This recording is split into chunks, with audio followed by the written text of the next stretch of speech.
Alrighty, what is up everybody? I'm back with another day of Spyro gaming and I hope you're excited. If you are, leave a comment down below. Today is day number 2 of my post-snowboard grind. Yesterday was a really fun, chill day. We actually went and did a cool little mod of this game, so be sure to check out yesterday's stream if you haven't. I actually really should go through and post that that playthrough on my second channel, but alas, we are going to revisit it again in a more challenging way. But regardless, yesterday was a really fun day, and I feel great today. I had an awesome breakfast. Feel nice and just playing right now. I feel like really good energy level. I don't feel tired or hungover or whatever the fuck. So yeah, Chuggers in the chat. What up, Mr. Jerry and Macy? What up? What up? And yeah, just looking forward to today's grind today. My plan here is to spend this entire week just grinding this category for world record. I'll do I'm not gonna do any fun like sub goal things until the end of the week. But for these next at least like 3 or 4 days, I'm hoping I can just stream every day, put in at least a 3-4 hour grind at least, maybe more, maybe less. And just keep my cool and just have fun and not lose my mind. That's like kind of the goal here, and get close to record. Or just get record even, you know, hey, what a crazy idea, maybe just get record, you know, this week. I've definitely been playing on that level, capable of it. So, you know, who knows? But yeah, I am going to be probably more willing to reset. You know, yesterday I was just on my total no reset and just fun vibes, but now we're getting a little bit more serious. So here's hoping for my mental health as we dig into today's grind. And for the rest of this week. So yeah, Coffee Chuggers in the chat. Tubulars, what up? T. Elizabeth, Seculus. Let me also just bring up the YouTube chat over here before it syncs up. It's probably going to sync up any second now, but I'll just pop it out as well in case I miss anything. What's up, Aquesca? What's up, Logan, Megan, May, Michael Allens, the fucking legendary YouTube chatters. A lot of familiar names as always. Aiden Snyder, Gabrielle, Dylan. Yeah, I'm glad you liked the stream yesterday. I'm gonna be posting that. I should have done this last night, but I'm gonna be posting that playthrough to the second channel. So if you're not following it, follow Deo Extras. But I'll be doing the real challenge playthrough later this week, as I just said earlier, for people just getting here. But for now, we're going to be, we're just going to be fucking partying and gaming. And there you guys are on my on-screen chat there. Now I can see you. So yeah, put this up here, chilling. Nice. Okay. I think alerts are working. I didn't test them today, but hopefully they're fine. Okay. Welcome everybody. Feeling good to those just getting here. I'm feeling good today, ready to fucking dig into the speed grind. I saw a question in the YouTube chat. Am I gonna play the new Spyro fan game? You're talking about Crisis in Chronolia. I think that's what it's called, right? I'll check that out at some point. Yes, I will. Just not, you know, not like today or anything. My current like casual challenge run plan situation is I'm having I need to DM Luminescent Sky about this, but yesterday when I played through their mod of Spyro 1, which if you haven't seen it, check out the stream from yesterday. I noticed that there was like a really funny thing about like the free flight. Free flight in this game, to those of you guys who don't know, operates on something called a height cap. So when you're in a flight level, for example, let me just show you guys this in like loot, for example. A lot of you guys already know this, but to those who don't, this is just like kind of a thing, a mechanic in this game. But you can only fly, as many of you know, you can only fly so high in a level where there's free flight, like loot, or a flight level. So here I can fly full speed because I'm flying pretty low, but once I go up to a certain height, you know, I get cut off. And the funny thing about loot is the higher you go in this level, then the higher that height cap becomes. So now it should be a little higher, so on and so forth. So, Luminescent Sky, yesterday, we realized on the mod that, as like a funny joke, to make it more like SRT level storage, Luminescent decided to lower the height cap to like underneath the level in some of the levels, so that anytime you would glide, it would just make you flop immediately. Like, I can't emulate it here, but like, you would just glide and then the next frame you just flop. And so what you'd have to do to actually like glide places is you'd have to like mash the X button to like get across, and it would be like a really you know, basically cucked version of a glide. So that I'm gonna actually have, and I found that to be, with the other settings on that mod, I found that to actually be a really fun challenge. But it wasn't for every level. So I'm having Luminescence Guy go back through and do that for every level. I'll have to DM them at some point about that, but yeah, once they do that, then I'll do a 120% playthrough challenge run. You know, 0 lives, you know, you die, you know, level starts over, you gotta do it all in one go. And that's the fucking play. Yeah, the shimmy, exactly. You guys remember from yesterday, so that's my plan for my next, like, little fun piece of, like, YouTube playthrough challenge thing of this game. But, that's not gonna be till, I'm sure, like, that won't be done until later this week, and, the plan for now is to just fucking grind this category, grind this game, and maybe get world record, and just, you know, keep my wits about me, just keep playing and doing my thing. You guys know my deal. So, let's, I kind of want to just hop into a run right away, but I feel like I should do a little more warm-up. Let me just do the rest of loot here at least, see how I'm feeling. Maybe I'll do some jock or something. And then we'll get into some runs. But yeah, I feel really good today, guys, and I hope you guys do too.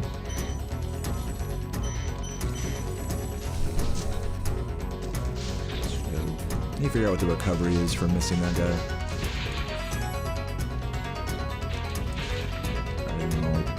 Around that way. About the PAL versus NTSC high case music. Your issue is that the NTSC version is like stripped down treetops. Yeah. Yeah, you know, and I was kind of vibing on that sort of sentiment yesterday when I was playing, because it's, the mod is the PAL version, so we got to hear PAL high caves, which we never normally do since I play NTSC. Is like, I think just as a song by itself, I think the High Caves song is better, like on NTSC, but in the context of the level, like, you know, like, does it fit? The PAL music fits better with the level, I think. That was like my kind of conclusion about it. So I don't think it's a bad song or anything. And in fact, I think it's more appropriate for High Caves.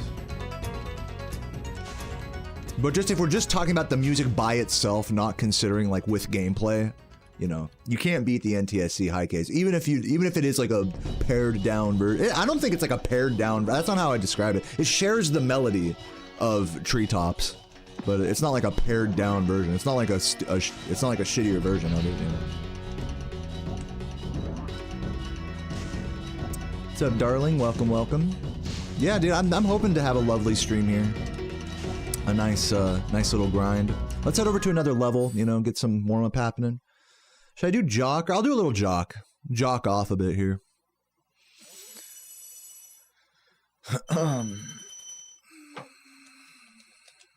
Yeah, especially since I speedrun, you know, like moving quickly, like the more energetic beat. Like, yeah, that's why I'm saying it like fits better. The PAL version. For sure. You right, Megan. So are we just going back to, are we just continuing our discussion from yesterday? About like what the fucking spiders are. We took the chat poll after hearing both sides of the argument. You know, are they beetles or are they ants? You know, what's the real life equivalent? They can't be spiders, but are they beetles or ants? And I think the general, not consensus, but the general popular vote went to beetles. That's all I'm saying. However, and Megan made a really good point about this, is that first of all, beetles have wings, and the guys in high caves don't, but they do have a line across their back which could imply the existence of wings as like a real life inspiration. But ants travel in colonies, which you could definitely say that the spiders in high caves are like in a colony, like something of an ant hill, if you will. That beetles would not travel the same way. So there's definitely some arguments in favor of the high cave spiders actually being ants instead of beetles. So, I mean, I hear it. I hear it. I think it's a fair take. You know, I don't think it's wrong.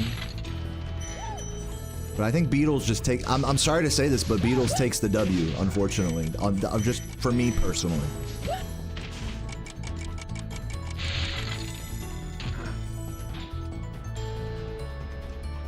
But that's just me, you know? We did it. We did a whole democratic process with it yesterday, and that's where we left off with it. So if anyone wants to, you know, put their, you know, throw their dick into the hat here and give their opinion on the matter, or maybe if you want to argue that they're scorpions also, we had some scorpion apologists here. Or maybe you just want to argue that they actually are indeed spiders, like, hey, maybe there's some six-legged spiders out there.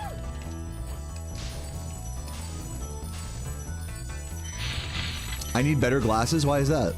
You don't like my glasses? Dude, it's funny you mentioned that because like literally I was cleaning my glasses so hard today. There was like it was so weird. There's like a piece of dandruff, and normally you could just like rub it off.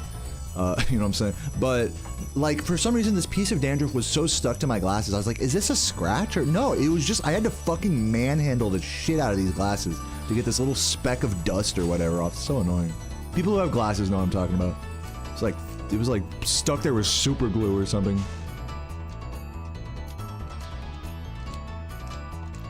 Because they're scorpions? I mean, I have yet to hear an argument, like, in favor of, besides just saying, oh, they're scorpions. Like, you gotta tell me why. Like, if you have already, I mean, you're gonna need to reiterate that, because I have yet to hear, like, a valid argument in favor of scorpion. They're not spiders because spiders can't have 6 legs. And I'm gonna say they can't be scorpions because scorpions have stingers. And the high cave spiders don't. But I'm happy to hear like counter arguments to that. I'm all ears, all ears. I'm not, you know. Currently, I'm Team Beetle.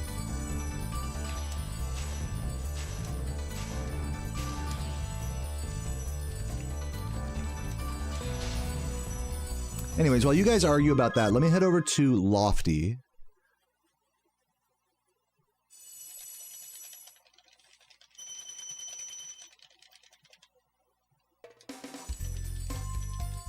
You're saying just they are spiders, just badly designed. To be fair, that's like the actual name of the enemy, which you could definitely argue, like, in terms of like a developmental inspiration standpoint, like that's where the argument should start and stop.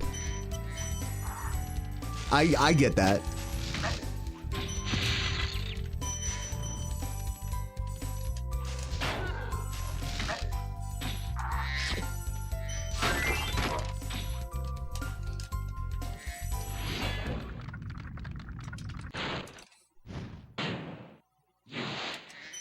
So there are 6-legged spiders, you're saying, Damon? Anybody else can, like, confirm the existence of 6-legged spiders?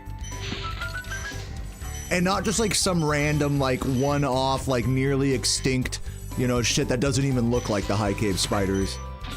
Like an actually, there's this one, you know, Galapagos spider from, you know, the Stone Age, you know, type shit. But, like, something that actually resembles the high cave spiders to some degree. Because I think that's what we're arguing here, is like, what do the high cave spiders most resemble in the real world? Like, what is the real life equivalent? Is it a spider? Is it a beetle? Is it a scorpion? Is it a giant ant? A gigantified version of an ant?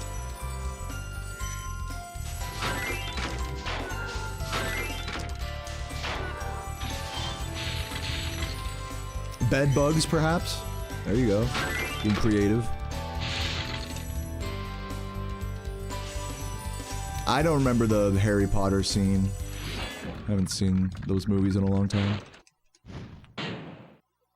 Daddy Longlegs? Daddy Longlegs only have 6 legs? Do I practice off stream? No. I pretty much only play this game on stream unless I'm making like a video and I'm like recording footage for that. Had that.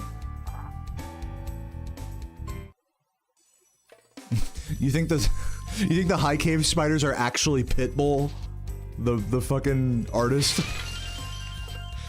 I mean, hey, I got an open mind. Oops. Oh, went the wrong way. I gotta take a death here. Will this death spawn me back at that spot? I think we'll see. Yeah, it puts me back at the start. Let's go back up to the place and actually make a save state up there. You're saying daddy. You guys are saying daddy. I'm seeing some daddy long legs apologists here. So daddy long legs is a six-legged spider that could potentially be the. Hey, I'll take it. Daddy long legs can refer to multiple different types of spiders. I see what you're saying. Nadjalak? Or was that just you mashing your keyboard out of frustration? This is triggering you? Megan, I mean, I'm trying to like be as fair as possible here to every interpretation, you know? I don't know why this is upsetting. We can stop talking about this if you want.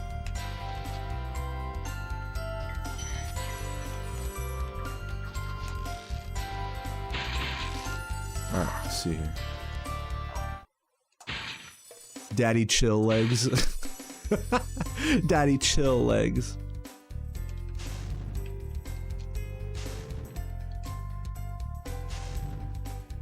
Some daddy long legs can't make again now like the information I'm consuming here. Keep in mind, all of the information that I'm getting about this topic is coming from a fucking Twitch chat, which you guys could be 100% wrong about or right or whatever. So I'm just taking the information I'm getting and I'm making an educated decision based on an uneducated decision based on that. So just be aware of that. I'm still Team Beetle. I'm sorry, I'm not convinced by the daddy long legs argument here.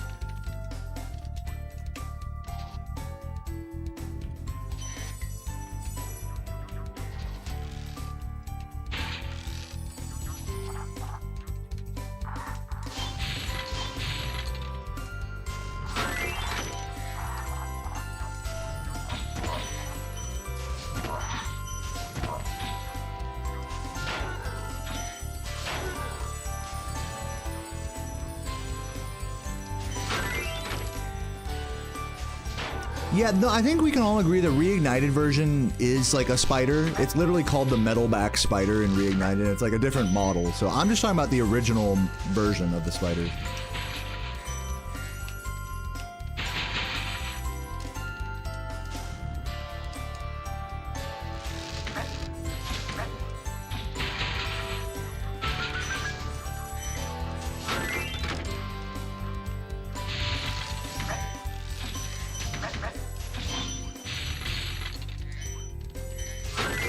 Almost recovered that.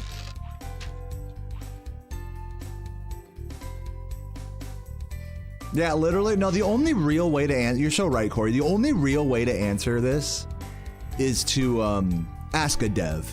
You know, whatever dev put the spider, like modeled that spider, is the only person that has the final say on this.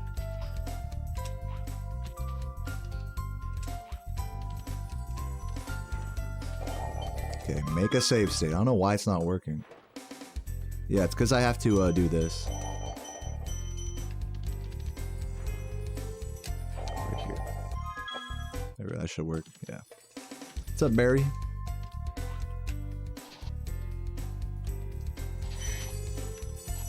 You guys want me to make a video about this? I don't know. I'm just not like... I would have to do so much... I don't know. It'd be a funny video for sure. It's an idea.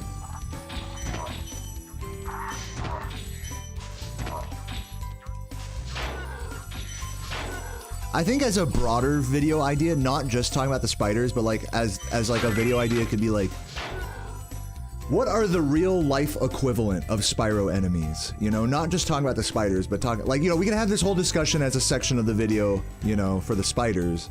But then what about like, you know, I've talked about this in other videos, like what about the humanoid characters? Like the fools in Dreamweavers, like, are they supposed to be human? Or are they more meant to represent like Jack-in-the-Boxes, you know? Or like Norks, are Norks supposed to be like frog derivative? You know? Stuff like that. Are these really like turkeys or could they be something else? Like as a broad concept for a video, like to talk about every, like, you know, generally talk about a bunch of different enemy types. Like, are these guys inspired by Satan, you know? That, all of that umbrella could be like one video, I think.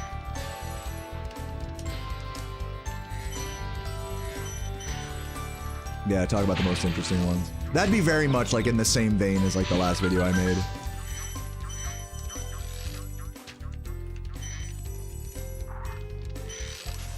You found an article about the spider problem? Dude, feel free to link that in my Discord. I'd be curious to check it out. Talking literally about the PS1 spiders and like this whole argument.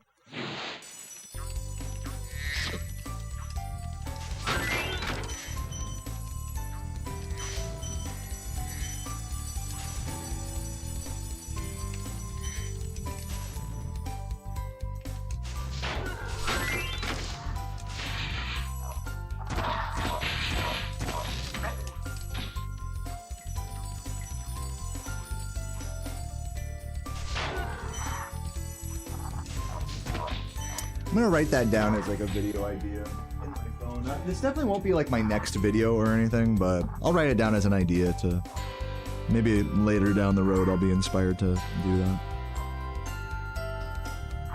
I keep my video ideas on my phone so I don't forget. You guys always come up with like good video ideas on stream. I never like write them down.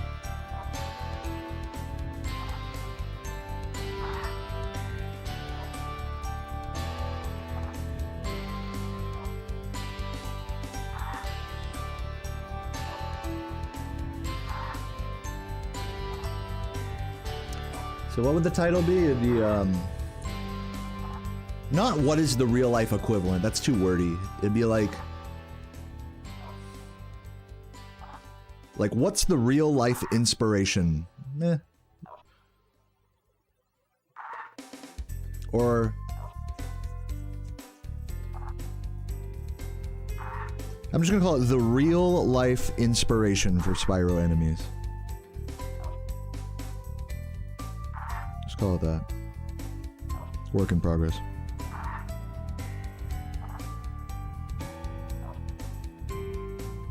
Yeah. Okay. Anyways, interesting concept to dig into. What's up, Santo? Thank you for the Prime first sub of the day. Appreciate that. Thank you, everybody, by the way, who subbed yesterday. We are at 827 sub points. As you can see, I'm not doing a sub goal down below here. Probably for the rest of this week, I'm not going to be sub-goaling anything until the challenge, the harder version of the Speedway mod gets sent to me. So, yeah, we still have people with the Kappa, by the way. Shouts to anyone who still has a golden Kappa in the chat. I'm guessing that's going to run out today at some point during the stream, so post them if you got them. And, yeah, so, you know, I would appreciate any subs. I have 827 sub points. Which is a lot, by the way, thank you. But we're at 768 subscribers. So maybe we can try working towards 800 big natural subscribers. That's always like step 2 of like, once we hit like the sub points goal, then it's like, all right, now let's get the big naturals, you know? To those who don't know, those are like different numbers.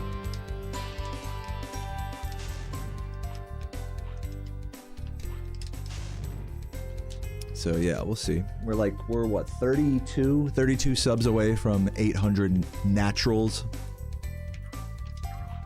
Yeah, big naturals. Anyways, I think I'm about ready to get into runs here. I think that's probably enough warm-up for me today. I did pretty much all this level, did a couple levels here. Let me real quick, I'm gonna head over to Twilight and just remind myself not to flame charge those boxes. I'll just do the level up to the end of the supercharge and then we'll do a run. I have done a fodder tier list. And I also teased doing like a fodder National Geographic type thing in my latest video. So I might do that as well. I should write that down too, actually. But let me do the rest of this level. Someone remind me after this. Fodder. Not a fodder tier list, but a fodder fodder deep dive, rather.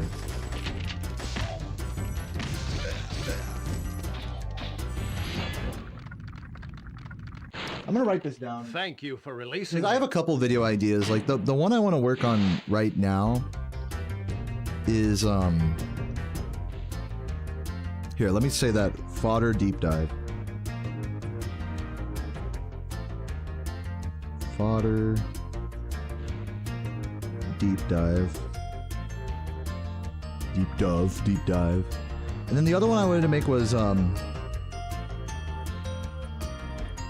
is like every problem or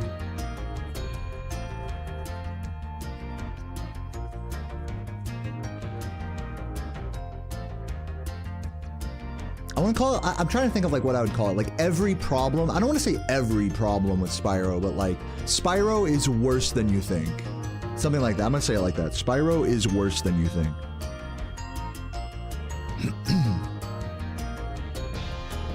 That's clickbaity, but not irrelevant. And that would be a video just like talking about every like little annoyance of the level and enemy design and general both casual and speedrunning like experience in this game. Because there's a few things for sure.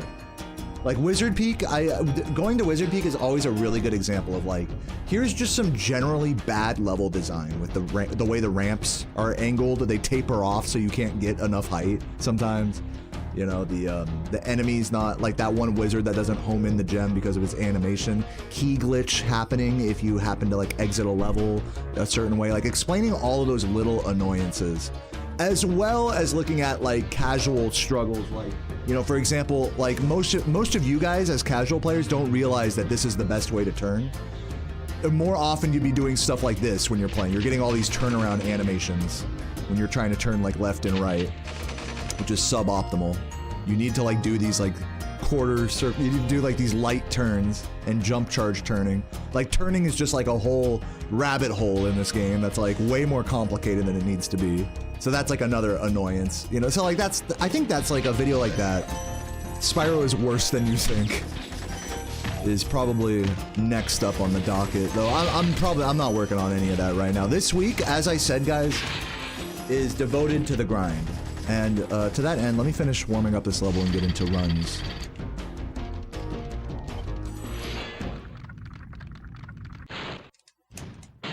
Yeah, like that's actually another great thing to talk about in such a video, darling, is talk about finding secret locations is like way harder than it should be. See, I don't want to flame charge those boxes. I'm gonna like note some of these things down like as like little bullet points just so I know what I want to talk about. And then we'll get into runs. This is my I love it, like this part of the stream is like my warm-up and like video synthesis idea section of the stream. It's funny. Anyways, Spyro's worse than you think. Peak, ramps, enemies.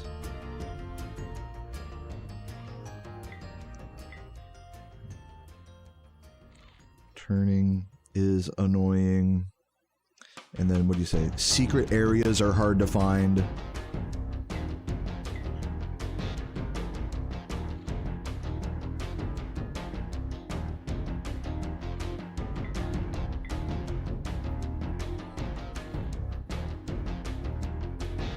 If you guys have any other like like bullet points for like why this game is like actually pretty fucking annoying sometimes, feel free to let me know in the comments and I'll add them to this.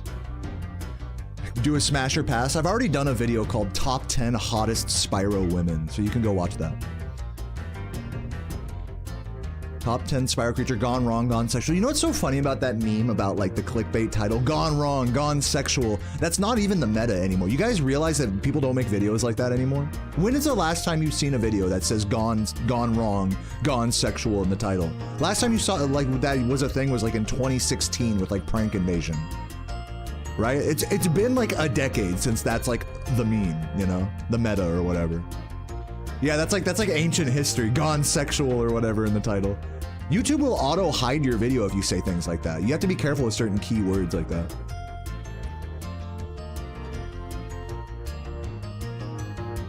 Yeah, that's like part of the meme that it's like so outdated, just like extra layer of irony. Just funny how old we are, that there's like, we've lived through like different YouTube metas and stuff. Okay, I'm gonna make real quick, I'm gonna make a save state right here. And just as a reminder, I'm going to just fucking go up here and just, I gotta remind myself at this part, if I'm on world record pace, do not flame charge these two boxes, because that's literally what killed my world record the other day. Physically charge them and then land on this, and then you'll have enough height here.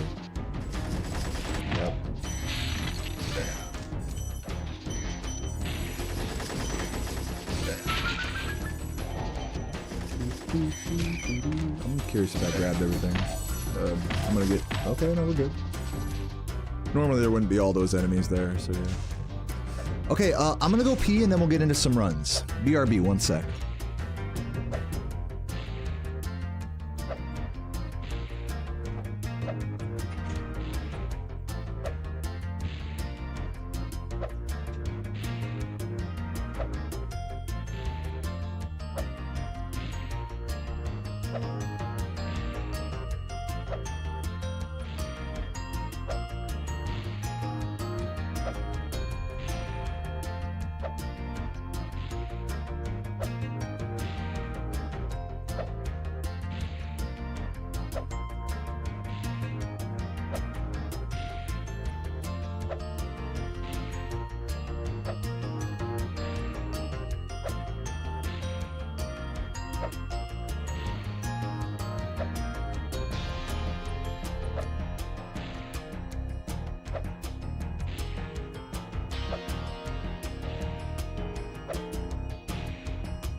Whoosh, boom.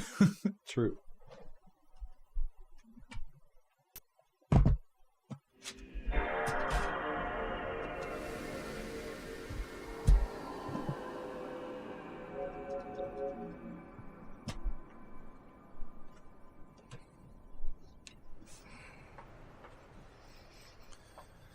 Alrighty. And yeah, once again, guys, I hope you're looking forward to the grind this week. This is my first, like, yesterday we were just de-rusting, doing some casual stuff, playing around. Today we're getting serious, really digging into the grind. I'm going to be more willing to reset and whatnot. Speaking of reset, let me reset my capture card so it doesn't explode mid-run. Deactivate. And then when the game starts, I'll hit deactivate. Should work. There we go. Okay, yeah, so if you guys are looking forward to the fucking grind today, like, or for the rest of this week, I'm gonna be total, like, hardcore gamer this week. If you guys are stoked for it, if you guys are looking forward to it, you know, show some love in the chat, drop a fucking sub or something, you know. You know the spiel. YouTube membership, super chat, what have you. But with all that said, let's get into run number 1 of the day. 3, 2, 1, go. Wish me luck. And would you look at that? My average, I didn't even notice this. My average set of splits is down to a 121, which is pretty fucking amazing. Oh, it's been peaceful. It was like a 123 for like a hot minute. Now it's like really getting serious. Anyways, let's get it. Might have been too fast. Yeah, way too fast. Gotta wait a moment at the start. It's very key.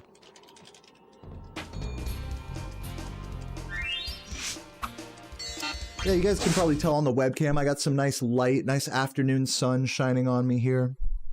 Feeling good. I didn't go for my walk today, but I'll probably do that in the evening. I just felt like kind of getting to it. I chilled out on the patio, played some RuneScape with, you know, after breakfast.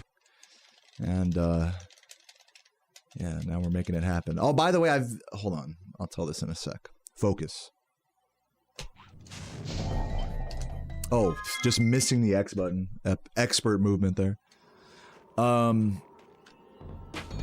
Little RuneScape update, and I promise I won't talk ad nauseum about RuneScape right now, even though I'm just totally addicted to that game. I've been raising cats in RuneScape. You can become a cat lady in RuneScape. I don't know if you know this, but in your player-owned house, you can have something called a menagerie, and you can keep all your cats like running around, free roaming around your house. So if you just grow like a bunch of, you have to grow cats in that game from kitten status, just like real life. And so I grew George from Spyro 2. I grew Cheddar, you know, from our cat. And I just finished growing Toulouse. But I technically need to grow him further because I need to make him like... You can take him a step further and make them like overgrown cats, like fat cats. Which I would, of course, have to do for Toulouse. Rest in peace. Make 5 cheddar. I could just like put them in the house right now and then just like start working. I could get like 9 fucking cats in there. I also have like a Hellcat in there. Oh, Not to be confused with the car. Yeah, that's the hunter cat. Right? Oh, you mean like the Spyro hunt? There's only one shade of orange cat is the thing. Didn't connect the jumps there. But yeah, my plan is once I get my house like fully done with all the cats and all the everything I want in it, I'll probably do like a 99 prayer house party on stream after the grind at some point. I was thinking about going for 99 construction, but like it's a really boring skill to train, to be honest. I think I'm just gonna grind it up to like 92 so I can make the spirit tree fairy ring thing. We'll see. Fuck. Save some money, you know. Well, so far I am doing pretty bad on Nestor. I think I need to lock in here a little bit with this. What about nasty Newark? Yeah, all of you guys are invited to my RuneScape house party. Everybody in the stream's invited. Don't worry, you guys will know when it's happening.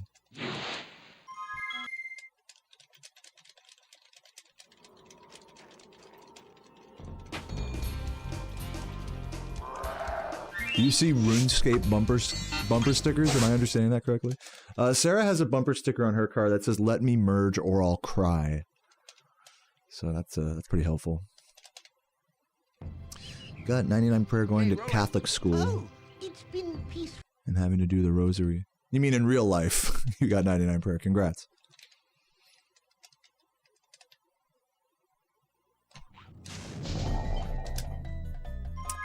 No good. A little late on the first thing. Also, I might trim my thumbnails a little. They're getting a little long. Kind of jammed a little there. Not too badly. Do a little thumbnail cutting here.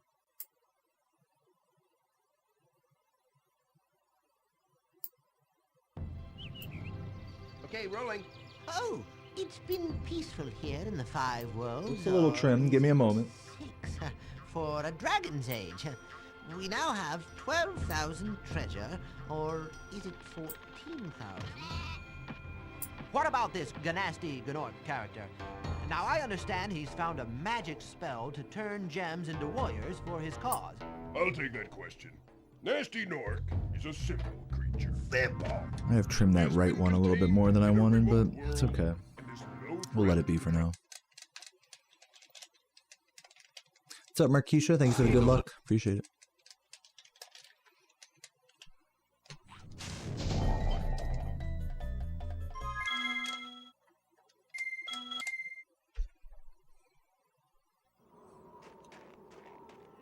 I gotta trim the left one to match it.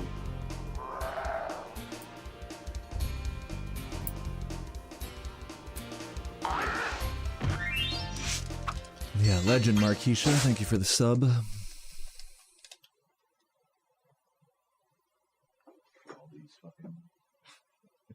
Get all those nails off to the side there. Okay, rolling. Oh, it's been peaceful here.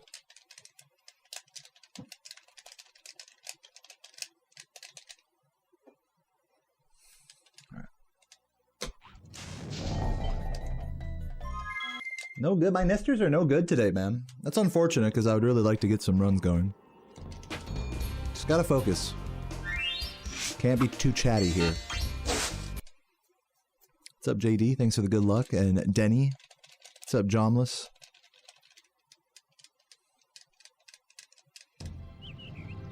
Okay, rolling. Oh, it's been peaceful.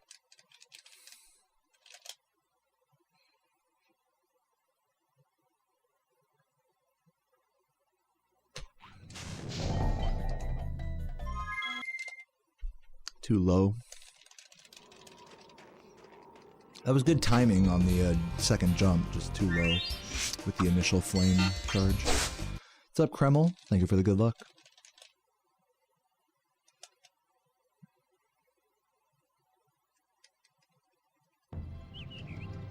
Okay, rolling. Oh, it's been peaceful.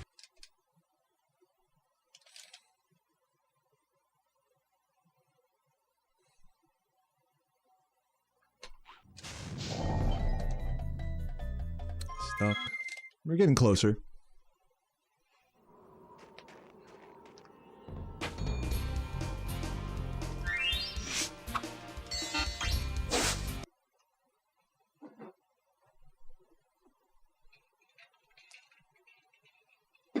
Oh, is that a hype train I see in the chat, guys? Only a minute and a half left, roughly. Okay, rolling. If you're watching on YouTube, feel free to hit me with a Twitch Prime. You'll get some extra free emotes because of the hype train right now. Link to my Twitch streams down in the description.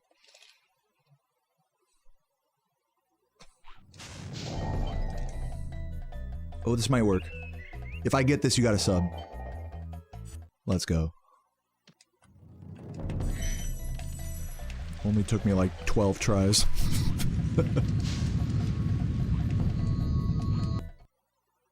Prime and free don't go together. Yeah, I mean, yes. If you already pay for Amazon Prime, then it's free to subscribe to me. Is that better? Oh. Strad, thank you for the 3 gifts. Appreciate that, man. Shout out to whoever got hit with that.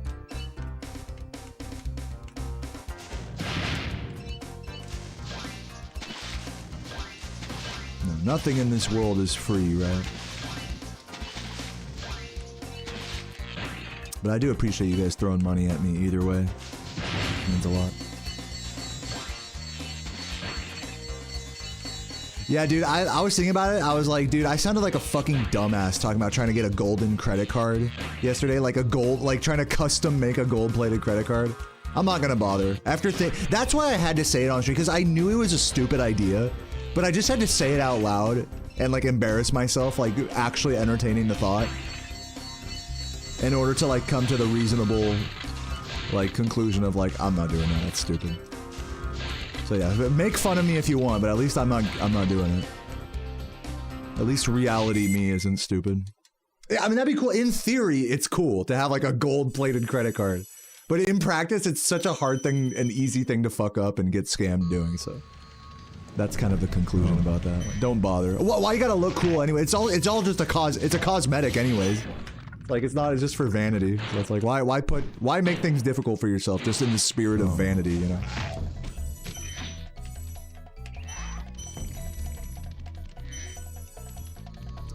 Anyways, Blazing Druid, thank you for the Prime, and Cool Pernicus, thank you for the gift. I love you guys very much. And shout out Strad earlier with the 3, Marquisha and Santo with the subs as well.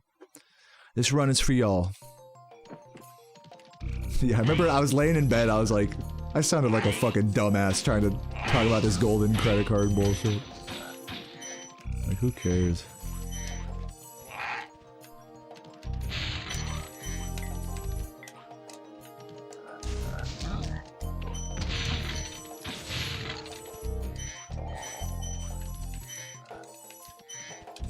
A little slow there.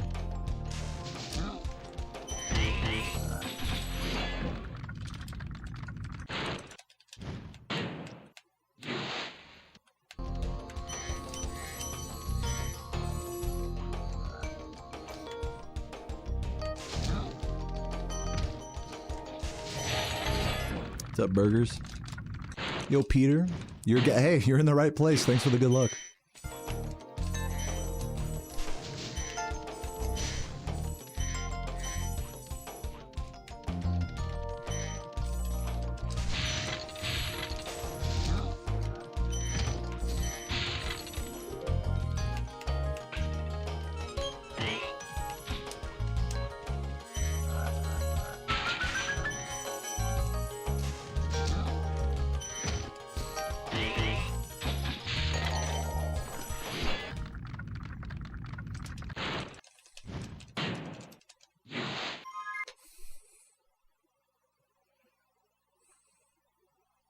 I'm sure people have done that, Saxor. Turn their credit card into like a fucking Magic the Gathering looking ass card or something. Yu-Gi-Oh!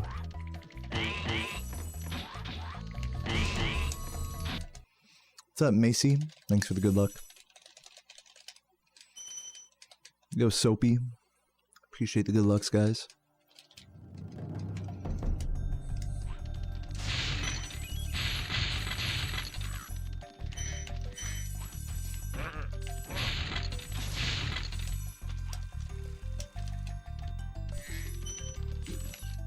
You see the Uno reverse on it? That's funny.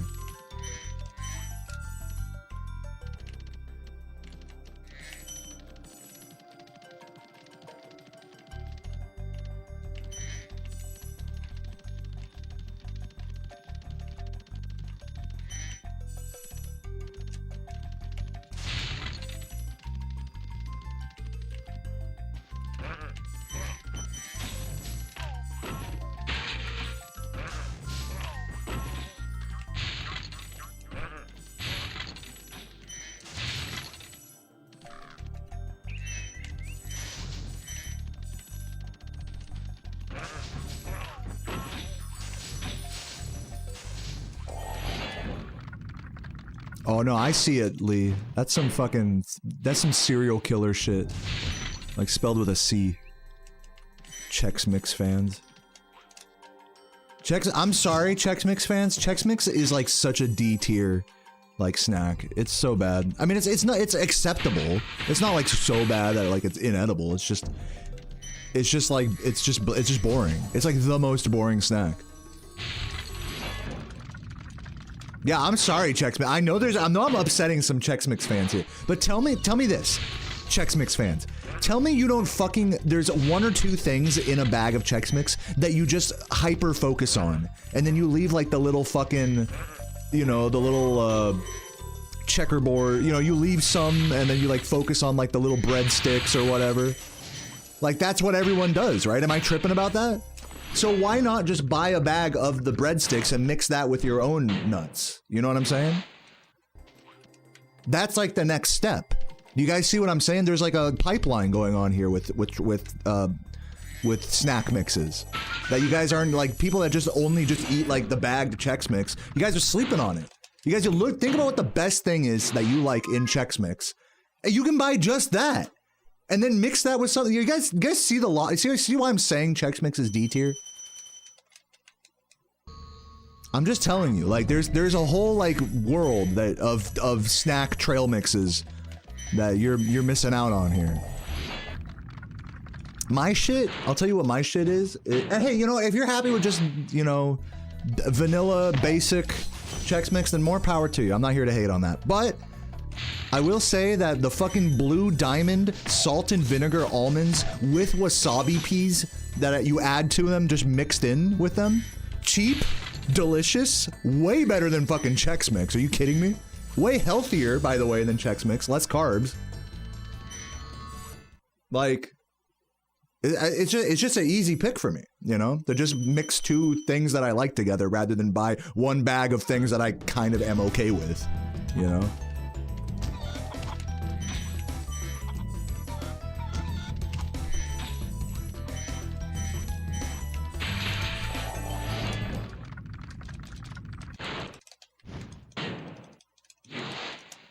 Yeah, literally, it doesn't even have to be healthy. You can mix like cereal and like different like nut mixes and stuff. Like I've done that. Frosted Flakes and nuts is actually a fucking goated trail mix combo. If you don't care about the health aspect of it. Yeah, wasabi peas plus nuts go super hard. Absolutely, that's what I like, obviously. But yeah, you could just use sugary. You could mix sugary cereal with different like snacks as well. Like. I hope I'm like opening some of y'all's minds here to like the potential of the snack game. Of the homemade trail mix game.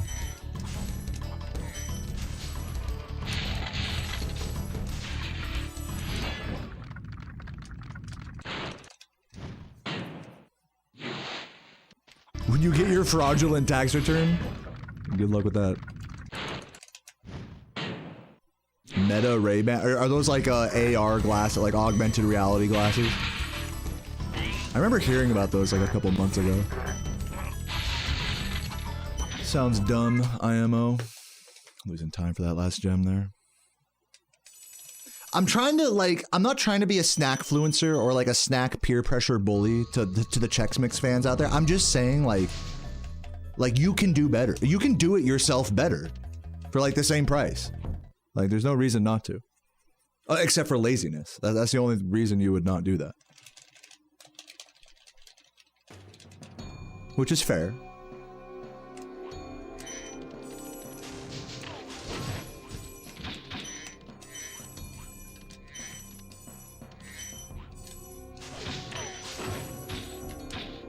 Oops. Okay, I'm fucking up terribly here. Maybe like +5 exiting. Dude, I am fucking up so bad right now. Come on. I'm like not even paying fucking attention right now. So not a good first run. Hopefully this is one of those days where I just like get more locked in the more I play. I think it is, honestly. Some days I start really hot and I like dwindle as time goes on. I feel like today's one of those opposite days where like you fucking start off like a little weak, but you have the energy to like slowly like lock in as the day goes on. I feel like today is like that. So we just gotta push through, I think, this first run and like really lock in on the second one. I'm not saying this has to be a no reset, but just try to push it for now. +9, that was a dog shit toasty.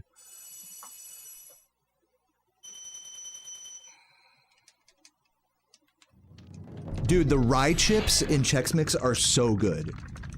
Dude, I'm right there with you. Like, you can buy just the rye chips and add them to shit. You know what I'm saying? Like, with some like honey, dude, imagine those rye chips mixed together with like some honey mustard, like little pretzel sticks. And then fuck all the other like little fucking, you know, fuck the wheat thin things that are in them. The wheat, whatever the fuck they are. Little hay bale things. Fuck those, man. Get that shit out of here, bro. Give me a fucking rye chips and honey mustard pretzels. And that's a fucking goat snack. And throw some wasabi peas in there too, fuck it. I don't care. Now we're fucking talking. Now we're talking a fucking snack mix right now.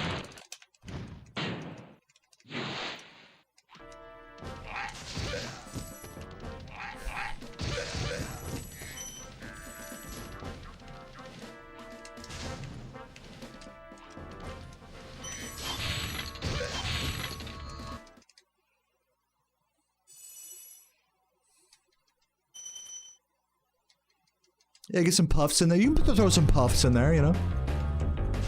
Fuck it, the little baby mini puffs. I know what you're talking about, the little like white puff balls. Fuck it. A little seasoning on them. What's a praline? I don't even know what that is. Throw Mrs. Puff in that shit. SpongeBob.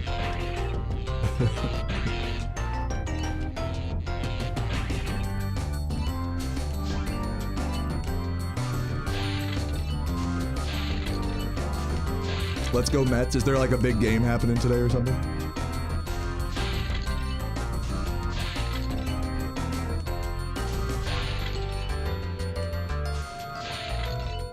Oh, they're like shrimp chips. That's some like fucking UK nonsense, right? That's like some British shit.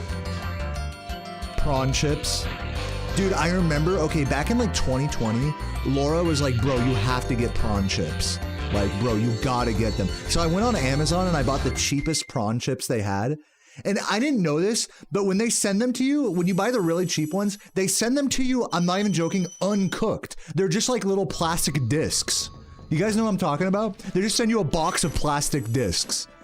And they're like, here's your prawn chips. And so on stream, I tried to like eat it. I didn't know that. I'd opened the box on stream. And I was like, what the fuck is this? This is like a plastic like notebook thing, you know, like, and I didn't know you were supposed to like fry them yourself, and so I just took a bite out. It was like biting into glass. I'm not even joking. I remember I did that shit on stream back in the day. Oh man, dude, fuck prawn. That's my only experience with prawn chips. Fuck prawn chips. You know what's the better version of prawn chips? Is octopus chips. Like, they have those in Japan, like Japanese or Korean, like, fish-themed, like, potato chips or snacks, way better than prawn chips. Or maybe it's like a similar thing, I don't know. I'm obviously not very well-versed in prawn chips, so. Don't take it from me, I'm just a dumb American. But yeah, I remember I went to Japan and they had some really good octopus, like spicy octopus chips. Pardon me, squid chips, thank you. That's what I meant to say, squid chips. They're just like chips with like a slightly fishy, spicy seasoning to them. It's not like they're made out of squid or anything. Yeah, you're supposed to deep fry the prawn chips. I'm now aware of that. But I mean, what the fuck is that? You can buy them uncooked? Like, what the fuck? You can't do that with Lay's, bro. What the fuck? You can't... Like, okay, I'm gonna buy some chips, but let me fucking cook them myself. How about, okay, I'll just buy a potato then. Fucking dumbass, what the hell?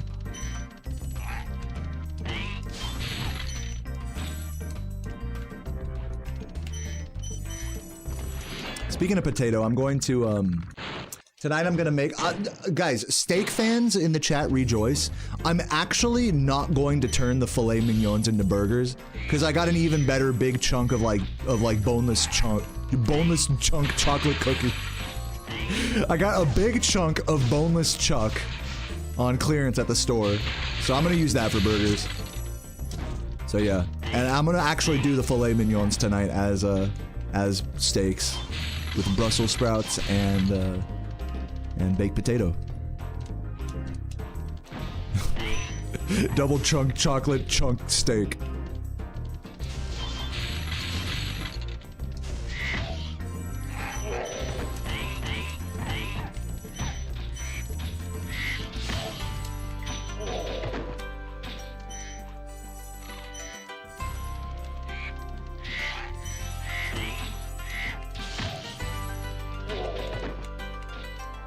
Fuck.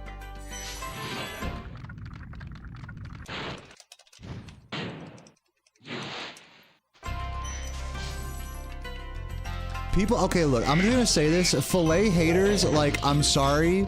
I got it on clearance. You know, the option was buy 2 fillets for 15 bucks, or buy a fucking 2 strips or a ribeye for 30 bucks. So I know it's like, oh, well, you could have something better. Yeah, but like, I'm over here trying to like, not like spend an arm and a leg on meat, okay? For on one dinner. I might as well just eat out at that point, you know?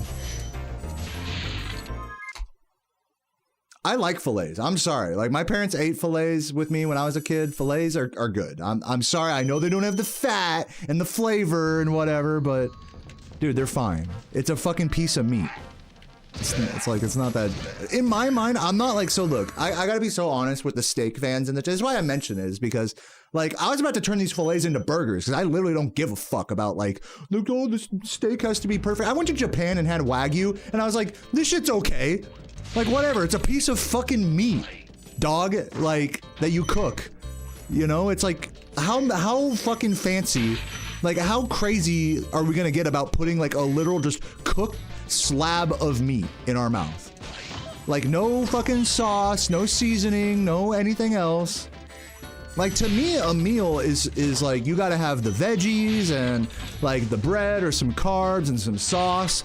So at that point, like, I don't need a fucking giant ass, like the nicest steak ever. I'd rather have like more variety in the meal. You see what I'm saying? Where some people are just like, they're so centered on the steak itself that it's like, if you don't have the exact right steak, then it's like, you might as well not even have fucking dinner, you know?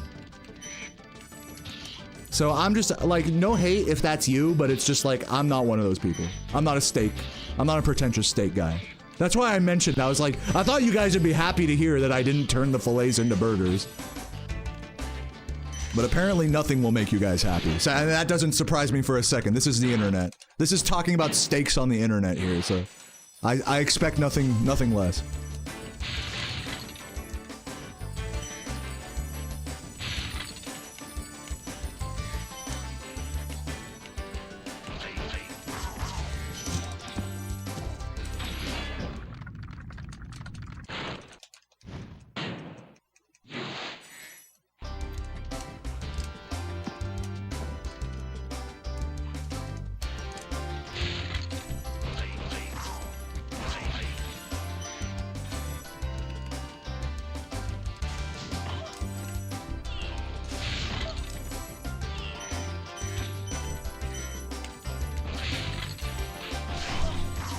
I'm the same way with like any nice version of food, like sushi, for example. Like, I'm not gonna just get sashimi at a sushi place and that's it. Like, to me, the whole sushi, what makes sushi good is having a beer, having some tempura with it, you know, some gyoza, and the raw fish, and it's like a whole experience, you know? To me, that's what steak is. A steak is you have a really hearty, nice mashed potatoes on the side, a nice, like, cooked down vegetable as well, maybe some rolls, some toast, some garlic bread or some shit, and a nice steak. Some butter and some sauce on the side. That's what it's all about to me. I would take that any day. I would take a choice fucking chuck steak, chuck whatever steak with all that shit over an A5 Wagyu by itself, prepared by Miyazaki himself, just by itself. I would take that any day.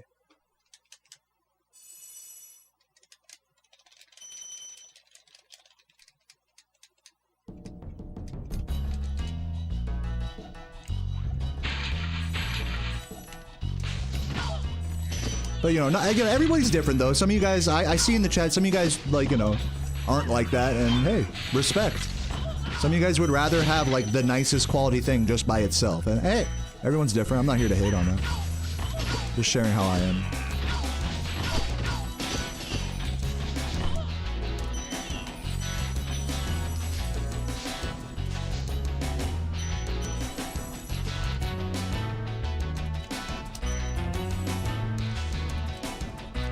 Sarah's yelling at Cheddar out there. She's like, hey!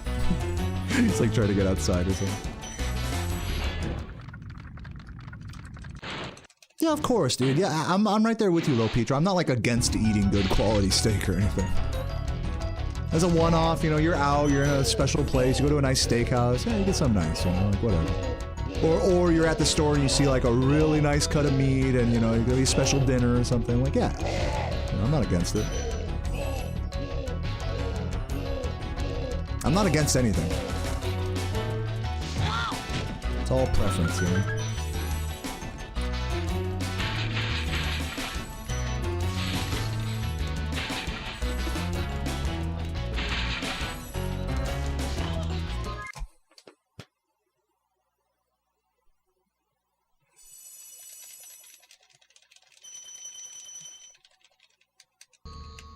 As long as the steak is well done with ketchup, you're good.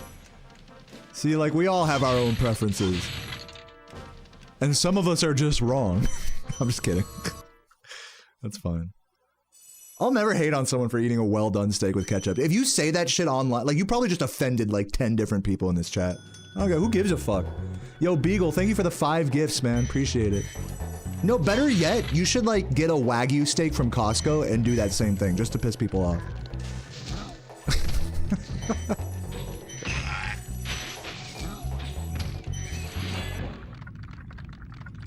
Dude, ranch with a steak goes hard. Dude, tzatziki on any meat is so good. You guys know me and my tzatziki grind.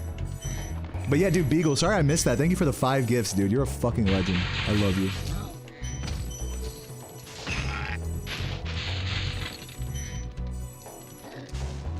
Dude, you're kidding. Please hit him.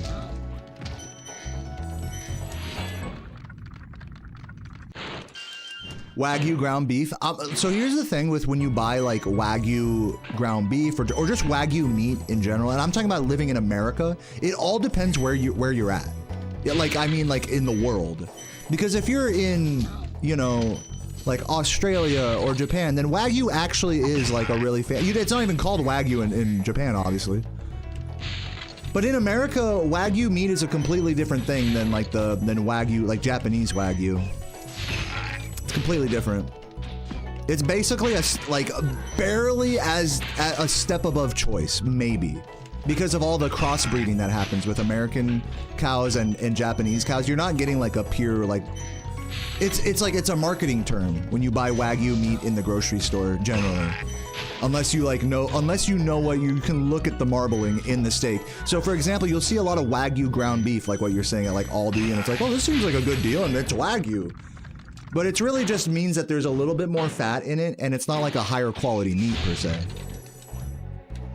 Like, they're just using the term Wagyu to charge you more than the other than just a typical 80-20 ground beef. Like, you might as well just buy the store brand 80-20 ground beef And at that point, if you really want good ground beef, this is what I'm doing, is I just buy a clearance fucking big hunk of, like a roast or something, and just grind it myself. But, I mean, you know, not everyone has a meat grinder at home, so that's beside the point.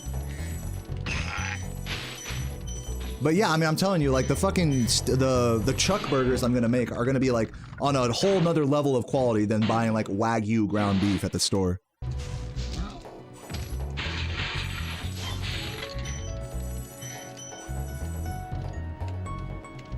Even though it's like, you know, by its label, you'd think it'd be a lower quality.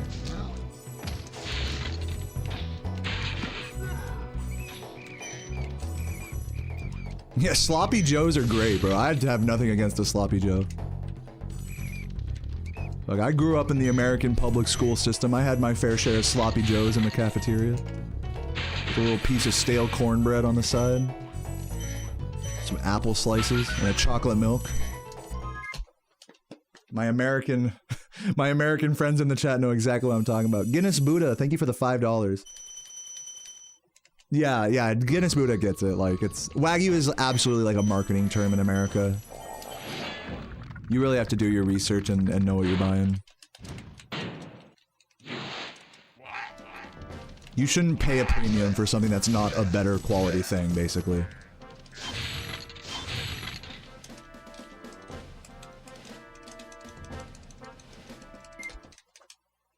Yeah, it's not the worst run ever, but I think world record is not really in the cards on this one, but that's okay.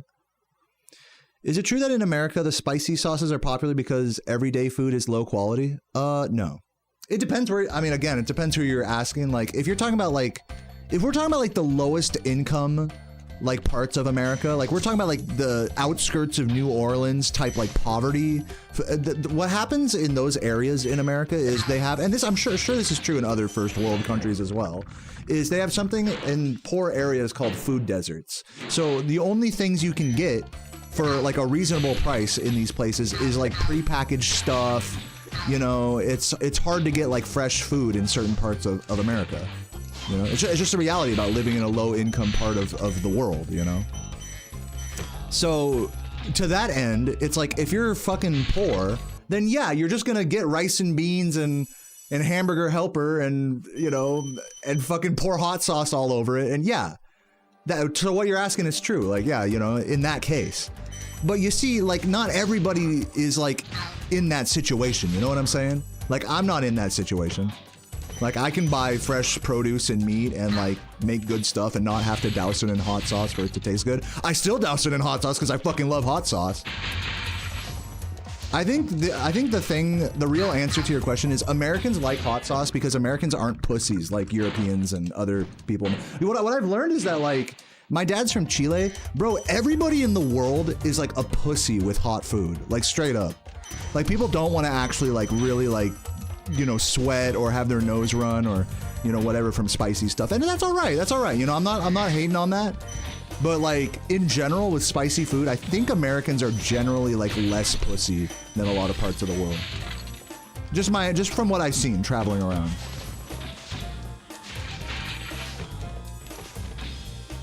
So that, oh god, so that could be another element to the answer to your question.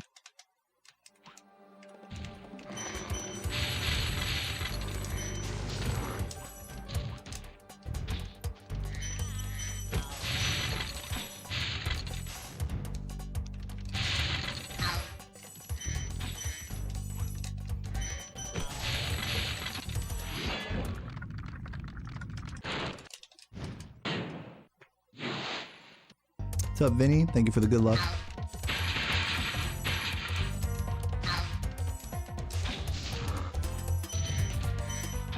And you know, I'm not saying America is like the most spicy place in the world by any stretch. I mean, you go to an Indian restaurant or a Thai restaurant out here, and especially if you look like me, like as in you're white, you know, you have to specifically ask to get like an authentic amount of spice there. You have to say, give me Thai spicy, or say, give me Indian spicy. No white boy stuff.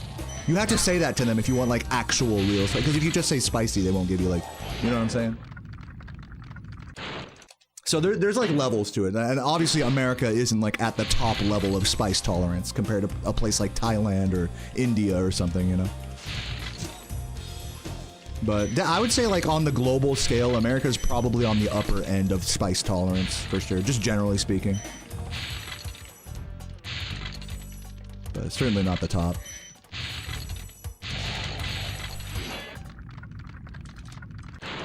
Yeah, no, and they'll still, you can ask for, like, the spiciest spicy, and they'll still make it, like, less spicy, depending where you go.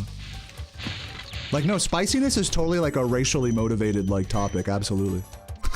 It's kind of funny.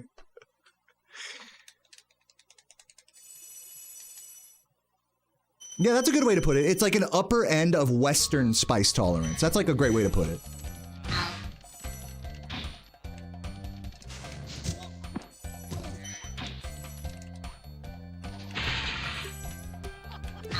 Oops.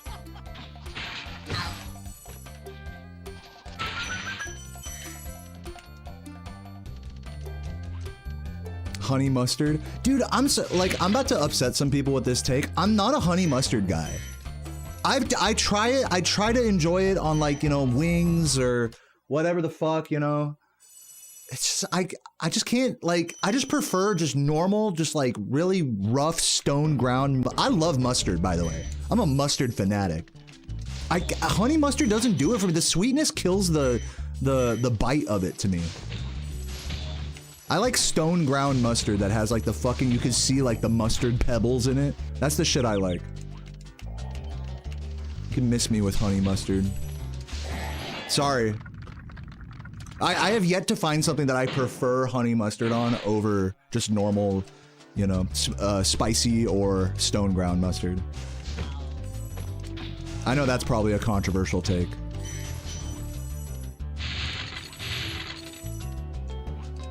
Yeah, like French mustard is good. I just buy, like, the store brand spicy or stone ground mustard. Dijon, yeah, that's a spicy mustard.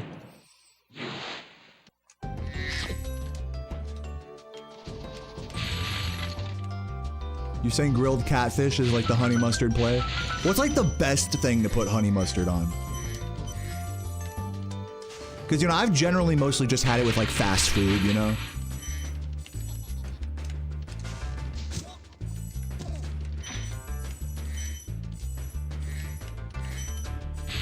Nugget salad? You're saying salad?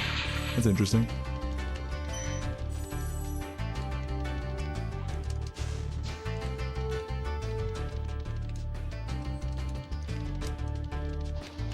I feel like honey mustard is like mustard for people who don't actually like mustard, straight up. Am I tripping with that take? Am I being a total mustard racist here? Oh god, that was bad.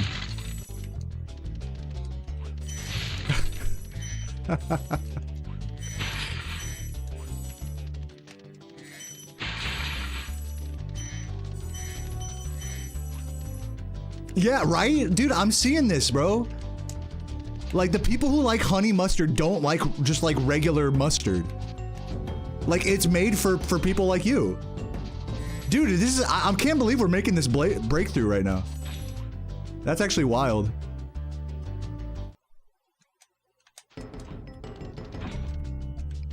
You like both? See, so for the people who like both, like, what's the preferable food to put honey mustard on, Jocelyn? Over just regular, like, spicy mustard or stone ground or whatever. Or even yellow. You're saying nuggies? It's always like a fried chicken thing, right? Cold smoked chicken? Yo, hold up, this guy's getting fancy.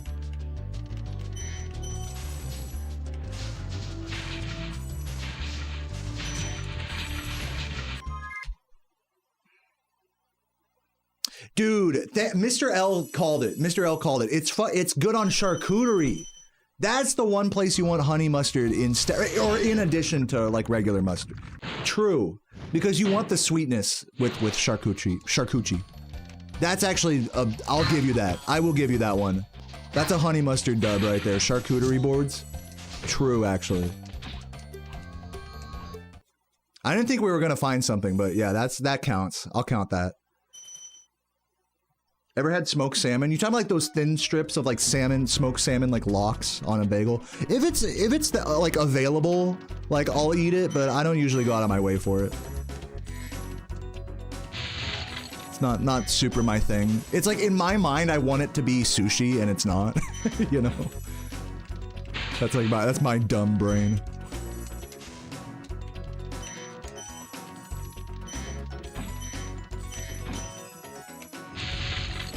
But yeah, like at a fast food place, and this is the last thing I'm gonna say on the honey mustard thing, because I know I'm kind of going off on it right now. Is if you go to a fast food place, or if I go to a fast food place, I'll always go for sweet and sour dipping sauce over honey mustard. It's just better in both of those, in the sweet and sour regard. Honey mustard is like sweet and sour, but like worse, basically.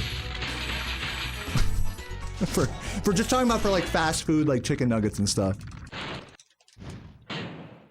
Yeah, fig jam. Yeah, if we're talking charcuterie now we're talking about all the jams and jellies and, you know, and mustards and weird little pickles, cornichones and stuff. I love that shit, by the way. That's some of the best drinking food, charcuterie. I remember one of Sarah's old boss like passed away, rest in peace. And she had she liked to eat charcuterie a bunch, so they had a charcuterie memorial at a brewery with just free beers. Dude, oh my god, that shit was so good. I went so ham on that.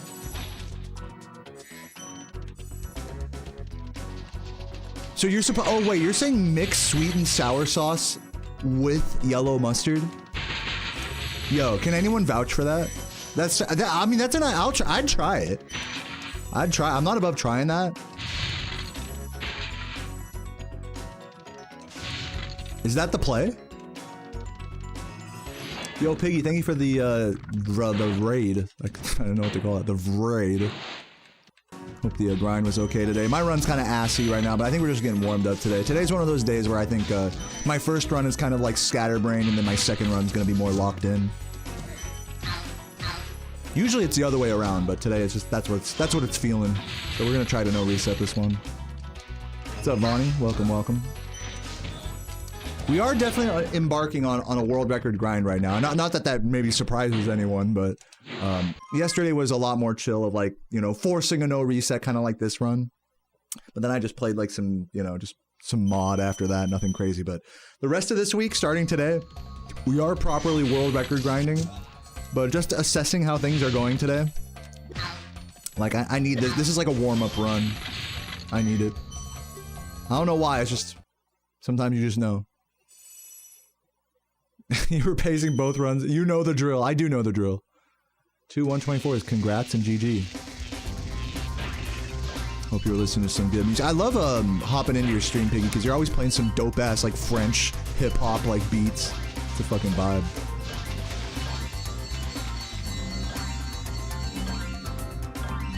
Honey mustard works on anything ranch would.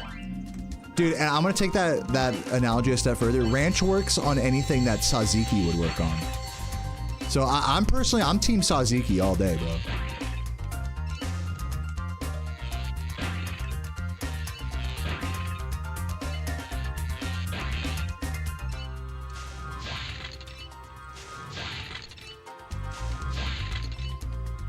You wouldn't eat buffalo wings with honey mustard?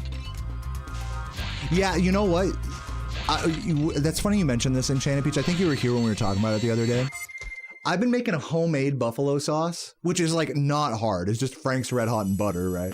But if you make homemade buffalo sauce, I'm telling you, bro, and you have ranch, you toss whatever piece of, you know, frozen chicken or whatever that you cook in the fucking buffalo sauce, and then you dip it in ranch every bite. Yeah, and you can't recreate that with any other combo of sauces. I don't even think tzatziki could match that. What's up, Luminescent? How you doing?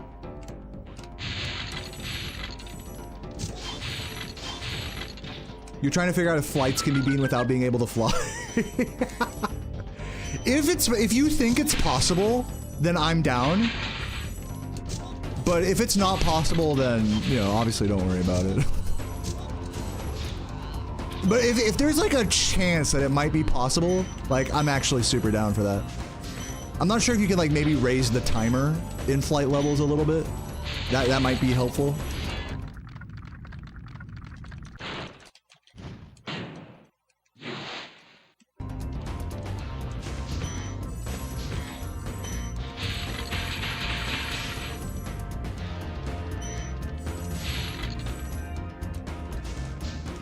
Yeah, I didn't even think about that. Trying to 120% the game without being able to glide the fucking flight levels. No, I trust your judgment on this, Luminescent. Make it a challenge. Make it, you know me. Make it a challenge, but hopefully, but if it's impossible, then obviously don't do it. We want it to still be possible, of course.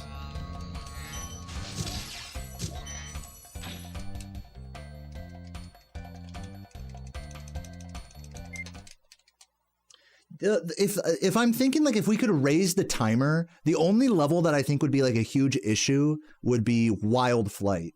That might be the only level where we might need to actually raise the height cap to get all the boats, to get up the river and get the boats. But maybe not. Maybe that one you could also do, like, without glide. I don't know.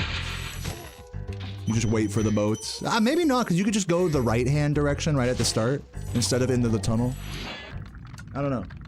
I think if the time, my hunch is that if you raise the timer, or if you get rid of the timer or whatever, that flight levels are probably possible using supercharge and the shimmy glide. But that's, I don't know if that's true or not. But yeah, Wild Flight might have to be the one that has like the height cap raised, maybe. Who knows? Yeah, and then getting planes as well is like another situation. Who knows?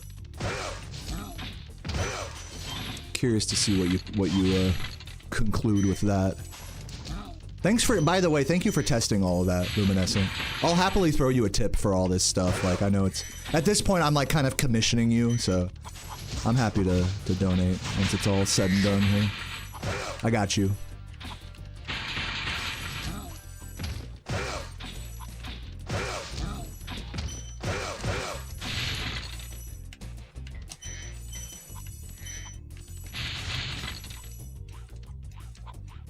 I am not catching the cycle.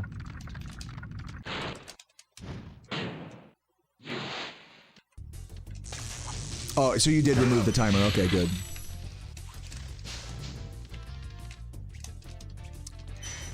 Yeah, just let me know. You feel free to just DM me with whatever you conclude.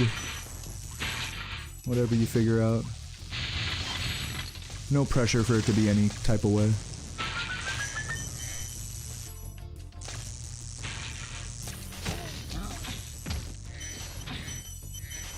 Oh god. Dude, this is, I'm playing like shit here. I just gotta wait this. I think you can stand here. Yeah.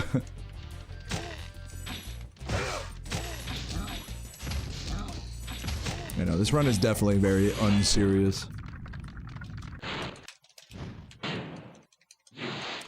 NG Plus did the challenge without gliding. Okay, so here's the thing about that is that's just the vanilla game without gliding at all. And what we're talking about is Luminescent Sky's Speedway mod, which enables supercharging. And it doesn't take away gliding per se. It just flops you when you start a glide.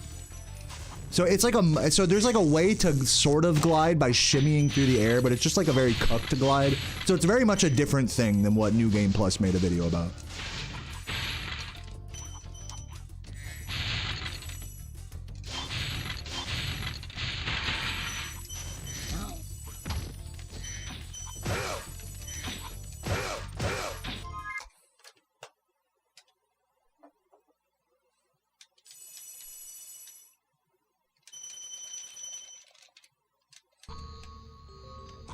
Oops. Dude, I said it, Cryptic. I said you can stand here, and then I stood there. You want to talk about it? They just didn't. That's actually the case on a few other polygons, on some of the supercharged pads in that level. Oh man, I missed the blue there. I need to grab that blue fuck in the chat when I exit Wild Flight. Fuck, don't let me forget that, guys. Or maybe when I exit Bog, I should grab that. Right? Yeah, the play is to grab that when I exit Bog. Don't let me forget the blue fuck.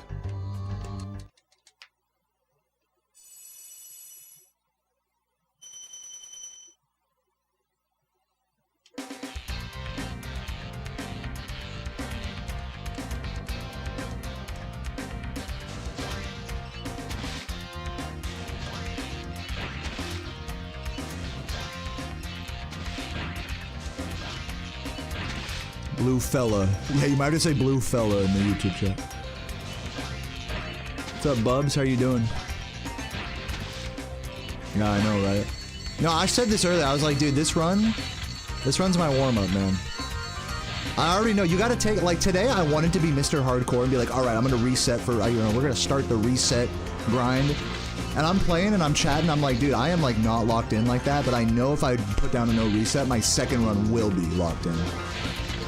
It's just one of those, like, you know this feeling of, like, fucking you sit down to play and you're like, all right, I want it to be one way, and then it's like, oh, you just got to accept that you're like a different way that day, and then like adjust accordingly. That's like very much like a know yourself type beat in speedrunning. What is up, Laura, with the raid? Welcome. Nice plastic spider. Dude, I was talking about eating plastic, actually. What Laura made me do it. I don't know if that's what she's referencing, but dude, she made me buy prawn chips. This bitch made me buy prawn chips in like 2020. Cause she was like, bro, you gotta try this. You gotta try prawn shrimps. And I'm like, all right, fine. Like, I'm a dumb American. Let me give it a shot. I bought the cheapest prawn chips they had on Amazon. Okay. And bro, those shits weren't cooked. They were pieces of plastic, like folder, you know, like those school folders you have. They were like that in like chip shape, in crisp shape rather. And I was like, and I didn't know this until I opened them up on stream. And I'm like, what the fuck is this? And Laura's like, you dumbass, they're not cooked. I'm like, how the fuck was I supposed to know that? So I fucking ate this shit anyways. It was like biting into glass, bro. So yeah, plastic spider. If anyone knows anything about eating a plastic spider, it's me. Fuck you. I don't know why I'm mad about it. It's only been like 5 years. Oh, you're supposed to cook them, huh? You're supposed to cook them? A likely story. No, I'm just kidding. Yeah, of course you're supposed to cook them. I didn't know what I was buying. How's that my fault? How are you gonna buy a food product online and they're like, oh, actually, you have to cook it first. Like, God, what are we buying here? Are we buying a fucking Factor meal here? Are we buying fucking some Hello Fresh? Or are we buying a fucking bag of chips here? Did I end up frying them? Actually, I did later. I did end up trying to fry them. They were just whatever. They made my fucking kitchen smell like fish ass. That was not fun. Just wasn't worth it at that point. I was just like, man, fuck this. Fuck these things. But I'm not against like slightly fishy flavored like snacks. I was talking about this earlier. Like, you know who really does like fish, like you know, chip snacks really good is like Korea and Japan. Like spicy squid chips. Oh my god, those go so ham. Those fucking blow prawn chimps out of the water, bro. I'm sorry, that's just my truth.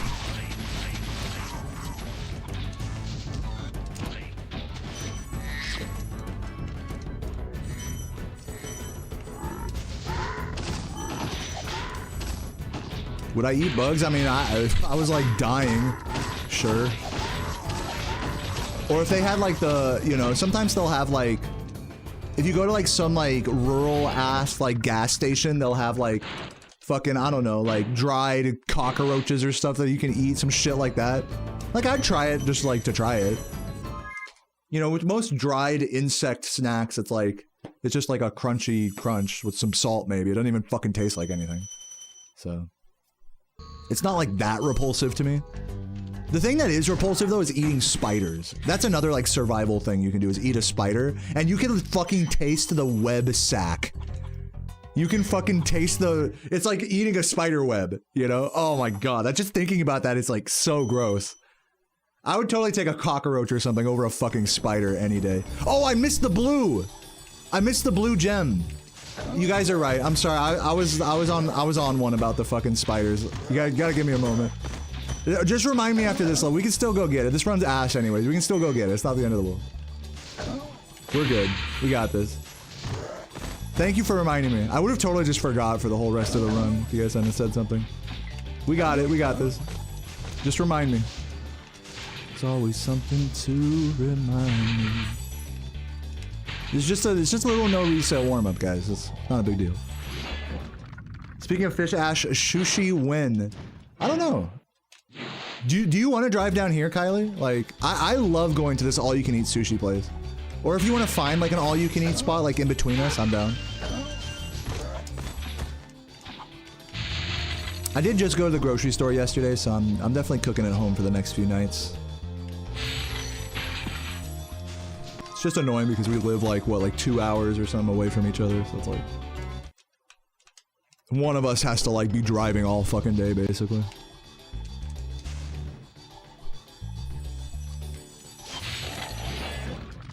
If you have a free weekend, yeah, DM me if and when. No biggie. And yeah, I'll fucking, you can crash on my couch, dude. I have a fucking very comfortable couch, by the way. I've crashed on Kylie's couch. Kylie can crash on my couch.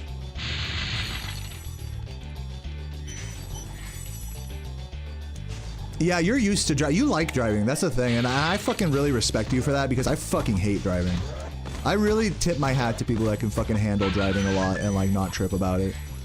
If I have to drive like more than 2 hours in a day, like that's like my whole day is like shot after that. I'm like, okay, I just need to chill and relax after this. I can't like work or whatever, or stream, whatever, after that. I'm like a big baby about it.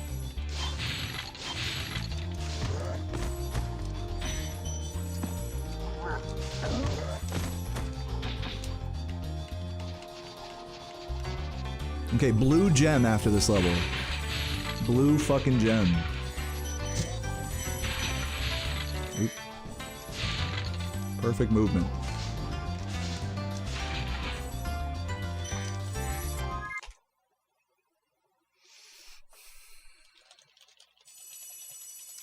It's not that I get uncomfortable, it's just that like, I don't know. I actually can't explain why. Blue fuck though.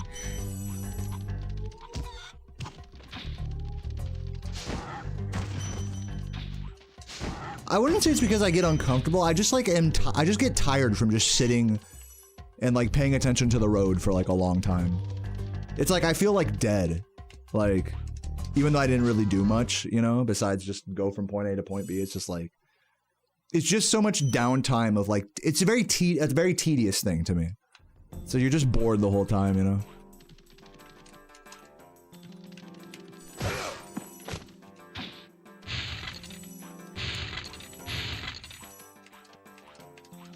The any % blind speedrun is definitely on hold until me or someone else can figure out how to do Nasty Nork blindfolded.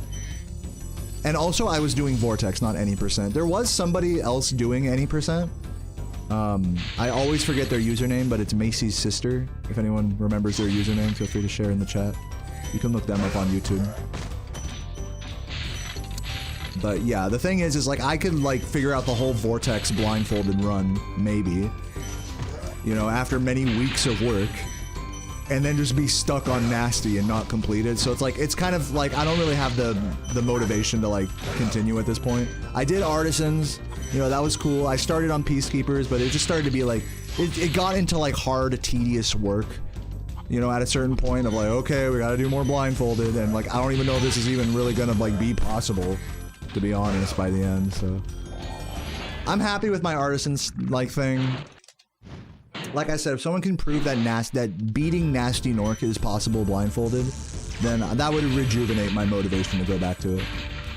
But so far, I'm not convinced that that's like even like a thing.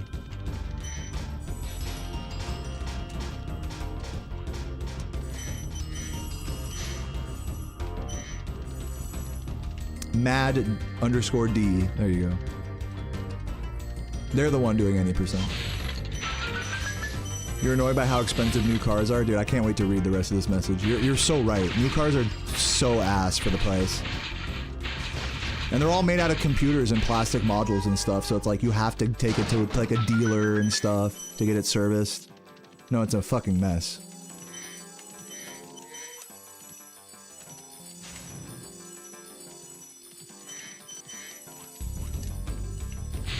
I did beat it without the floor. Not the same thing. It's straight up not the same thing. I appreciate your confidence in me, but it's just different.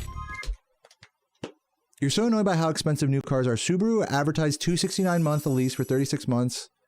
They tried to get you $398. Like, here's the thing when it comes to like financing something. Is like, for me, it's like, what's the final dollar price that this financing? It's like, to me, it's like, I don't really care. Like, if I can afford whatever the final price is of it, like the total price before all the financing, then okay, then I'll finance it, you know, if it's like a big purchase. But if I can't like literally take the fucking 20,000, 30, 40,000, whatever out of my bank to buy that car, then I'm sure as hell not gonna finance it. Because at that point, you're literally buying something that you can't afford. And there's all sorts of mental gymnastics with this stuff about like, oh, well, if it's, you know, you're buying a house and your income is this, then you could, and that's like a mortgage, and that's like that's a whole other deal when you're talking about like properties and stuff like that. But a car is a depreciating asset. So you have to be able to like tank the full cost of it and expect little to nothing in return. Now, the ideal situation is that you can trade cars in and around and lease them and not tank the entire price of it. But you need to be ready for your car to be totaled and for insurance to say fuck you as well. So to that end, I'm not even going to like comment on like your financing situation with that car. I don't know what your situation is, but that's just how I look at financing a car personally. To that end, I'd rather just buy a fucking beater off Facebook for a couple $1,000s than finance a fancy new car and be trading around and shit for the rest of my fucking life. That's just how I look at it. Everyone, you know, to each their own.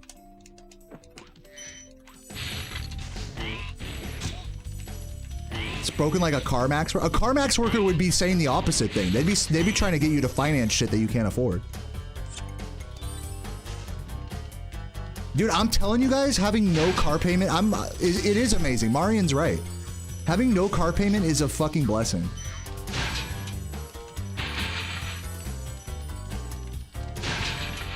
Like, besides insurance, oh, 60 bucks a month to insure Sarah's, like, old family car. That beats any fucking fancy financing situation to me. On some fucking Beamers or some shit. Some 2025 Subaru. Does it build my credit? I don't care about building my credit. I already have a good credit score.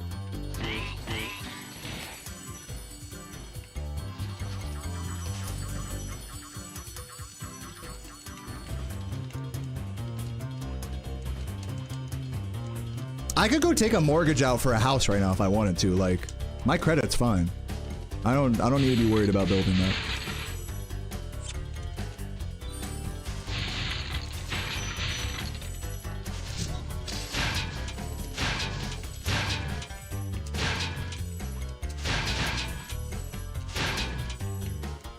Yeah, do it. I could go buy a timeshare. Yeah, right. Good idea.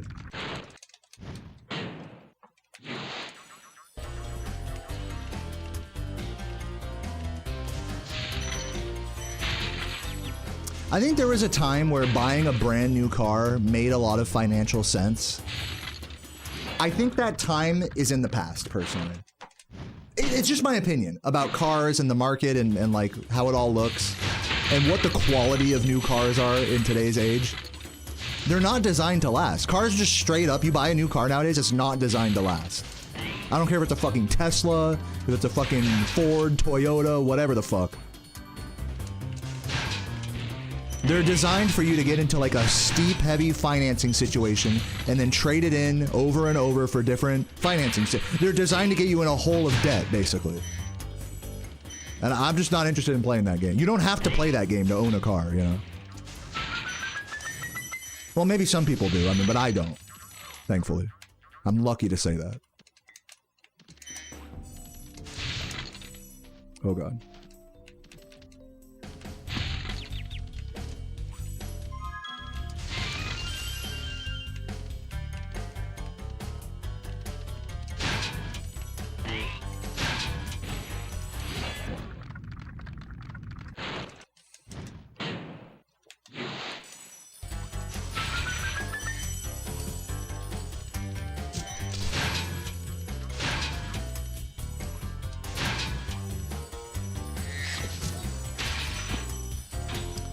So yeah, anyways, to the guy that was asking about the fucking Subaru car payment thing earlier, I'm the wrong guy to talk to about that. I'm like super like anti buying a new car. Unless you're like made of money or like a car enthusiast or some shit like that, you know?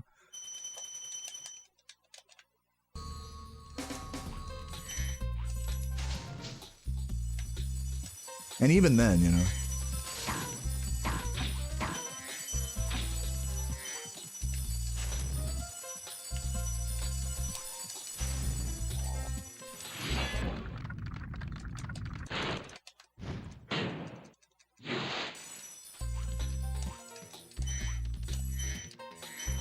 Once you get to taste something you want, dude, you know what, Jamar? I don't know if you were here yesterday, but I was telling, that's so funny you fucking say that because I had the same experience.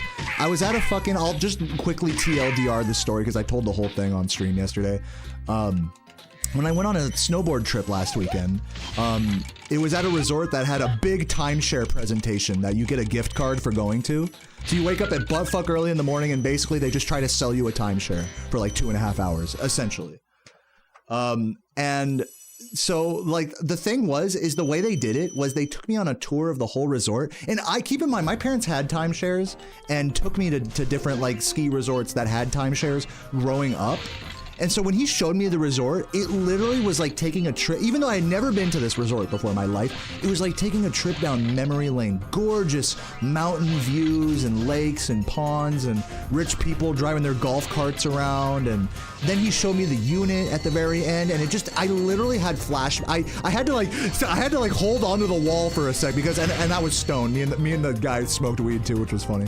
But I had to like stop for a sec because I was just like, bro, like I'm literally having flashbacks to my childhood looking at like that. Like I'd be fucking setting up my Xbox, you know, next to the TV and fireplace. And so, dude, Jamar, I totally fucking feel what you're saying. It's like once you get it, they want you to get a taste of the shit and of like a wealthy lifestyle or of like a nostalgic lifestyle, even in my case, or something that just you're emotionally invested, and that's clouding your financial judgment. You gotta be able to be honest with yourself about that. And it's not to say that like you shouldn't be driven by emotions at all. I mean, we're human. Sometimes you buy shit that you don't need. I got plenty of shit that I don't need that makes me happy, you know?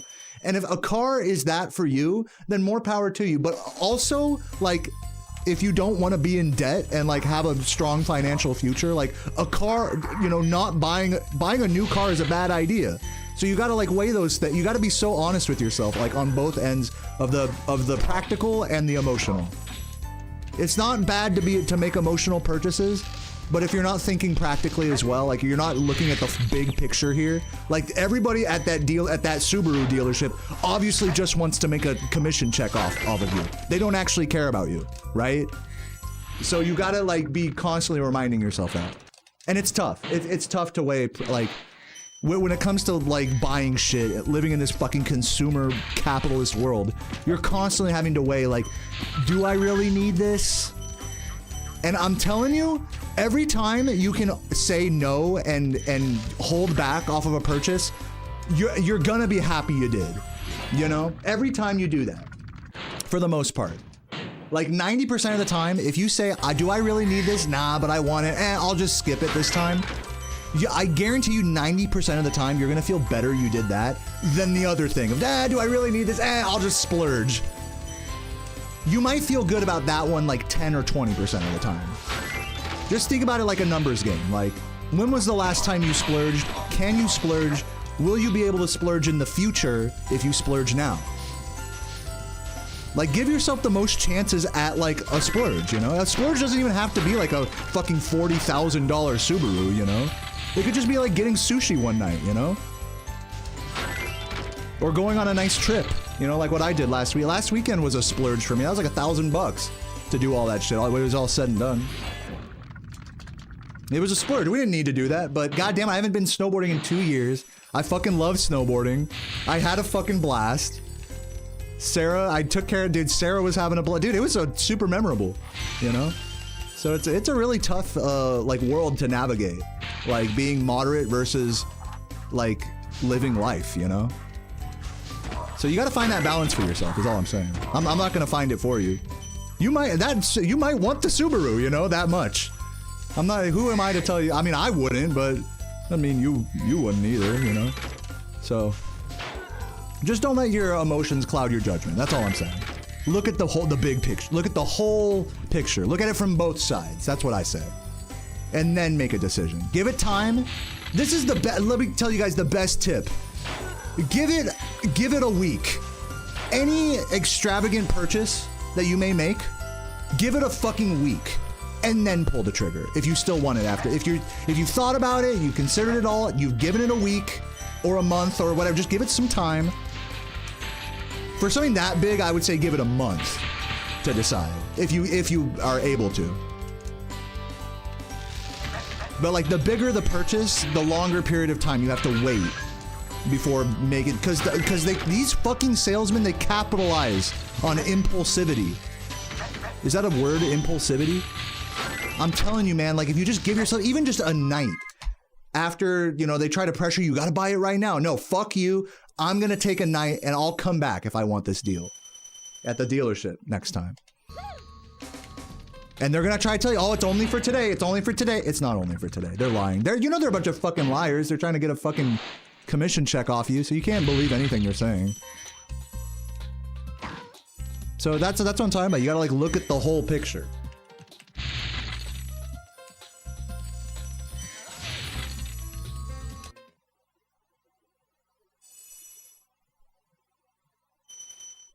So yeah, that's my advice on all that, Jamar. I think we're on. You get what I'm saying. I totally get what you're saying. I'm right there with you. You know, I get it.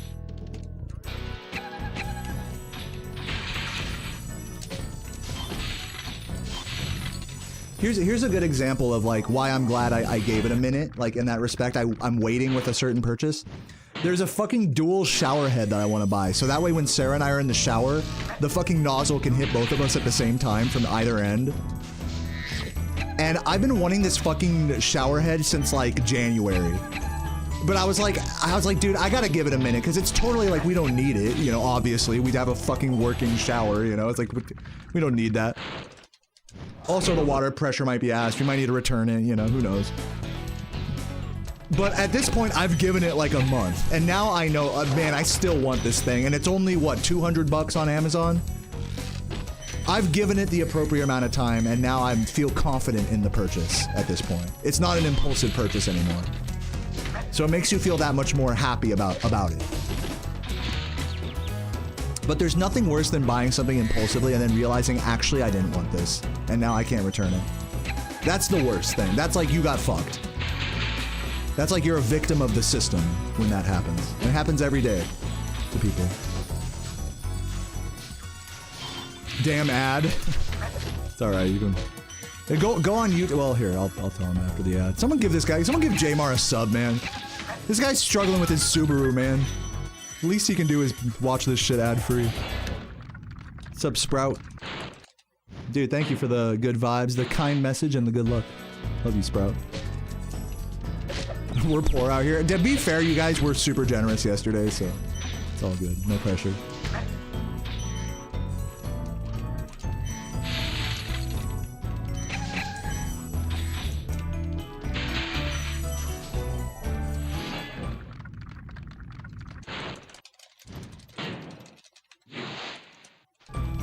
Basic model car, manual seats for $398 a month. Yeah, but what's the total? What's the actual price of the car?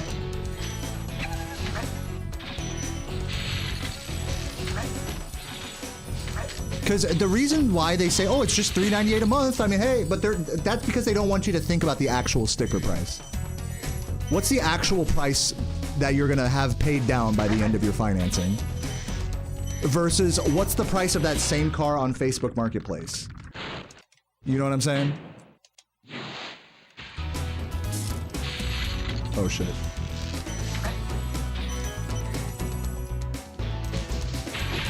Or what's the price of that car if you wait a year or wait 2 years? You know what I'm saying? Like, time is your friend here, you know, when it comes to all this stuff. Time and research. 29,000, you know, that's not, for a brand new car, honestly, that's not bad. But you gotta look at all your options, man. Because if you're just looked at that one dealership, you didn't look at all your options. You know what I'm saying? You can still get that car, but you can probably find it cheaper somewhere else, right? Like.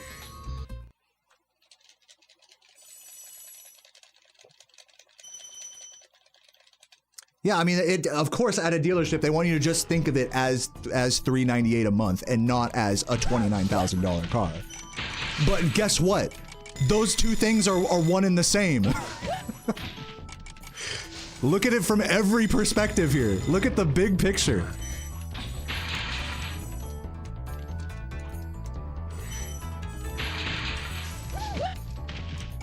Like, can you just buy like an older model used for like a quarter of the price? Would that be good enough for you? I mean, these are questions you have to ask yourself. Because they're not gonna try to help you in that way at the dealership, trust me. Are you willing to buy used and deal with repair costs, you know? Like, these are all, like, it's tough. Can you bring someone with you to check out the car if you're gonna go used and, like, you know, give you, like, the skip on it? Because you know the person selling a used car on Facebook isn't gonna be upfront with you. Cars in particular are a market where everybody lies to you about what they're selling you. It's actually fucking insane. You can't buy a car and have it be like the fucking thing that you paid for. It's fucking nuts. You have to, like, if you're gonna go check out a car, you have to bring if you're not a fucking mechanic, you gotta bring an expert with. I would pay money, literally, to bring a mechanic with me to go check out a car. Because that you're getting more value out of that if they tell you it's good or bad, versus spending thousands of extra dollars buying into whatever lie the seller tells you.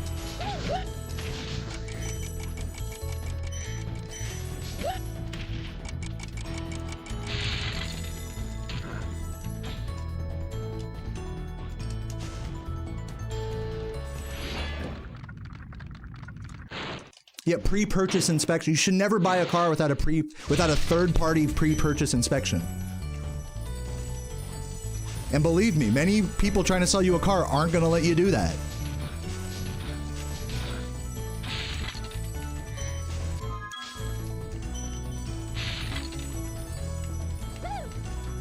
Just because a car is new doesn't mean it's not gonna fuck up on you immediately.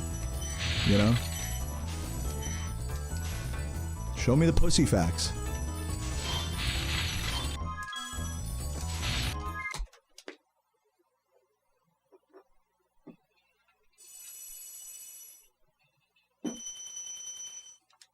Dude, cars are a scam. Dude, I'm right there with you, Mr. Kite. Like, I'm very cynical on this topic. Like, it's all a scam. It's all they want you to buy something. They want you to overpay for something that's not worth it, that you don't need all the amenities of. That's the name of the game.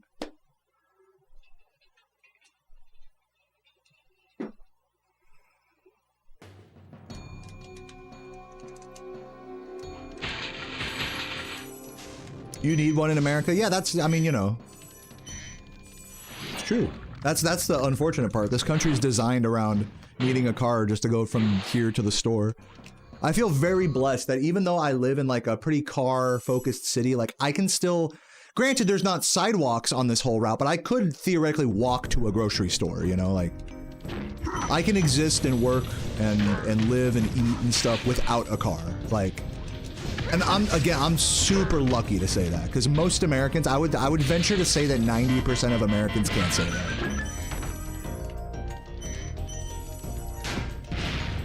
And it's just on top of that, even if you don't necessarily need one like me, it's still a huge convenience to like go where you want and whatever, you know?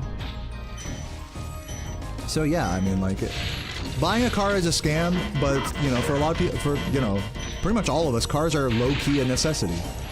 So you gotta wade through the bullshit is my point, one way or the other. You're either getting scammed or you're fucking doing your research and figuring it out, you know?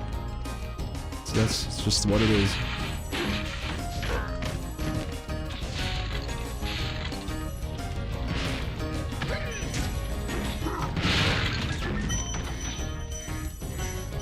Who names their cars? I don't name cars like the cars I've ever driven in my life. I've never named any of them. And I'm not gonna hate on you if you name your car, but you gotta admit, it's pretty fucking corny. It's pretty corny to name a car. Yeah, this is Sally, my fucking Hyundai. This is Jebediah. The fuck? Bro, it's a car. I mean, I get it that you're like, you know, you can have an emotional connection to something without naming it. Like, come on. What is it, a human? That's like me naming my PlayStation or something. I mean, like, it's fine. I'm not shitting on you if you've named inanimate objects before. I just find it a little goofy. It's fine. Nothing wrong with being a little goofy.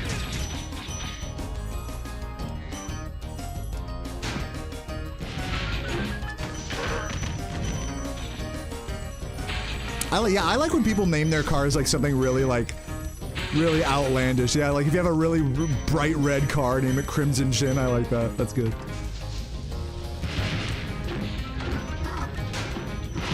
You have like a blacked out Mercedes, call it like fucking, I don't know, Black Mamba. I don't know.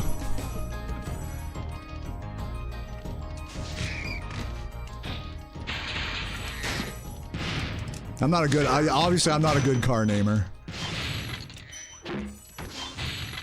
Anyways, guys, let me just reiterate, like, I've been giving a lot of car buying advice and just general, like, financial splurging advice.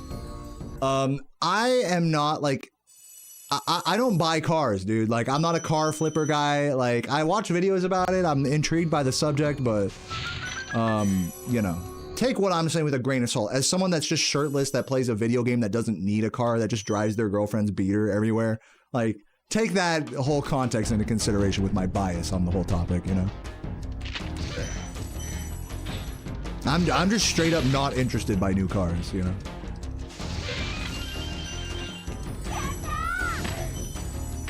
Unless it's like watching a, you know, YouTube video of someone like complaining about theirs, you know?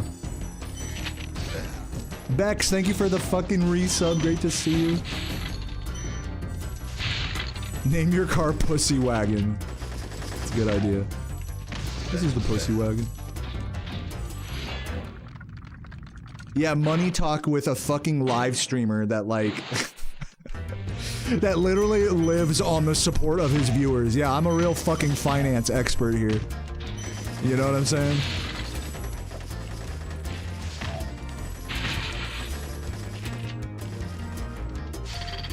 You know, everyone comes to my stream not to watch Spyro, but to learn about how to financially thrive, for sure. I'm like basically I'm like basically what's his name? I'm Warren Buffett. Name a difference between me and Warren Buffett. Nothing. We both have gray hair. We're both balding. I mean, same guy basically. I think I got them all. Oh, no, I didn't. Check.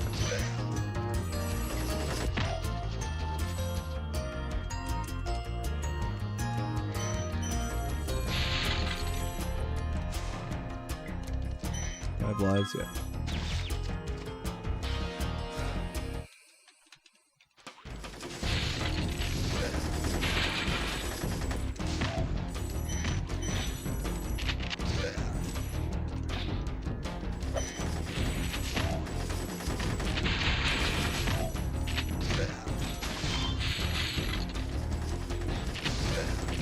God.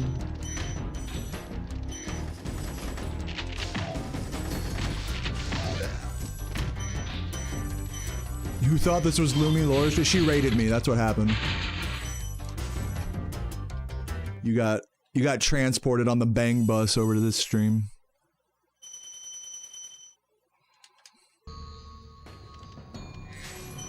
Yeah, true, Katie. True, Katie. I mean, I definitely am not going to sit here and tell you every new car is the same.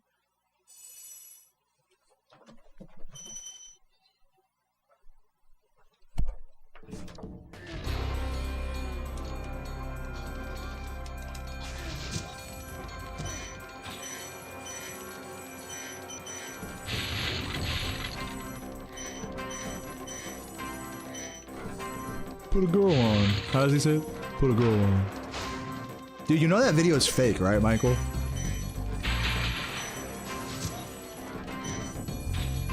I mean, it's still funny. It's just like, it's not real. Fake prank call. Nice job, bro.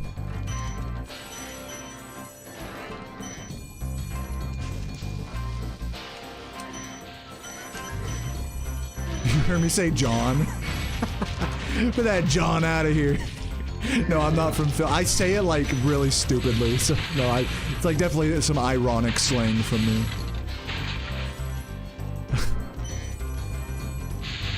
You think it's real? Okay, I'll give you this, Michael. The first couple like calls might have been real.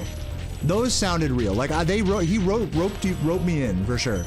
But by the time he got to like episode 5 or 6, like, did you see how animated those fucking retail workers were? They're like, shut the fuck up, don't call back here ever again, we're calling the police, blah, blah, blah, blah, blah. If a retail worker actually did that to a prank caller, you know what would happen? They would get fired. Because you know what happens when you work at a retail store? Is you get fucking something called, what are they called? Like, secret shoppers. You get people that call to see if you're gonna do shit like that. And they'll fucking bring you into the office if you don't respond exactly correctly to the secret shoppers like inquiries or whatever. So you gotta be like stone cold on the phone if you're a retail associate, or else you're gonna lose your job. So yeah, that whole like multi-episode saga of like overly flamboyant workers yelling at him for just saying like, put a girl on. It's fake, dude. I'm sorry. Like, it's just not based in reality. Like, maybe if you're lucky, you'll get one. Like, out of the whole series, you'll get one person that does that. And then every call— did you also notice that he called the same stores, quote unquote, over again? Stop calling here, and then they get mad every time? Wouldn't you think they might get mad once and then just hang up the phone every time? Like, come on, Michael, let's think this through here. Just saying. People don't care about losing their job? Well, at that point, don't answer the fucking phone. If you don't care about the job or anything, why are you gonna answer a phone and get mad at someone? My point still stands. If it's a question of caring or not, then why do these people— if they don't care, then why do they care enough to yell at a prank caller? That doesn't make sense, that logic.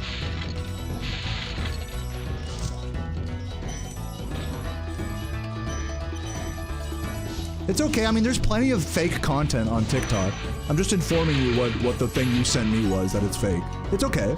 You didn't know. I mean, they try to make it seem real. Also, the comments were turned off. Just saying. Also, he doesn't show caller ID or anything on any of his videos. The camera's just pointing at his face. Like, super close up for no reason. Just saying. Everything is kind of pointing to it being fake. But it could be real, right? Oh, it could be real. Yeah, sure.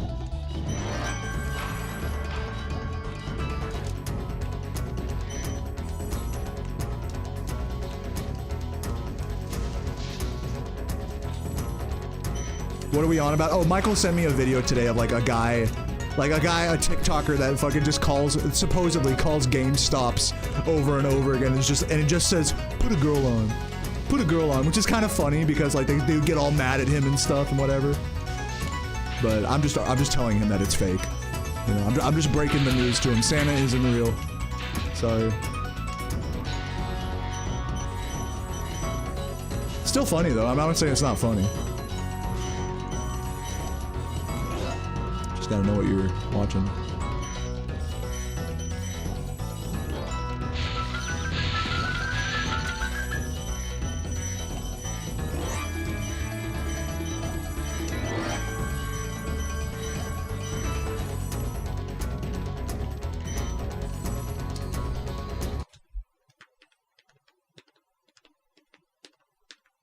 Spyro the Dragon, you've defeated Ganasty Gnorc, collected the dragon eggs, saved all the dragons, and recovered every bit of— at the end, he shows up in person and they're ready to fight. So you're saying like he couldn't have had a friend get a GameStop shirt and stand around in the store and then walk in when it's dead as fuck and then have his friend pretend to get all mad at him?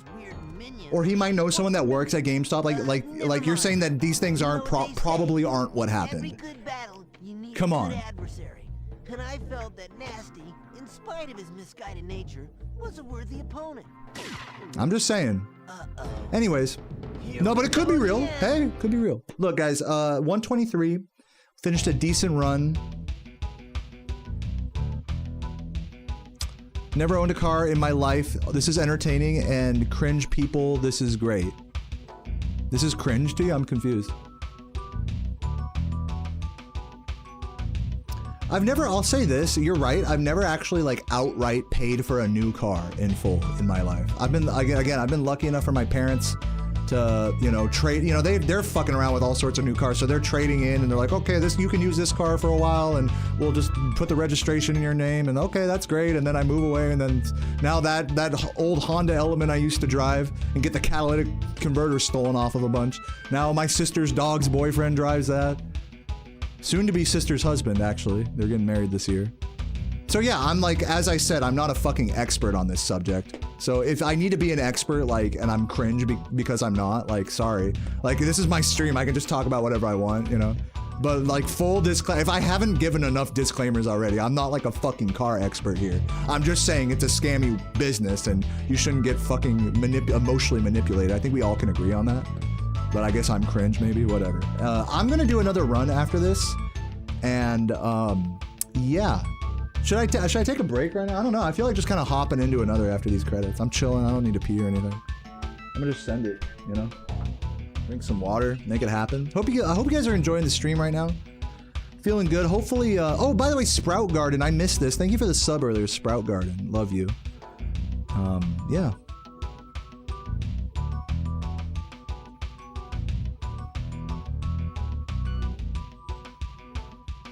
Oh, not me. I'm not cringe. Yeah, no, it's cool. Dude, getting scammed is cringe, man. Like, I'm here to, like, be, like, the bucket of water. I feel like this whole run has just been me, like, pouring the cold water on you guys. Like, fucking, that's fake. That's a scam. They're trying to manipulate you. Don't give it some time to, you know. Like, sometimes you need to hear that, you know, because people around you, when you're in that position, they're not telling you that. You don't have to be an expert to hear the advice of use your brain, you know?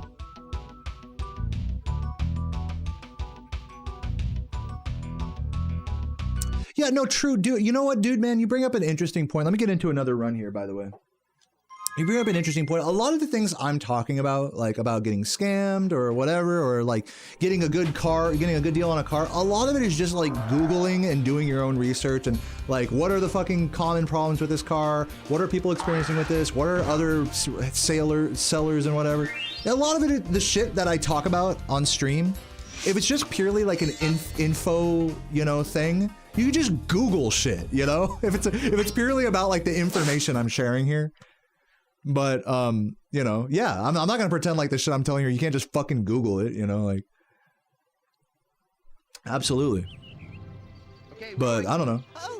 I'm just fucking ranting, you know. That's kind of true of like most things that that one would talk about in the world, right?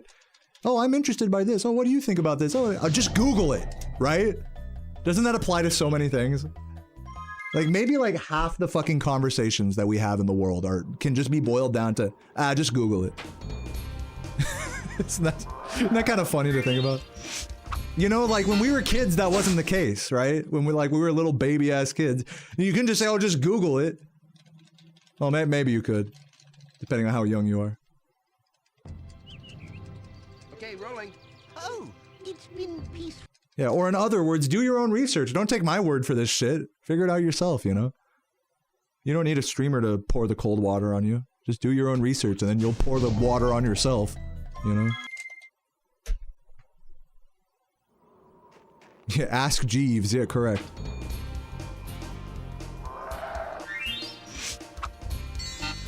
I remember when I was younger, I would use Ask Jeeves. I would go on Ask Jeeves specifically for porn searches, so that way it wouldn't show up in like the history bar of the Google bar. Okay, rolling. Oh. Like before we had like private, like, you know, incognito or whatever. Now I don't even care. I just have the fucking X videos app on my phone. I just have like a Twitter feed full of like hentai and shit. Like, who cares? But yeah, when I was trying to like hide, you know, the porn searches. Go on Ask Jeeves. Ask Jeeves is my shit.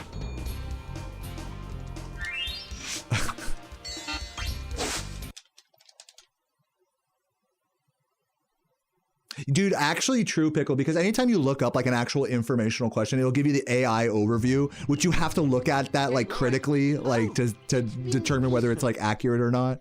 And then you have to scroll down, and then eventually you end up at like a Reddit. If it's an actually specific question, you just end up at a Reddit page. No, it's so true.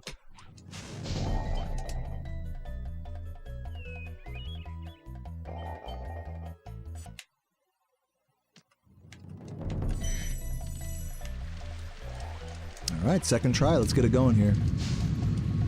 So I'm going to try to lock in a little bit more here. I'm still kind of on chill, happy mode right now, but I think I need to get into like serious gamer mode here. So we'll see. We'll see what happens. VOD stands for video on demand. It's just it's a stupid way of just saying video. Like the stream VOD, that's like saying the whole raw stream video.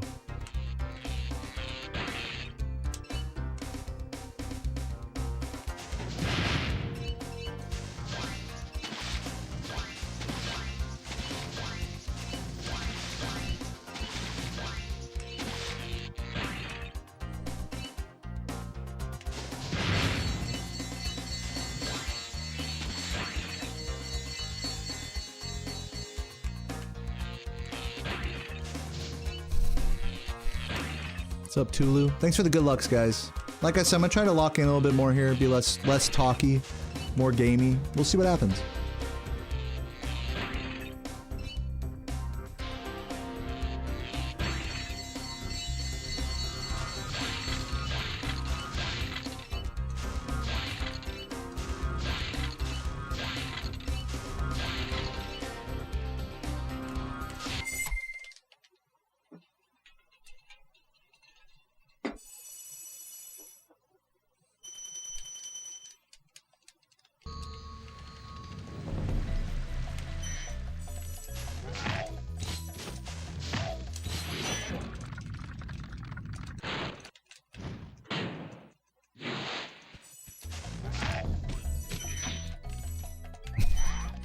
Good start here. Thank you, Bad for.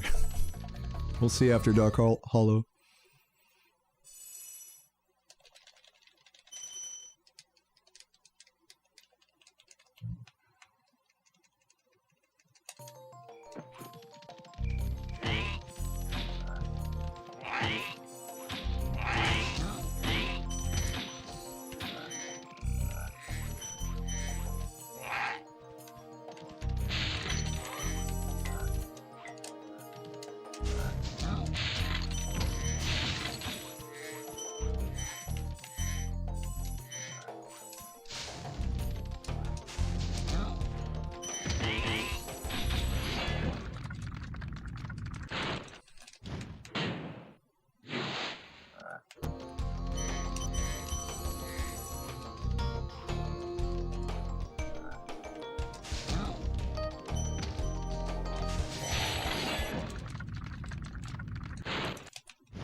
You think red hair suits me better? I used to have like kind of reddish hair, like auburn. You can see like the orange in my beard a little bit.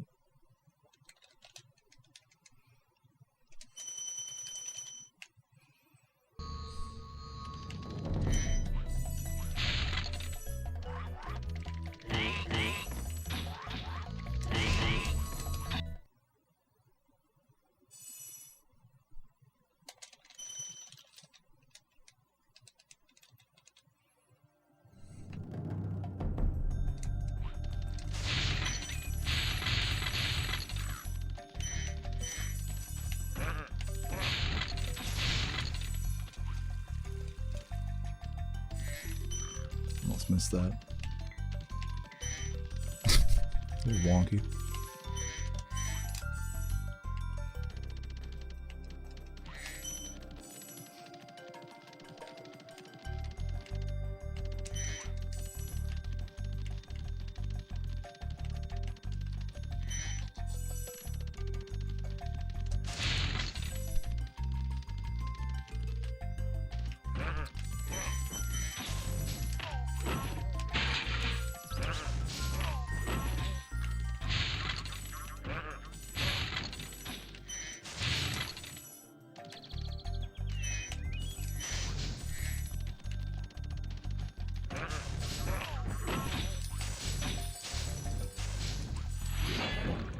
5 gift subs and Shinobi dyes their hair purple. You guys heard the man. Or woman. Oh.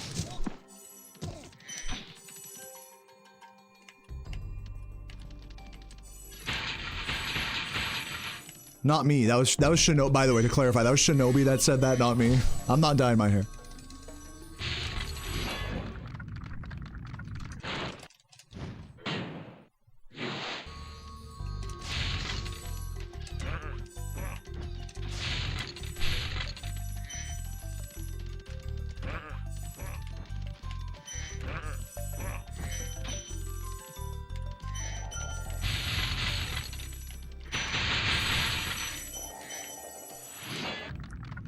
Thanks, Troy. Have I thought about getting a hair transplant? I've never put serious consideration into it.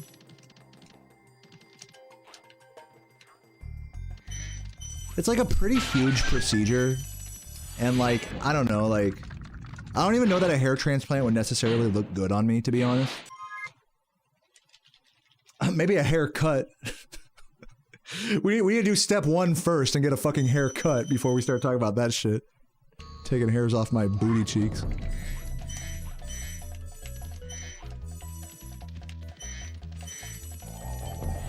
You might. Yeah, I mean, because you're like full on bald, right? I mean, I'm gonna go bald soon anyway. I'm just like embracing the bald era. Like, I don't give a fuck. Why do I need to get a medical procedure to stop the inevitable, you know? Kind of how I see it.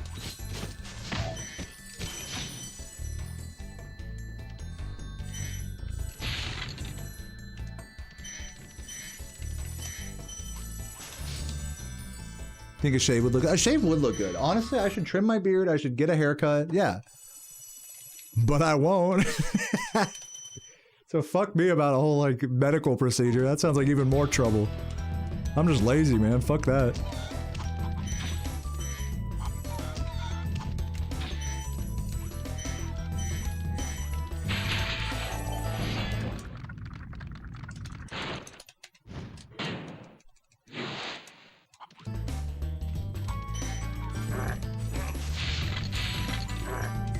Yeah, trust me, the bald with a beard era will come. That one day, that will be me. I'll be looking like a true craft beer drinker.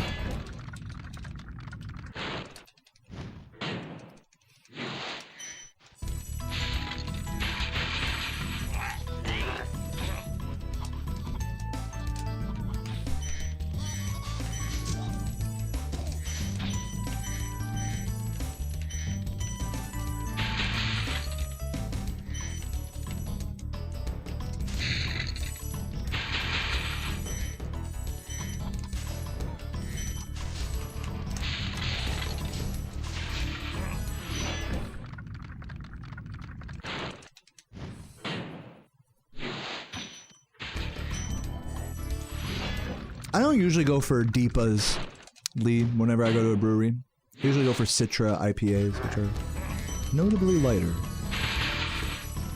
But yeah.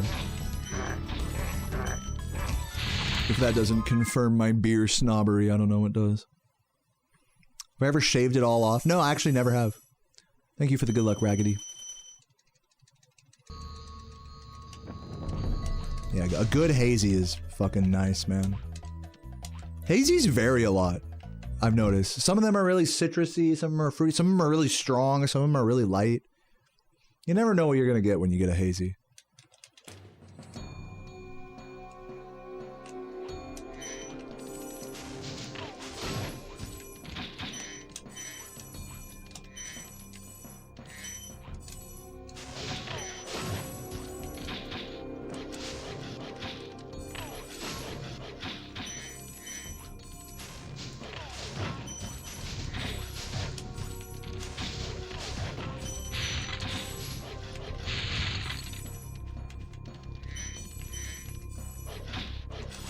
Oops. Sloppy.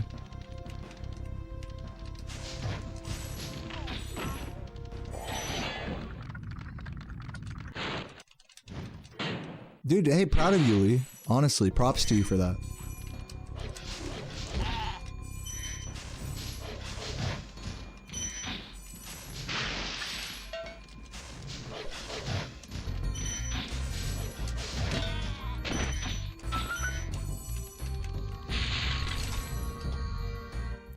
Keeping it clean.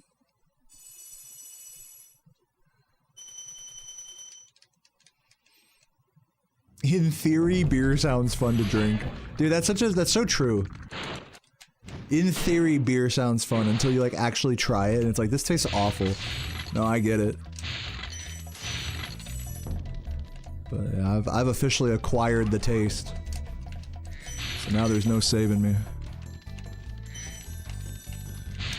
That's how it is with most alcohol, honestly. It's like if you don't acquire, it's an acquired taste, most alcohol, right? If you don't acquire the taste, then you'll never have a reason to consume it, you know? Beyond just trying to get fucked up, you know?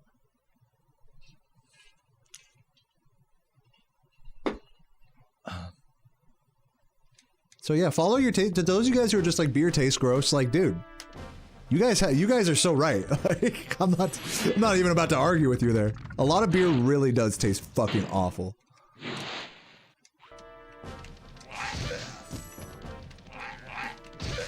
And hard alcohol for that matter as well.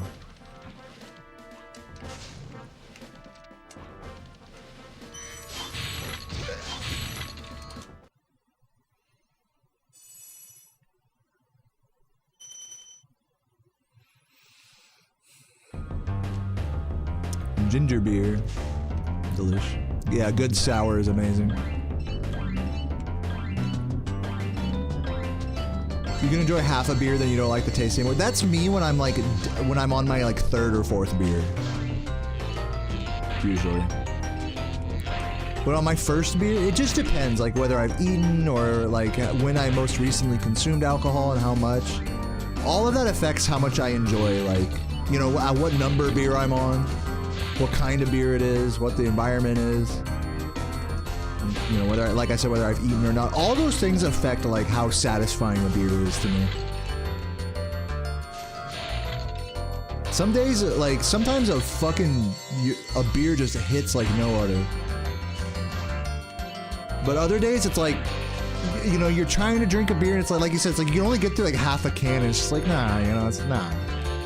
It's really a drink that, like, changes a lot based on your...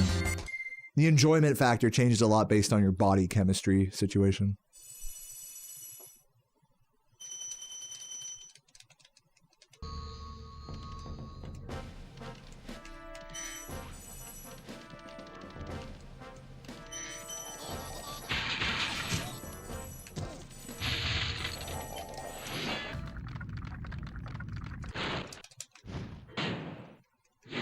Well, I'm with you about, like, not just beer, but, like, any drink that I drink, like, it's always better if it's cold. Any drink, unless we're talking about a hot drink. I said this earlier, like, I'm on the extreme end of temperature spectrums when it comes to drinks. I don't like any drink that's room temperature. I mean, I'll drink water that's, like, room temperature, but I'd rather have an ice cold water. Same thing with soda, with beer. Whatever. I don't think there's a single drink that I prefer at room temperature.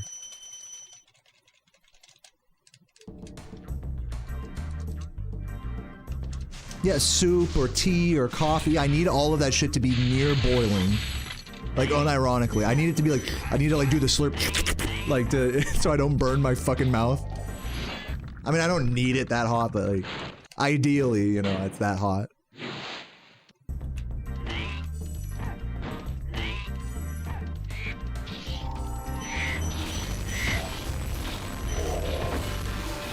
Yo, congratulations, Dylan, on the 1969. 1969. We almost got sub 20. Congrats, congrats. That's really good. I'm sorry, I'm not like really well tuned into what a good 14 tally time is. When you got sub 25, that was like a big deal, right? I'm just trying to understand the scope of like what's good and not. I obviously don't follow. I only know the 100% categories and just have blinders on to everything else. What's up, Extinct? Thank you for the resub. Okay, records it's a high 22. Okay, that makes sense. So yeah, sub 25 is like insane. Congrats, Dylan. I thought you actually did you actually PB today? Or am I just getting trolled right now?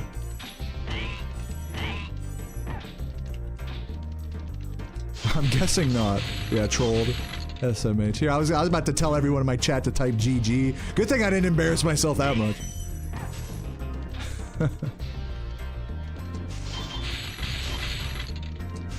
Only a little bit.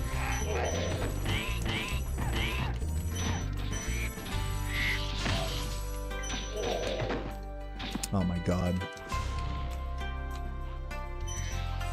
Still can save time here, actually, surprisingly. This level was ass in record. Come on.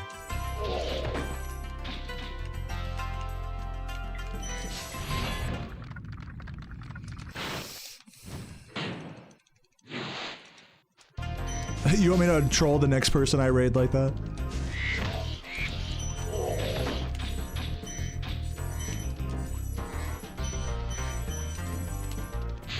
No, my raids don't even have a message. My raids are just like, alright, spam an emote. Or don't, if you want. You know, who cares? I'll raid with like 200 people, 150 people, and it's like, there's like 3 messages in the raid.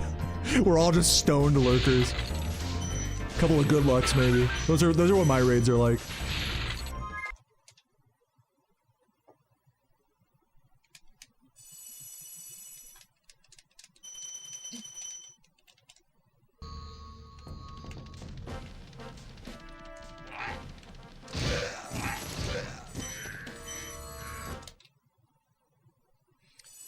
Do I decide when ads pop up? No, they happen automatically. In fact, they happen at different times for different people. I have it set to the balanced setting. There's 3 settings you can put it on. You can put it on like minimal ads. You can put it on balanced, and you can put it on more ads. So I just have it on balanced. So sorry if it's too much, but you know, this is like my full-time job, so I kind of have to have it like that. Sorry.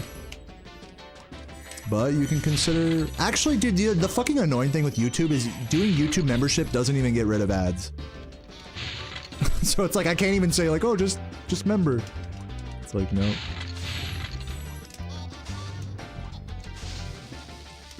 So like, I literally have to tell you to like come to Twitch and like use your Prime here in order to watch ad-free. Basically. Yeah, YouTube Premium gets rid of ads. You have to get YouTube Premium, which doesn't give me any... It technically gives me money, like, from the ad revenue. Same thing, like, with Twitch Turbo. Like, the ads that you're not seeing, I still get paid for if you have Premium.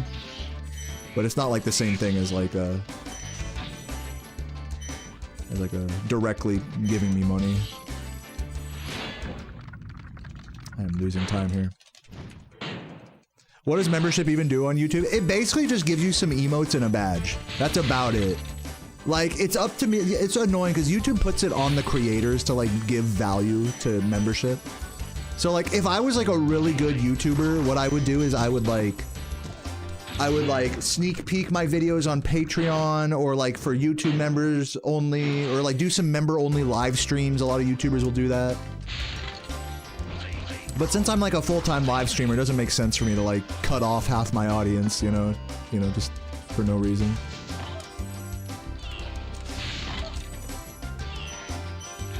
But or like do giveaways, like maybe later in the year, maybe I'll do like a YouTube member giveaway and make like a special Discord channel for you guys, stuff like that.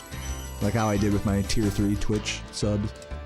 But yeah, actually just like built into the platform, having YouTube membership doesn't do anything except give you emotes and a badge. And I guess like your comments will generally be further to the top of the directory, since YouTube uses an algorithm to show what the top comment is, not based on date, but based on like relevancy, and membership affects that. So if you want me to see your comments more easily, I guess that's that's like one benefit. It's just dumb.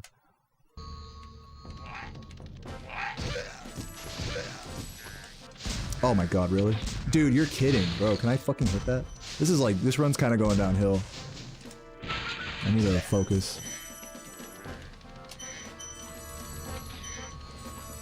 I was doing good, not anymore. Am I gonna try any % record? I will go back to any % after I get another record in 120%.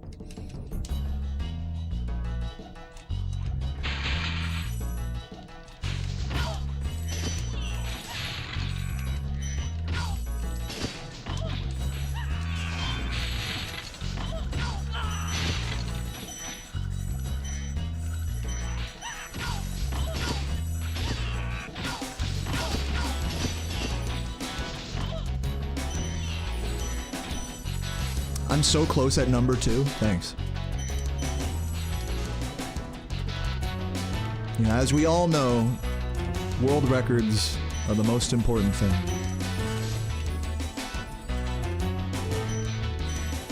Premium should give 1 free member to any YouTuber. Yeah, I mean, I agree. Like, through your YouTube Premium, you should be able to member, like with Amazon Prime, you should be able to member to any one streamer for free. And without not talking about Premium now, just for basic users, a membership for a non-premium user should get rid of ads.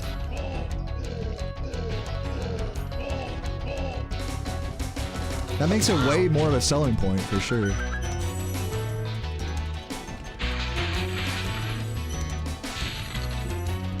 No, it doesn't. Yeah, it doesn't. Isn't that surprising? You guys don't know that. It doesn't. You can do YouTube member to me and it doesn't get rid of ads. Like, I can't set it to do that. Yeah, that is it. It makes it almost valueless. Almost valueless. It forces, like I was saying earlier, it forces me as the creator to add value to memberships. By doing, like, you know, sneak peeks and stuff like that, or giveaways. It's dumb.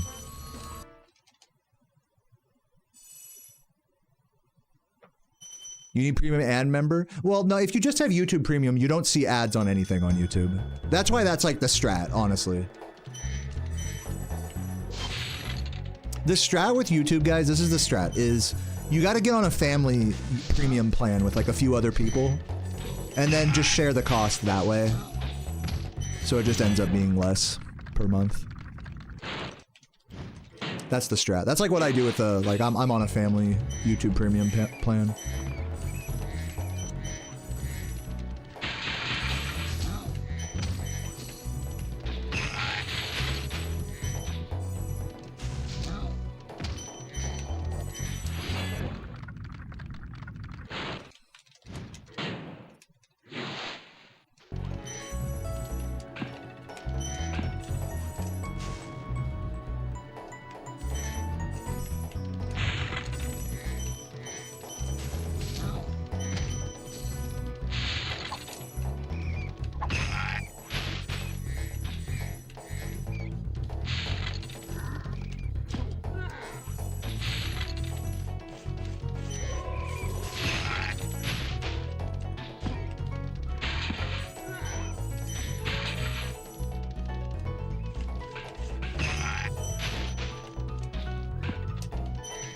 Come on, dude. Yo, E-White, thank you for the resub. Dude, why is... He's like in the worst possible spot. That's amazing. Never seen him go behind me like that. That's excellent. No, I'm losing it here. I started this run strong, and I could just feel I'm like losing the focus already. I like legitimately, if I want world record today, I have to just not talk. And I don't want to do that. I don't want to not talk today. Today I'm in the mood to talk, so we're just gonna play and just vibe.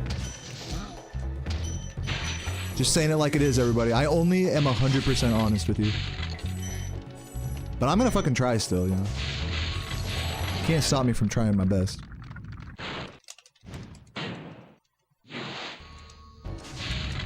Yeah, YouTube Red. And they had to change it to YouTube Premium because RedTube is porn. Yeah, I remember that.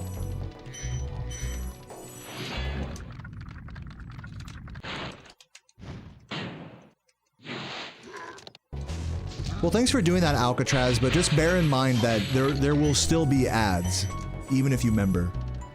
As long as you're aware of that, then yeah, man, thanks for doing that, if you do. But yeah, there will still be ads for you, if you do that.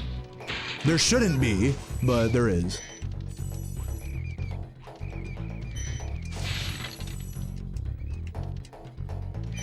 Yeah, no, seriously, like, if you're watching on YouTube, to anybody who's watching on YouTube and, like, you're struggling with the whole ad situation, the strat is to just sub on Twitch, like, straight up. Just watch me on Twitch.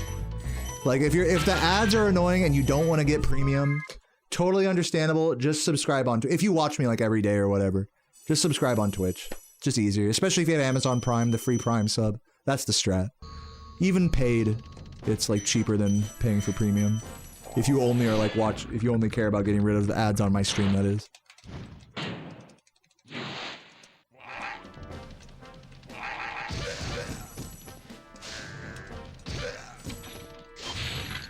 I've definitely made Twitch like a lot more of an ad-friendly space than it used to be on my stream. It used to be like, oh, well, I stream on Twitch and YouTube, so like I'll just run the max ads on Twitch, which is so much ads. It's crazy. 22 minutes an hour, roughly. Now I've reduced it to the actual like reasonable 3 minutes an hour, whatever. So even if you don't have like a sub or anything, I'm pretty sure if you don't pay anything, like the ad experience is still better on YouTube. But if you want to pay something but just pay the least amount possible to get rid of ads, the strat is to go to Twitch. Or, I mean, it just depends on your situation. If you use YouTube a lot, then the strat is to just get premium.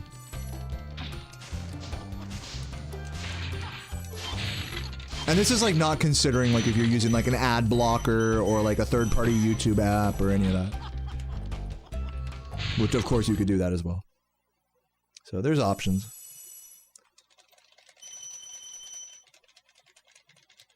Yeah, you can pretty much skip every YouTube ad on my stream, but let me know if that's not the case. Like, if ads don't give you the skip option. Because sometimes I think that happens. I think, like, for every, like, few skippable ads you get like 1 or 2, like, unskippables. Let me know what you guys' experience is with that on my stream. On YouTube. The druid behind the wall dies because I break the fan chest, which flies over the wall and hits him.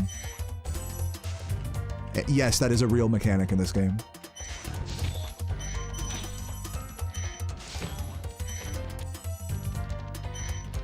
No, straight up, I'm the same. I literally can't live without YouTube Premium. Like, I need that shit. I watch YouTube, like, so much.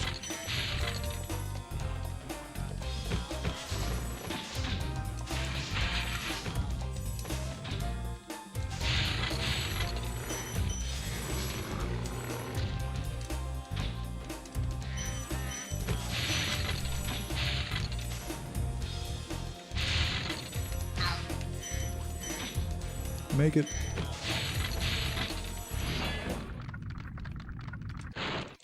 Google runs YouTube at a massive loss, so it's understandable. I mean, you know, it's just a small company. You know, like, they're trying their best. You know, we should really give them more money, honestly. That's what I'm saying. I'll take your point a step further. Google and Twitch as well. I mean, they're just the little guy. They shouldn't give us any benefits. We should pay them more in order to make sure that these you know, poverty-stricken sites can last forever.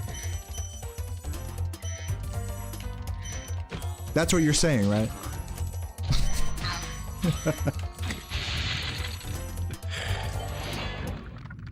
I'm kidding. They host trillions of hours for free. No, yeah, it is a fair point. It is like, you know, Twitch and YouTube, there's just so much content that, like, from the back end side is like unfathomably large and expensive. But then at the same time, as like, you know, publicly traded companies, those are also even more unfathomably large and expensive and rich and whatever.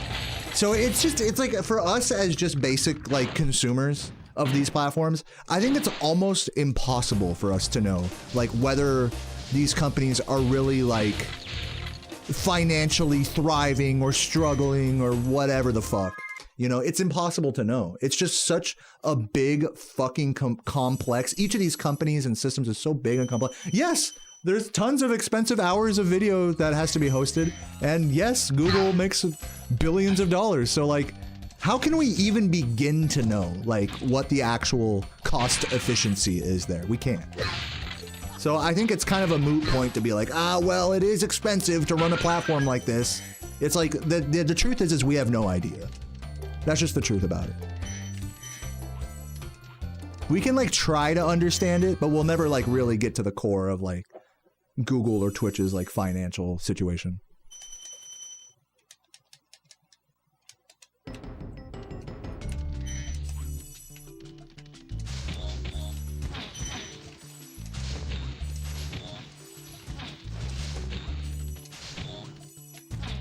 You gotta remember also that these companies have every incentive to get us to think that they're struggling when they're not, by the way.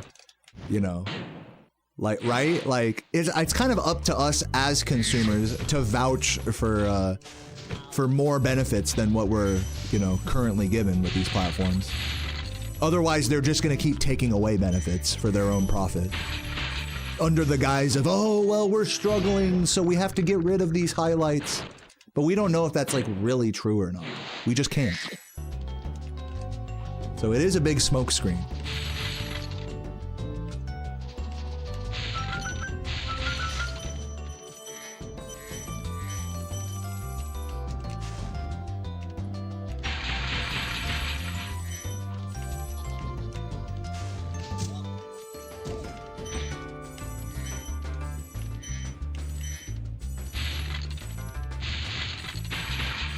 Have I found any skip in Spyro 1?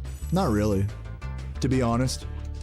Yeah, like little routing things here or there, but nothing like that significant, honestly.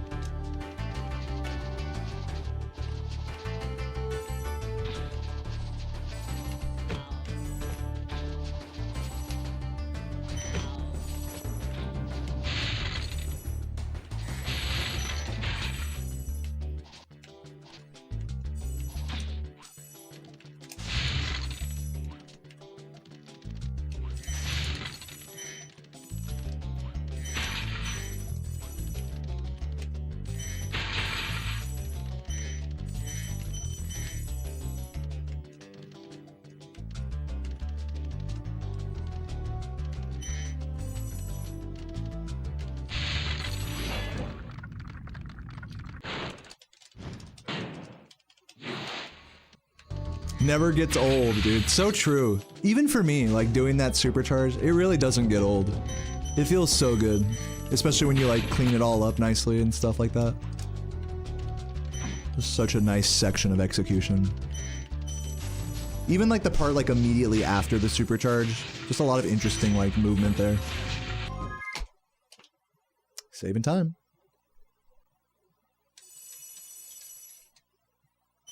By the way, shout out Extinct for the resub and E White Gabe. I think I shouted you guys out. Maybe not Extinct. Love you guys.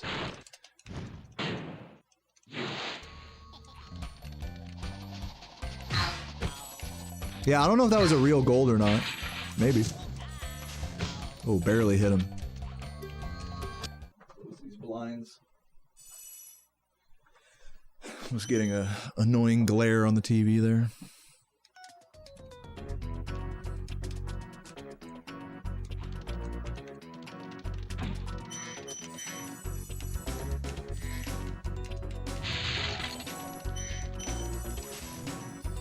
Do I spend time off stream trying to reroute this game? Nope.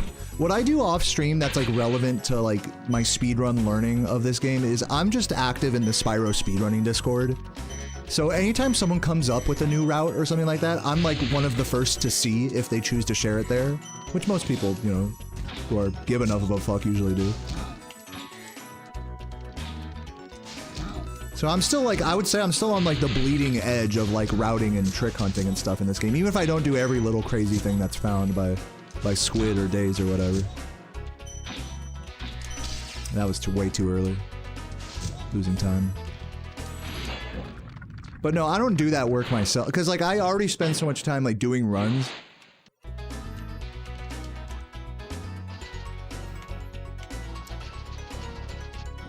And also, and I hate to say it like this, but this category is kind of, man, I hate to use this word, but this category is kind of solved, low key. Like, what am I gonna fucking find? You know what I mean? Like, not to be rude. I mean, there's always something more to find. Like, don't get me wrong, but like, I mean, like, just this category's been run at a high level, at least by me, for so many years. That like we've looked at every like most possible like devil's advocate reroutes of big levels and stuff. You know, that usually when people do come up with one, it's usually like but it's slower, or it's like in a best case scenario, it's like almost as fast at the cost of like a ton of like more difficult movement for no reason, basically. So that's kind of the name of the game with like rerouting this category in particular. In the year 2025. So I mean, it's, I don't want to say it like, I don't want to like demotivate people from doing that, but it's just, that's like one reason why I don't do that. It's like I get more out of this game doing runs and streaming those rather than like on my own, just sitting back and like looking for stuff that I'll probably never find, you know? It's just not my bag, TLDR. Now, if this were like a speed game that like no one played, then yeah, I would definitely spend a lot more time like coming up with strats and stuff, you know? But that's not what this is. You know? Alright, losing like 10 seconds for the Mist Wizard proxy, but it's cool. Yeah, again, like what Riki said, like, what we don't know is what we don't know, you know, like... So I'm not trying to say, like, there'll never be new strategies found, but... I'm just trying to put things into context here.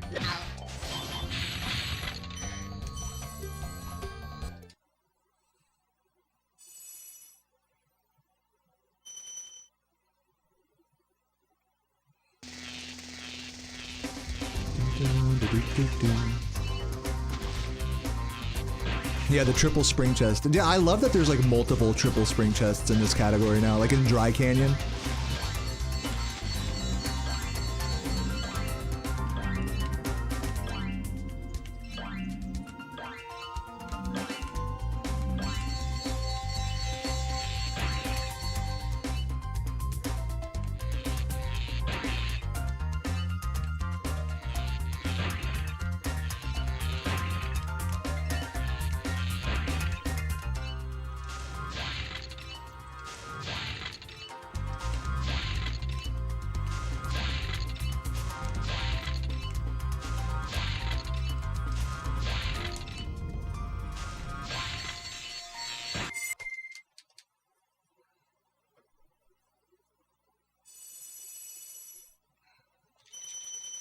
What's up, Roy? Welcome, welcome.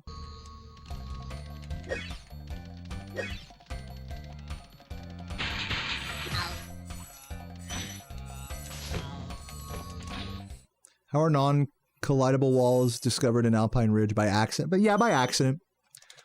Like the one that I fly through in this run, that was found by Tuval in 2016.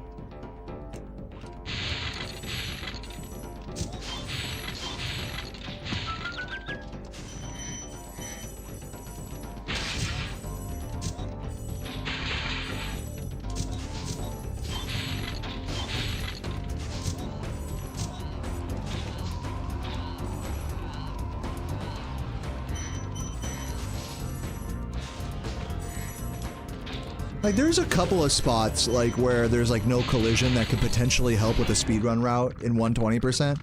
But, like, you know, it's like, you gotta do some crazy, to, like, get that high, like, in the level's geometry to where they stop putting collision on walls, for example.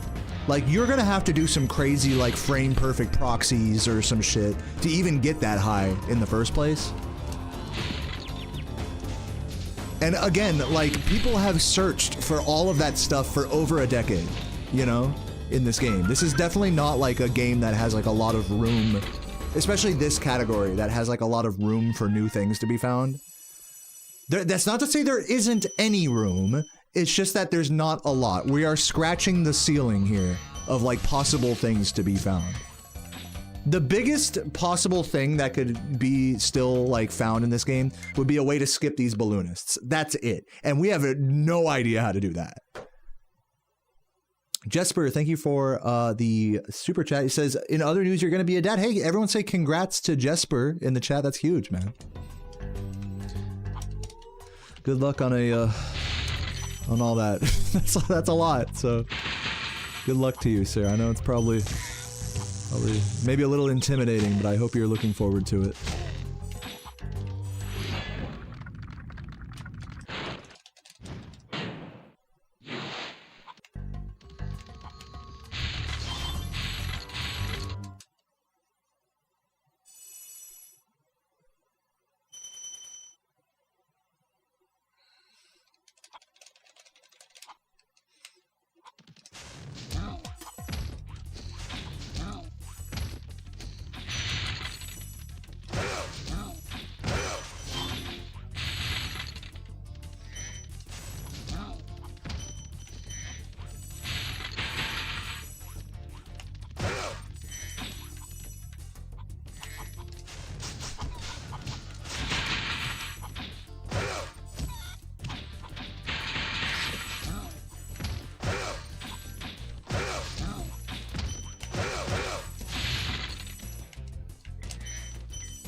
Hopefully I got all those reds. I think I did.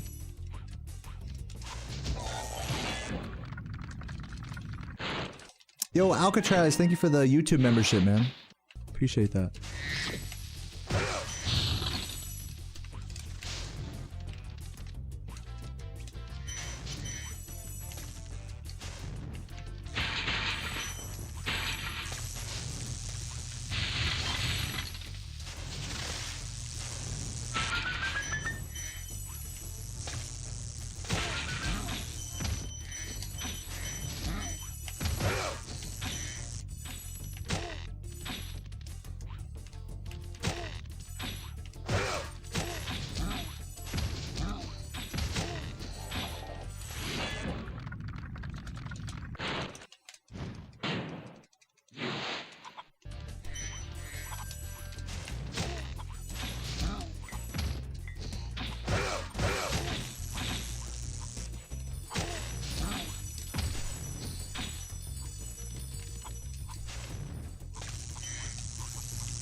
What's my favorite Spyro merch? I don't know. Like something that you could like buy right now. Probably like 3D printed gems. Like, you know, Canadian guy A is selling a bunch of those. I have some, not by him, but I have some that a viewer sent me. Those are fun.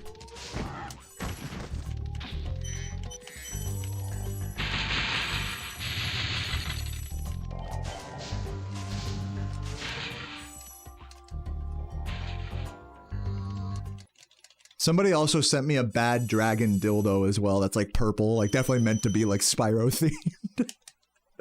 I don't know if I'd call that my favorite Spyro merch, but it's funny.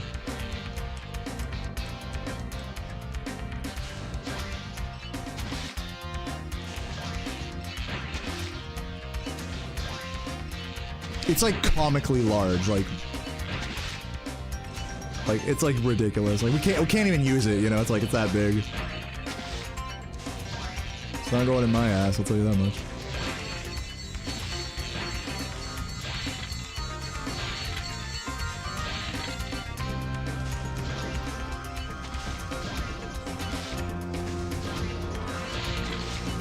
Oh, are they expensive? I believe it. It's like a nice dildo.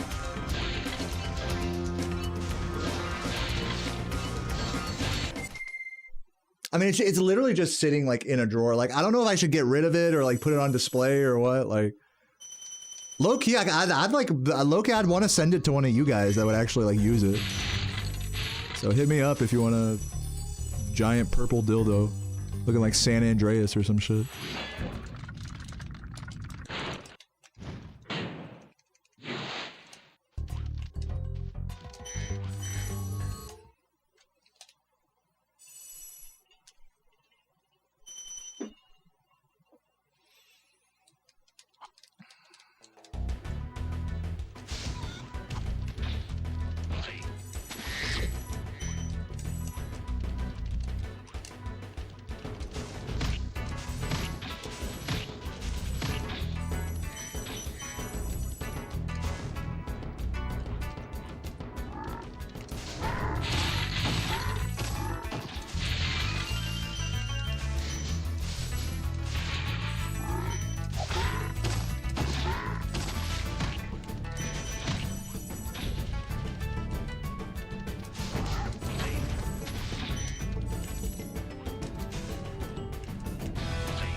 Give it to YouTube. Yeah, YouTube member dildo giveaway.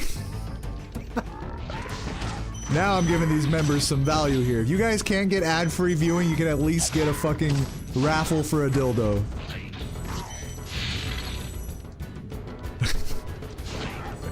Now we're talking.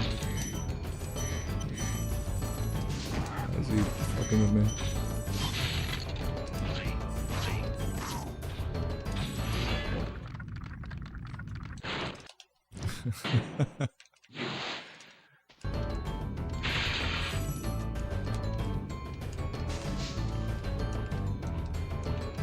Jump. Oh my god, I almost fell there.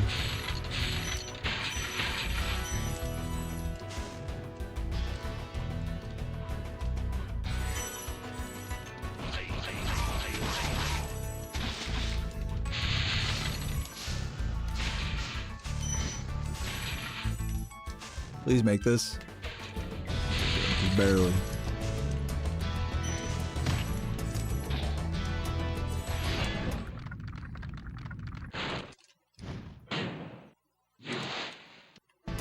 Use it for making drinks. Yeah, like those chug channels on YouTube. They'll use like a fucking like leaf blower to like stir the drink. Like, alright, now we gotta stir up the drink. They pull out like a fucking like shovel.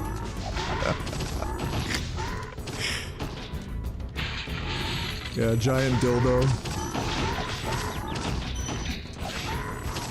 And like, it's like something that's so large it like barely even stirs the drink at all. It's just like, they just put the tip of some random giant like appliance in it. Like, alright, now the drink's stirred up, let's chug. And they don't even, and the funny thing is you don't comment on it at all, like, just use a giant fucking ridiculous thing. I saw one guy use a bike, a peg from a like literally picked up a whole bike and used like the BMX peg on it to like stir a drink. It's like, okay, made this Bacardi and fucking soda and here we go. Glaze something.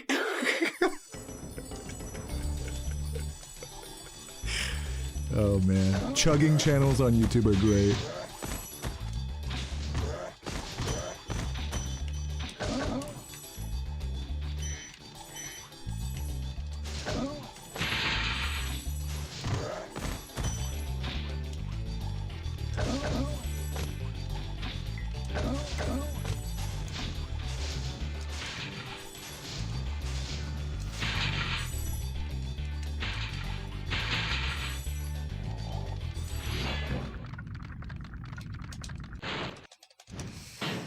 Did you miss something funny? No. Not on this stream.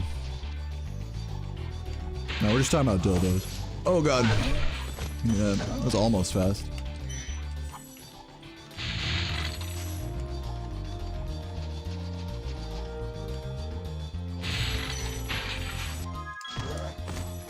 But I literally didn't even look at the I looked at the life count. I'm a fucking idiot. That pause was pointless. Like, if I didn't have enough gems there, I wouldn't have known, because I looked at the wrong part of the screen.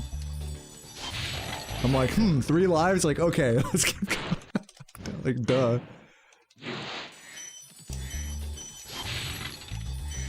Yeah, it's so funny, like, today I, like, have the energy to play well, but, like, I just, my brain is just, like, I don't know. I'm having too much fun, I think. Which is a good problem to have, you know?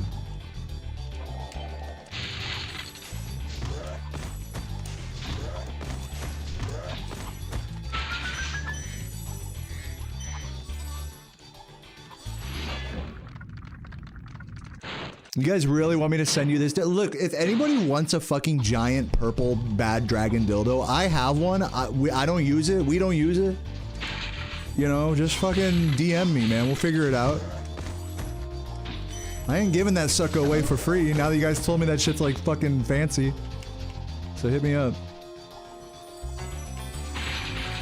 Send me a DM on Discord. I might not get rid of it. I mean, it's like, it's such a meme, like in Spyro speedrunning, that it's like, I kind of have to keep it just for like the meme, you know?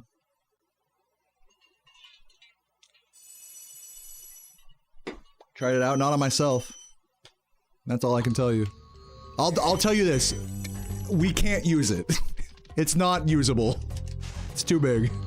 I'll just say that.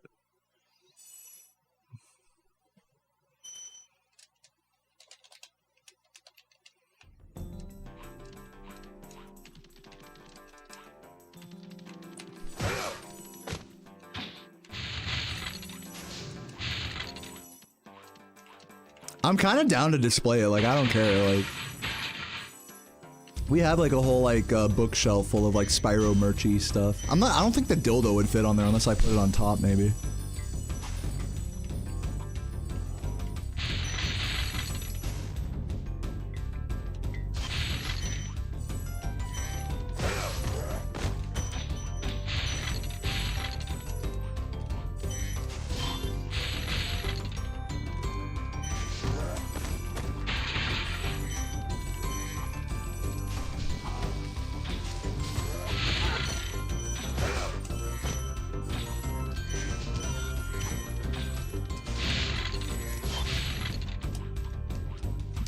Hang it off the side of the bookshelf, just let it like flop there. That's kind of funny. I'm not sure if I can like get it to. I forgot. I think it's like one of those suction cup kind of dildos. I'm not sure if that would. Like, I'd have to like super glue it to the fucking thing.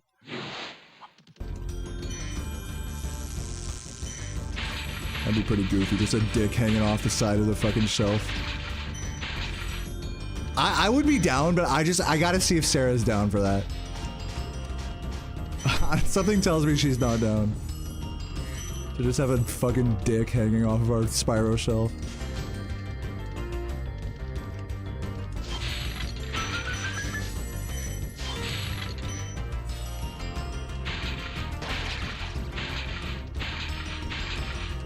You know, funny thing about that is I actually have a lot of, my family has like randomly acquired a lot of like penis memorabilia over the years.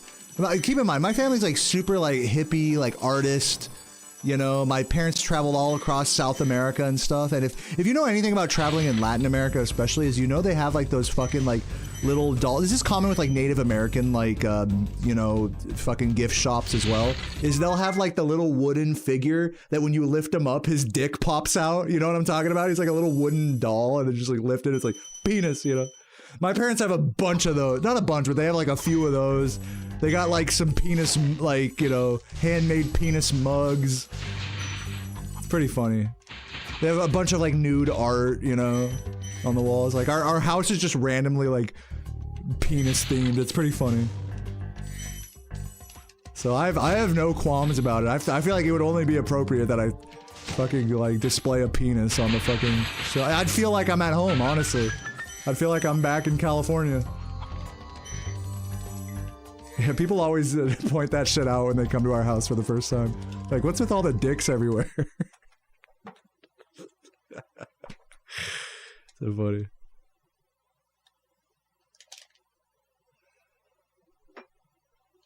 You spent 3 hours in Icy and found a way to get out of bounds with non-functional. Okay, so Icy doable? You're saying Icy's possible?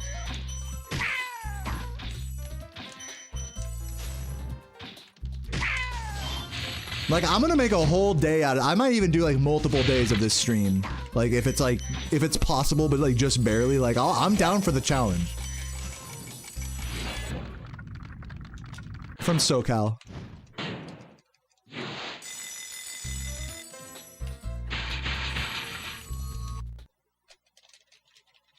Dow.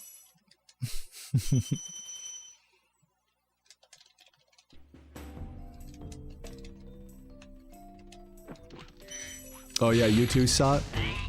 What was that? Let's go, SoCal gamers. I live in Virginia now, though. Bet I have a hog. Like, is that like slang or something for like a dick? I do have a penis. It's not a particularly impressive one. Oh.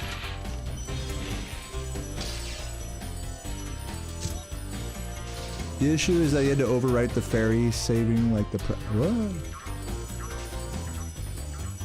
Oh, I would need save states? Ooh. Because I want to do it on console is the thing. That's what I would like, ideally.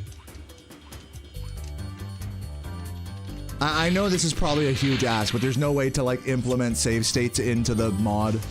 Like how they have it with the practice ROM, for example. Is that like an option? Like, can you just DM Composer and be like, yo, let me get the code for that?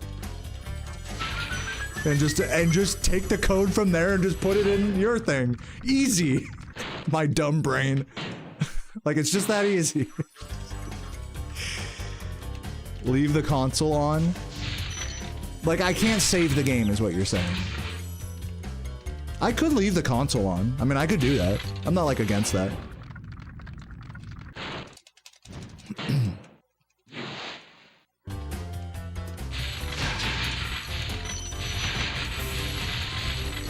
Yeah, I mean, if you could find a way to make saving of any sort work, like, that would be great. But if not, like, I'll leave the console on for a few days, like, if I have to. For now, let's just figure out the flight levels, you know, and just see if those are doable with the current settings. And then we'll tackle the save thing separately.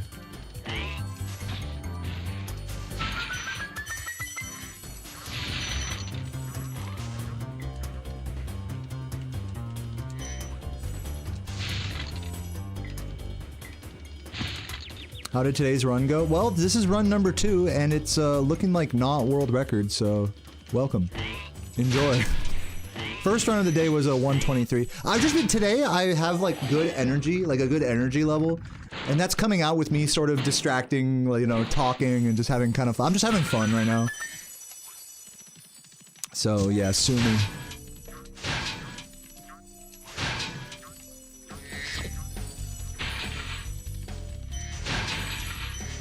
But I think we're still on 120 pace, right? Like, if I play well.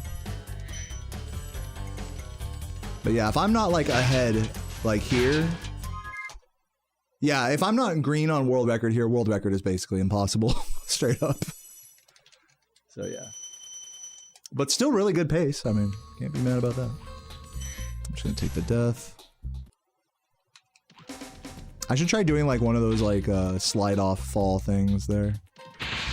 Oops.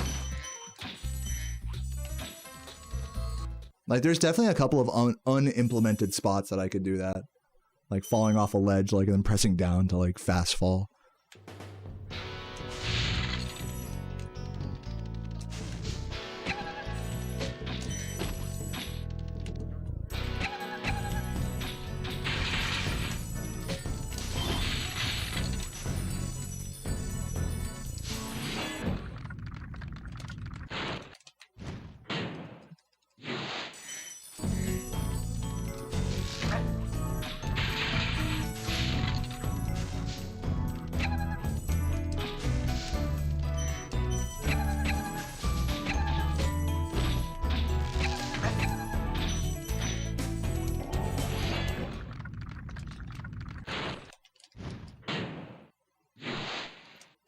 I mean, true, Josh, true. I'm glad you appreciate that. That sounds like the message of someone who's tried, you know, after watching my stream to play this game, like, somewhat efficiently and failed. So I'm glad you understand how difficult this is. If it may look easy, it is not.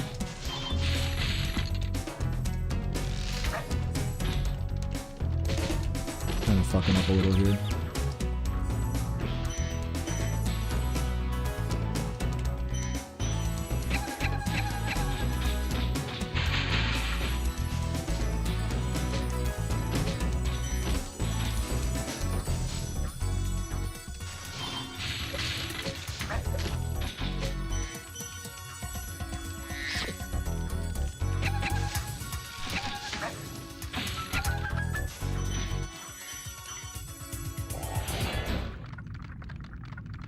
You want a real dog emote? That is a real dog emote. You mean you want me to add a dog emote? Twitch is full of dog emotes. That's what this website's for.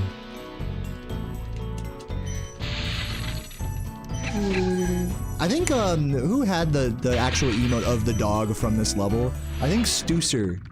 Man, you guys remember Stu? Man, I haven't seen Stu online in like years. Holy shit. I met her in fucking, at GDQ like a few, way back.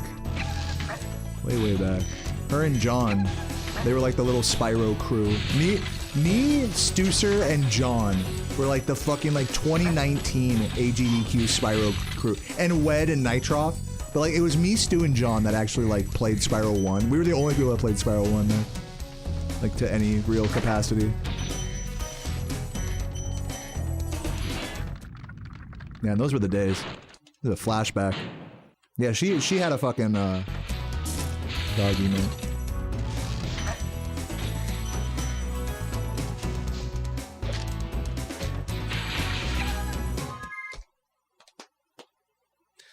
Nitroff doesn't really stream, no. But he's around. He exists. He's not like a. He hasn't. I would definitely say he's still part of like the speedrunning community. Like he. Fuck. Where am I? Oh, I'm going the wrong way. Fuck. This is bad. I might have caused cannon glitch there. Idiot. We'll see. You'll definitely still see him periodically responding to stuff in the Spyro Discord, and he also goes to events. Like he goes to GDQ. He and Wed are both like the fucking dedicated Spyro people at like every GDQ. So he's like around. He's not like dead. But yeah, no, he doesn't like stream or like grind runs like he used to. And that's okay. It's called having a life. And luckily no cannon glitch there.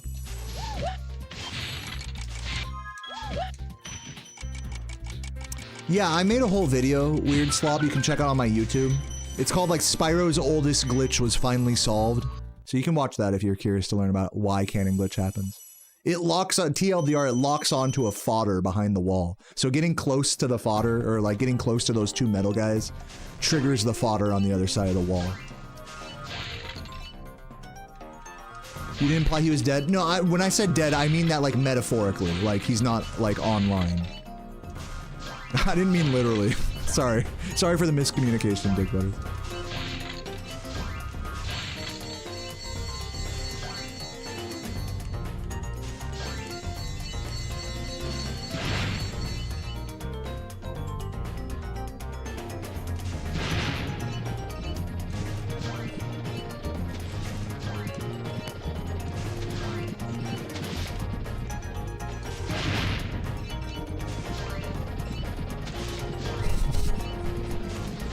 Where's Nitroff gone? Yeah, he fucking died. Anyways, man. Let's see if I can get a gold split here. See if we can bring this run back. Yeah, anyways, yeah, fuck him. I'm just kidding. Love Nitroff. Dude, one of my favorite photo that I've ever taken at a GDQ is me and Nitroff. It was when Nitroff... Okay, so story time. So me and Nitroff... You know, I was hanging out with this guy a bunch at it. This was like GDQ 2020 or something. He showed up and the fucking his airline. There's always one person at the event where their luggage gets lost from the airline that they took. Fucking classic fuck Air Canada, right? So yeah, the airline lost Nitroff's bag, so he didn't have. Oh god, he didn't have any clothes or anything. Like he literally wore the same clothes for like 3 days straight.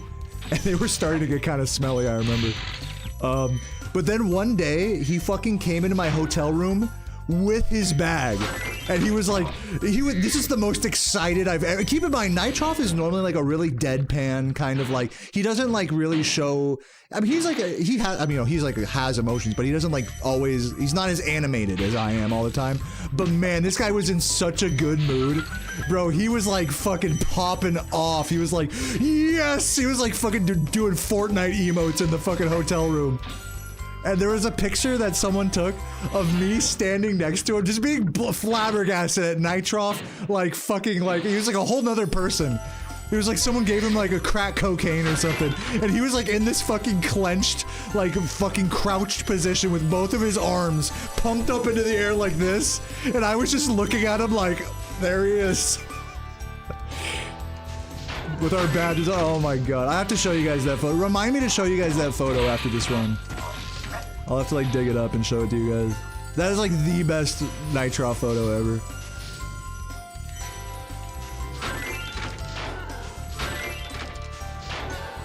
Cause dude, 3 days, that's like a long time for an airline to lose your luggage. Like by the 3rd day, he thought like, you'd think like, okay, they just like, I'm not getting my luggage back. This is, so he was like kind of pissed, you know, and I would be too. Normally when airlines lose your luggage, you know, you tell the help desk and they'll get it to you like by the next day. Like it's happened to me before, you know, it's like goes on the wrong flight or it's at the wrong airport or something. They just send it over on the next flight, you know, it'll be there the next day type of deal. So yeah, like Nitroff thought it was all over for his fucking clothes and console and shit.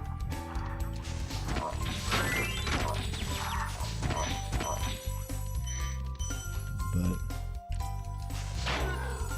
yeah.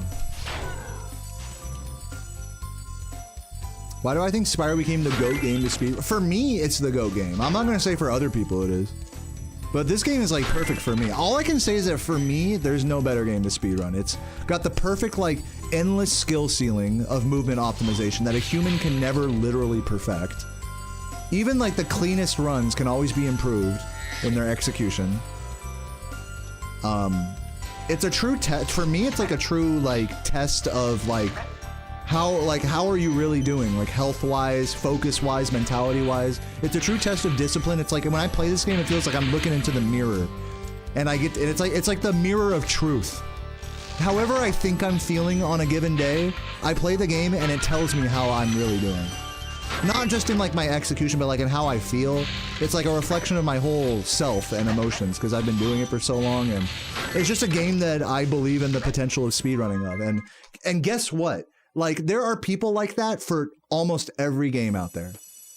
People like the way I'm talking about this game, there are people that feel that way about Mario 64, about Zelda, about Bubsy, you know? So, like, I'm not gonna say this is the best game, like, the GOAT game for everyone, but it's the GOAT game for me. No doubt about it. For speedrunning, especially.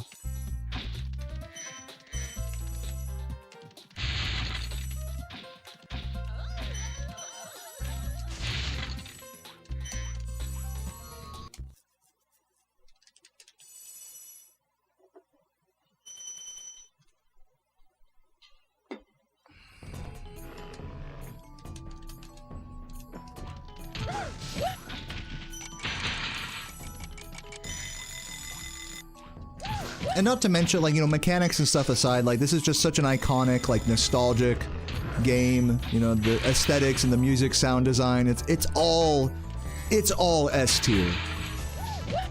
And for it to be a good speed game on top of all of that is like, yeah, it's the GOAT for me. But a lot of that is subjective too, I have to admit.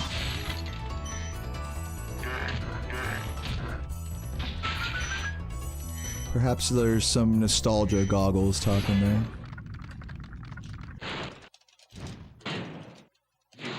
Speedrunners don't do well on Twitch because they lack personality. Dude, I'm about to blow your mind. There are speedrunners that have like, that are even funnier than me, that are like even more out there than me, that still don't make it, that still don't like get enough support to, you know, get by. There are just, let's put speedrunning aside, there are streamers that are so good out there. I'm sure some of you guys who watch a lot of streamers know what I'm talking about. There are some amazing fucking streamers out there with 10 viewers, 20 viewers, you know? Less than 100 subs. Maybe they have all the personality in the world, maybe they don't. Oh my god, can I have this?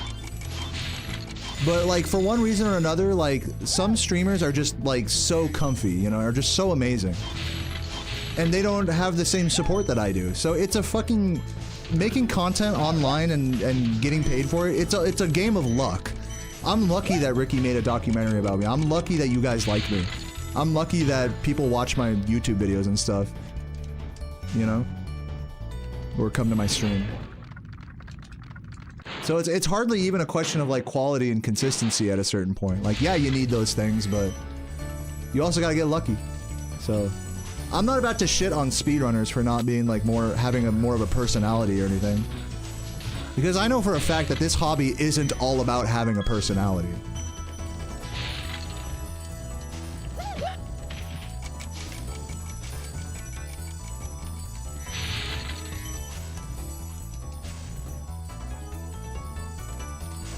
And also, let me say this, I think you could be successful as a streamer without saying a fucking word. By just showing your gameplay. I'm not saying it's easy, but you can do it. You don't need a face cam, you don't need a fucking V2 or expensive V2, you don't need this, you don't need that. You just need to do something that you believe in. And I believe in speedrunning and streaming it and all that. And for me, I like interacting with the chat and stuff, so it's a win-win like that. But if you just believe in the game that you're playing or like the interest of like what you're doing, Or like even just for documentation purposes, like I want to document a whole casual playthrough of Persona, fuck it, even if no one watches or no one cares. That's the attitude you need to have to be successful in streaming. I really think. You just gotta want to do it, regardless of success. Anyways, I know that was a... I'll stop. I'll get off the soapbox now.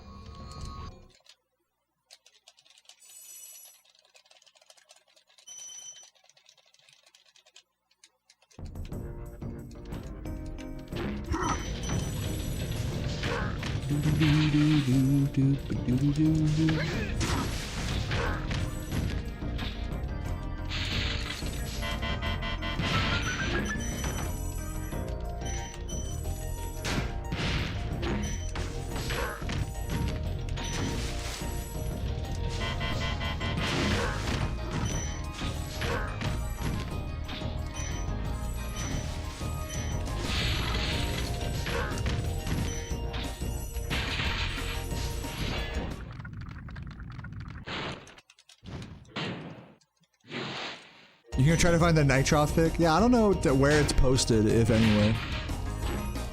I found it like buried in my phone recently, so I'll have to dig that up. Remind me after this run and I'll dig it up and show you guys.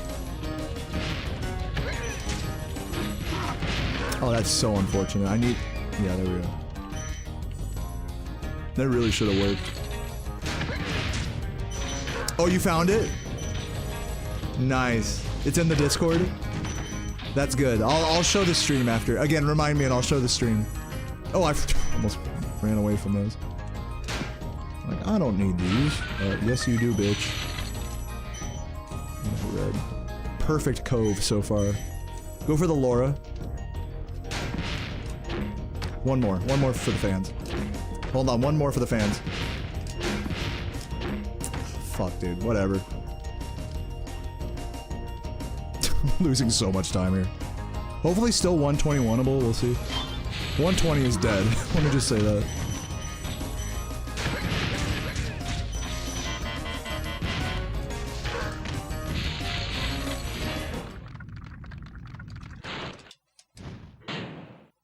Yeah, welcome Winter Shub, love you. Welcome everybody, just getting here right now. We're getting to the end of run number 2 today. I don't know if I'm gonna do a third one. I usually don't. We'll see. Maybe a few subs might inspire me, I don't know. Actually, don't sub for a new run. You can sub, but don't sub for a new run, because then I'll feel bad if I don't do it. Actually, don't inspire me.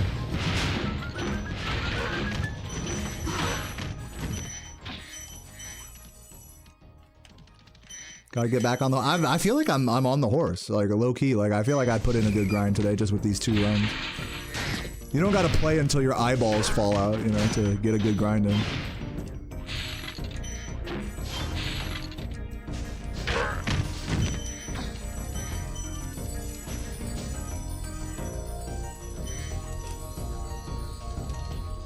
YouTube crashed for you? Sorry to hear that.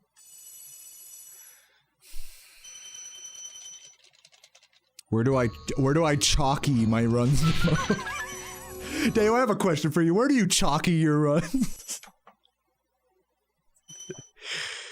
I don't know. Lofty? Lofty's a good answer. If you want to quit streaming, if you want to stream and quit your job, how much support do you need? I mean, I can't answer that question for you. How much money do you need every month? Think about it this way. 1 Twitch sub is $2.50 in your pocket. Or I guess 3 now because they cost more. So we'll say like 1 Twitch sub equals $3. So think about how much fucking money you need every month. And then divide like by 3 or whatever. That's how many subs you need. If you're just going by sub count alone.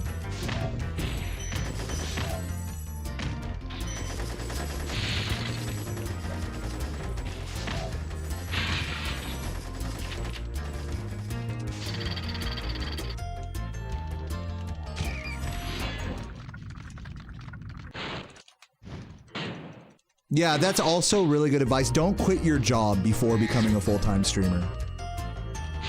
the people who are successful full-time streamers like me already had like work and a career planned out before streaming became our full-time thing. You're really gonna burn yourself out if you just hop into full-time streaming, like, and not have the support there yet. You gotta be patient, you know? You have to. If you need to get a job and stream on the side, like, it makes so much more sense to stream on the side, even just monetarily speaking. Like, it makes so much more sense to stream on the side for like a couple hours, maybe every few days or a couple times a week, than it is to stream for 8 hours a day every day. Like, this is gonna blow your mind to hear it, but you're not gonna get many more subs streaming just for longer hours, you know? It's the quality of your content that matters. And if you're unhappy because you're fucking stressed out because you don't have a job and you're begging for subs all day and you fucking hate what you're doing, well, guess what? I mean, people aren't gonna watch that bullshit. People would rather watch like a shorter, like compact, like good content experience on a stream than a long, drawn out bullshit. Begrudging thing.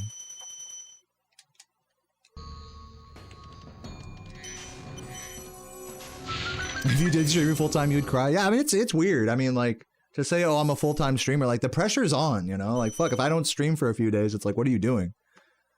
Luckily, you know, for me, this is like a good lifestyle, you know? And you guys support me enough, you know, that it totally makes sense. But remember that I'm one of the lucky ones, you know? Like, I didn't get here overnight, and I didn't get here just by my own, you know, hard work and dedication. I just got lucky, you know? And now I can do this. And I'm not rich, you know, either.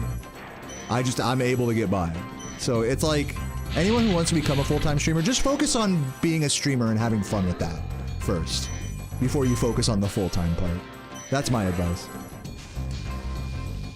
Find a way to make this hobby, or just this goes for any sort of content creation in general, whether you make TikToks or YouTube videos or live stream. Like, just find a way to do that works in your current life. That you don't have to make like gigantic sacrifices everywhere else, you know, just to have fun with it. I mean, this is not meant to be like a fucking intense, like high pressure situation. And saying, oh, I'm full time now, that it turns it into a high pressure situation. And so, you know, if you don't have the community to back that up, I mean, you're just, you know, it's like, what are you doing? Recipe for disaster.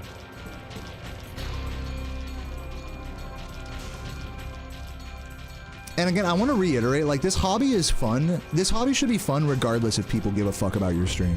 You should want to stream and, like, create, like, gaming content, whether people are watching you or not.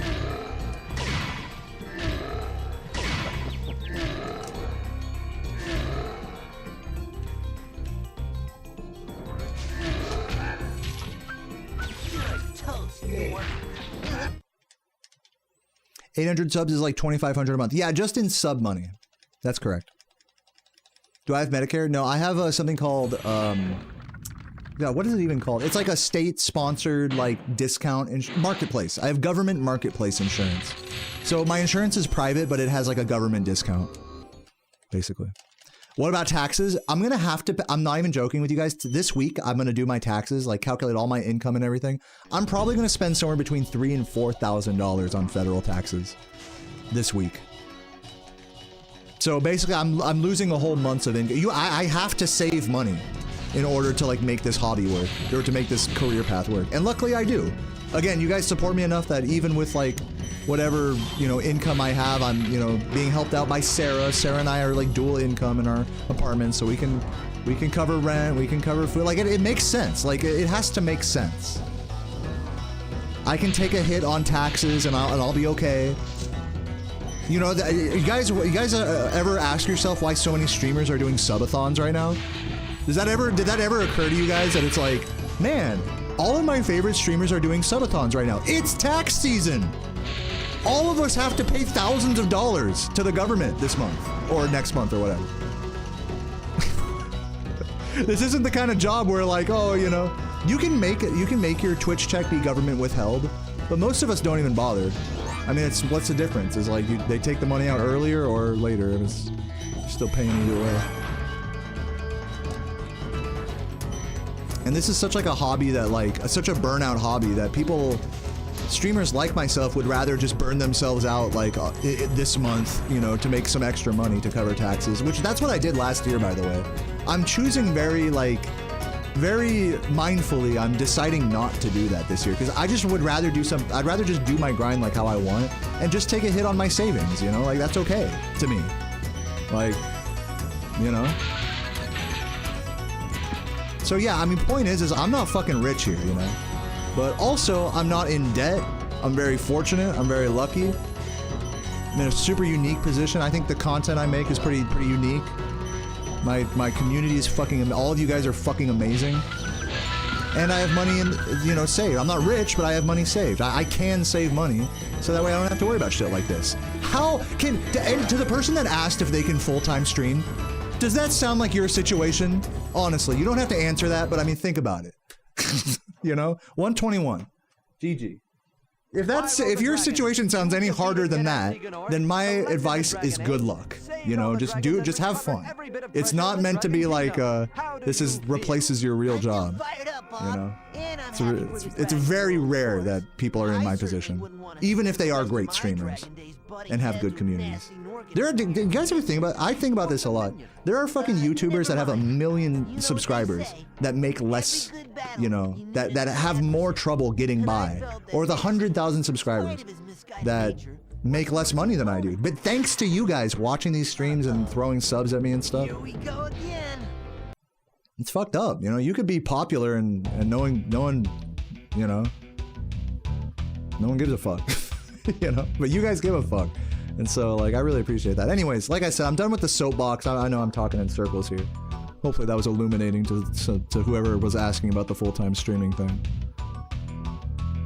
But yeah, I'm not gonna pretend like I'm not in a super privileged position at all, like here, you know? Oh, show the photo! Okay, yes, I gotta go on Discord. Where'd you post it, Bex? General shit? We gotta show the photo. This is important.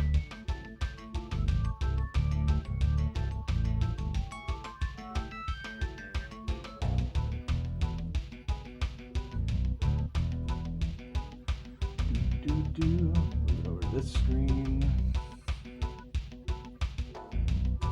Oh god, someone posted it. There it is. Oh, hold on, I gotta show it. There it is. Hold on. Look at this fucking shit.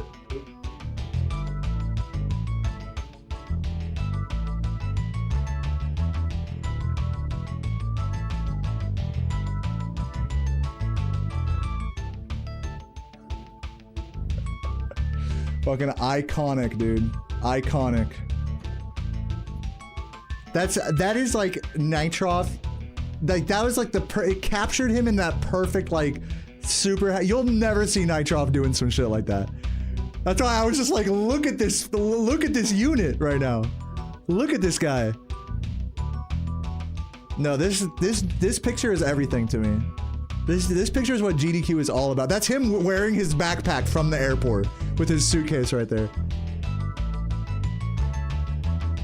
This is truly like one of the best photos ever. Yeah, it really is just like pure, unadulterated joy captured.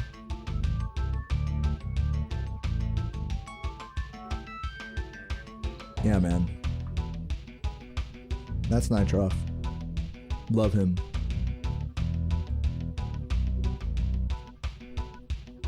Oh, actually, I'm gonna leave that picture up and I'm gonna go pee real quick. I'll be right back.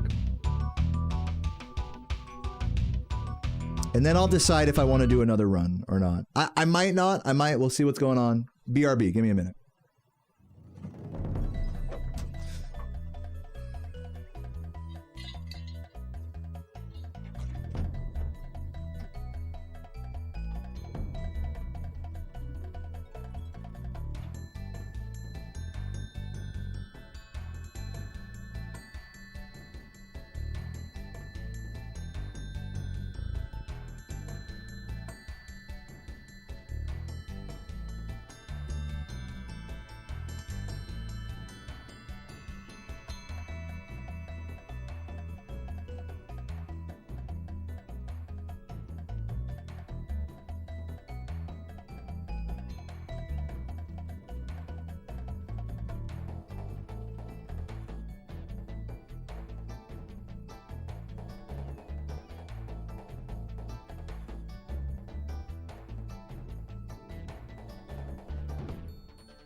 All right.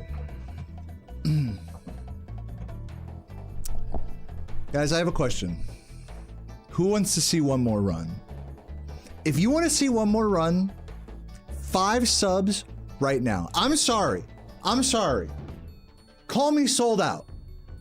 I'm willing to do another run. I'm willing to do it, but I need some temptation here.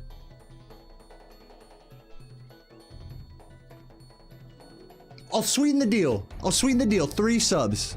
And I do another run right here, right now. For Nitroff. I'll do it for Nitroff. You guys got the ultimatum.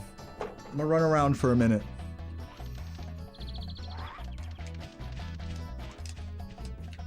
Beg for us. No, I can do. I'm gonna try that little bounce in Dark Hollow here. Guys, I'm about to like, it's tax season. I need these subs, man. I really do. I'm sorry if I'm sounding sold out here, but I'll count a YouTube membership. Okay, there we go. That's 2 no, that's 1 YouTube membership. Shout out to Intrigue. Roglog with the Prime and Deviate with the gift. I think we're gonna count that. That counts in my book. That's 3. Ooh, Winter Shrub with the gift as well. We're doing it. For you guys. Let's roll. One more run for the fans. Let's go ahead and save those golds here. Apparently that lowered my average run time for some reason. I don't know what's up with that, but whatever.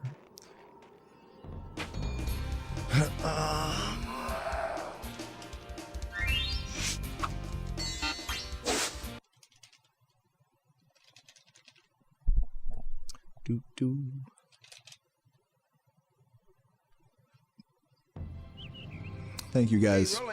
Oh, it's been peaceful here in the 5 worlds, or is it? Yeah, shout out to all you guys. Relax Rider, Winter Shrub, Beard with the gift right now. Deviate, Roglog, and Intrigue. Thank you guys for the subs and member. Now I understand he's found a magic. All right, one more run. Let's see what happens. Shout out Fresh Pocky. Love you, Fresh Pocky. Let's get it, guys. We got this.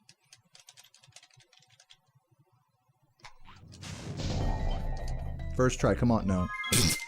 That was a little too hopeful there.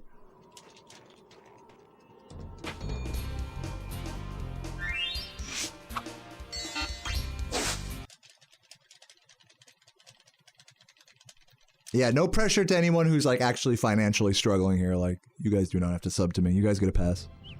I'm just happy you guys are here. Everyone gets a pass. I'm just happy to everyone who's here. You want to start streaming for fun? You need a kick in the ass? Like, what does that even mean? You need a kick in the ass? Like, go do it. Like, what?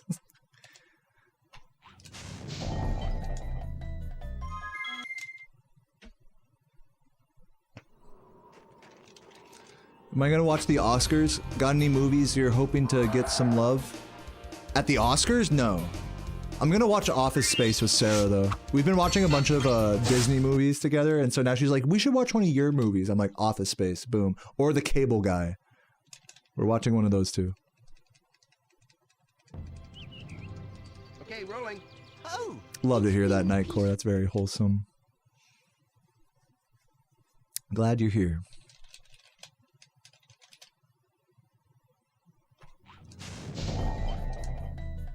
This looks good. Let's roll.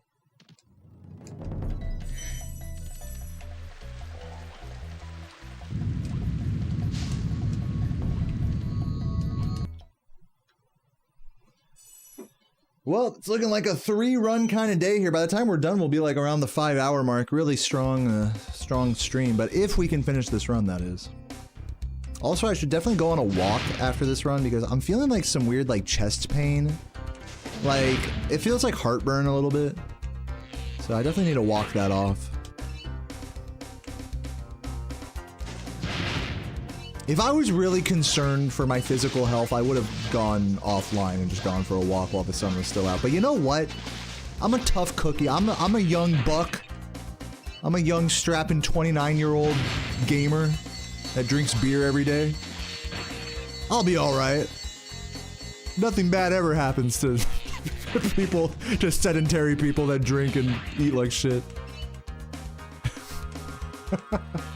My blood pressure will be fine.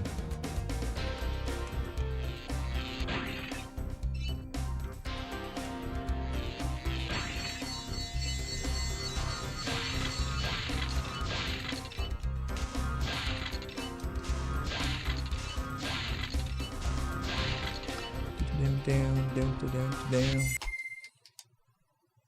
Do I miss any percent? No. I only got one heart, and it goes out to you, clickbait police. Hey, how do you feel about my video titles? They're not clickbaity, right? I mean, you are the clickbait police.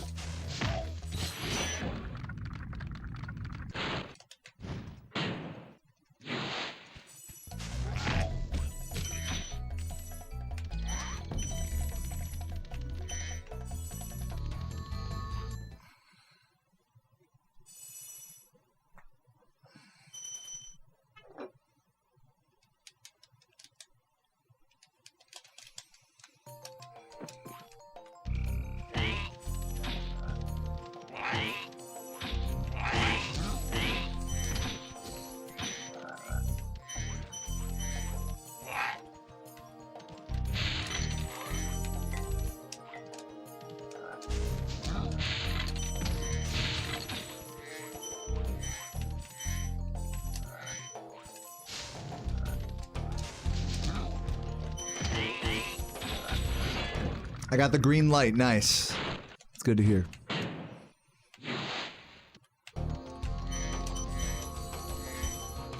Near world record on every thumbnail. I used to do that. Back before I streamed on YouTube and I would just like post runs over to YouTube. It would just be like near, it would be just like that. You're like, this run could have made it. It's like the title. This run was, this was the God run until ... And then the thumbnail was like near world record. Shout out to anyone that remembers that era. Oh god, I'm not making this.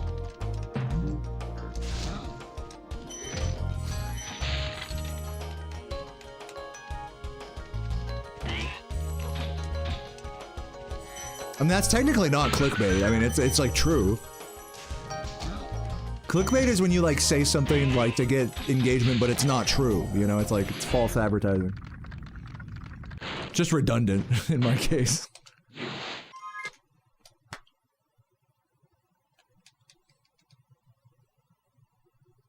Spyro's your special interest? Well, you're in the right place.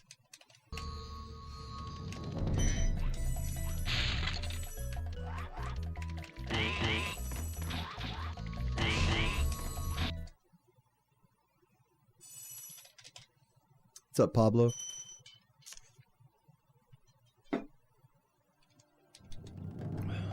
Thanks, Srirulin. Sounds like a brand of hot sauce. Your name. Sriracha 2. Oh my god, this is a sloppy start. I'm not resetting this. Today just is a no- I was thinking that today I'd be like resetting for good paces more. That's gonna be the coming days this week. We're this grind is still has yet to like really settle into that. And I embrace it. Today's just one of those days where today's a no reset-y, just talking shit kind of day. You gotta love those. Honestly, you gotta love those in this hobby.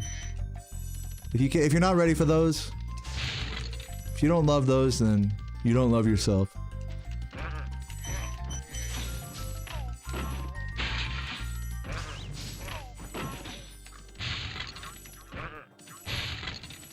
Did you miss something fun? Yeah, there was a picture of Nitroff I put on the screen at the end of my last run. You can scroll back and see that if you want. When I was on break. It's Sriracha Pro Cerulean. Two great things. Dude, Pokemon and hot sauce, bro. I mean, hey. Good combo.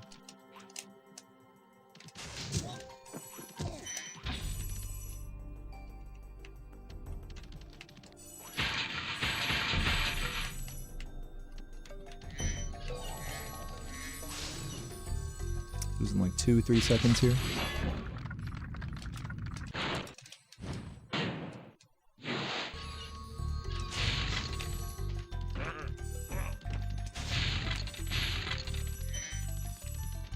Your guitar teacher, your guitar, dude, I want to read this message out loud. He said, your guitar teacher says if you mess up, don't stop and keep going.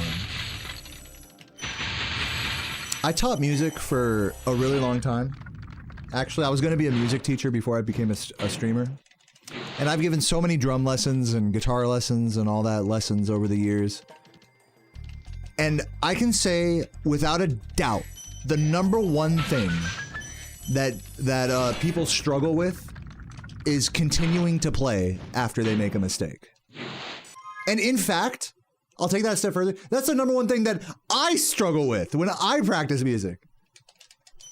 Is to not, when you fuck up and you play the wrong notes and stuff, is to not like choke up and reset, so to speak. Stop the time, you know, restart from this thing, from that thing. If you're trying to do a full playthrough of a song, play the whole song. No reset that shit. It's true in speedrunning, you need a good amount of no resetting and you need a good amount of practice. The same thing is true with learning a song or learning an instrument. You need to learn how to continue after fucking up. You need to learn how to recover. Recovery is such an important skill in this hobby. And same with music. It's the #1 thing that that people struggle with when playing an instrument.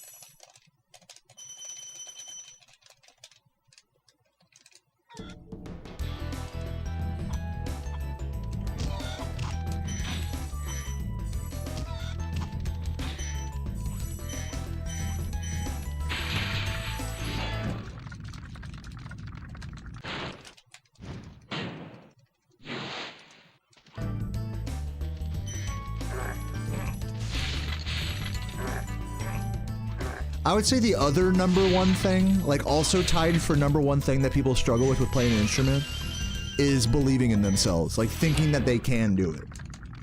Like knowing that they can't do it as well as me or as someone else, but thinking that they still, like enjoying sucking, basically. That's the other #1 thing that people struggle with, which is again also true in speedrunning.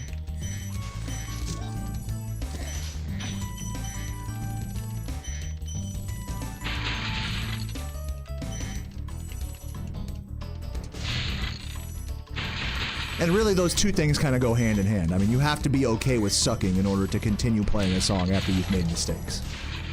Those two things are really one and the same.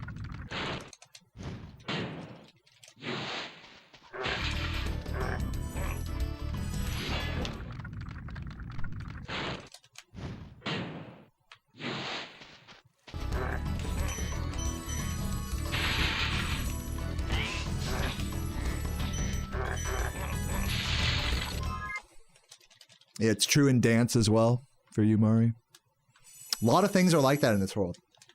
A lot of things. You hurt yourself more by trying to do everything right than you do by just trying to get through something badly.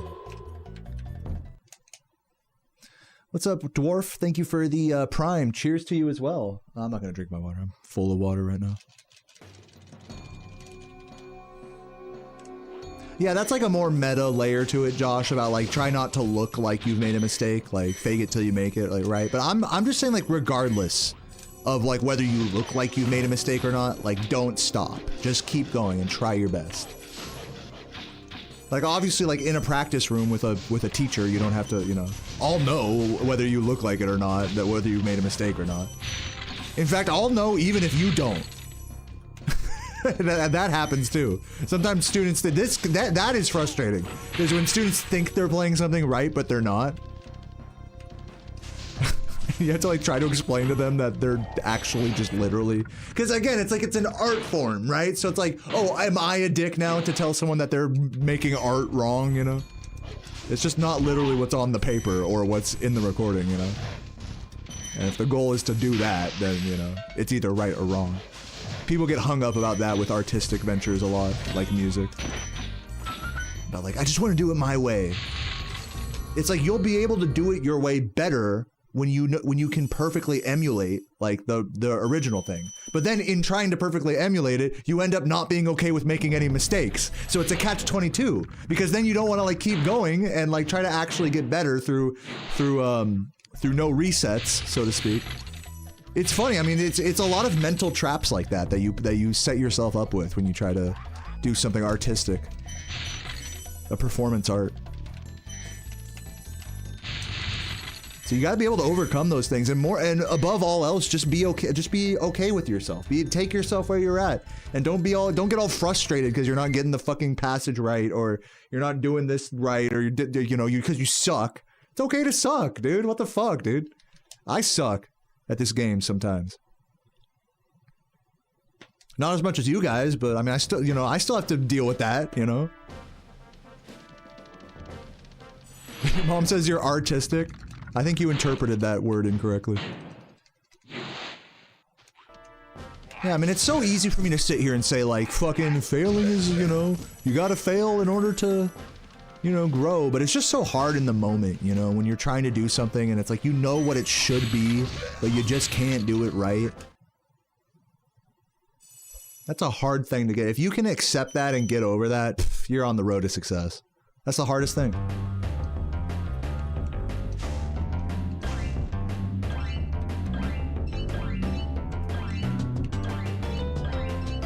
Says the #1 Spyro speedrunner. You don't get here by not going through that whole process that I'm talking about.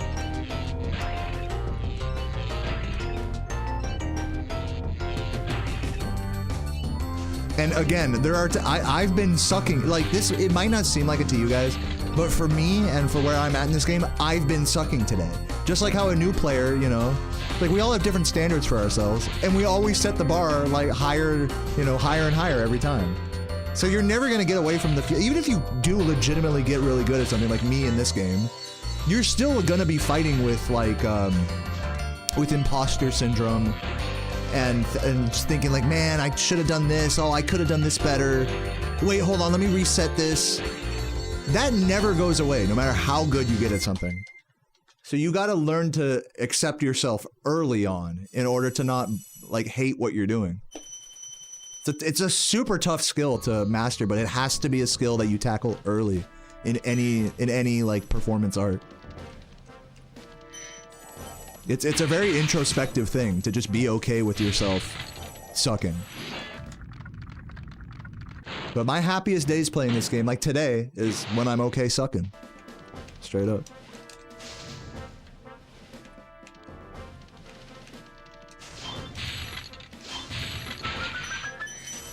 Oh my god, damn it.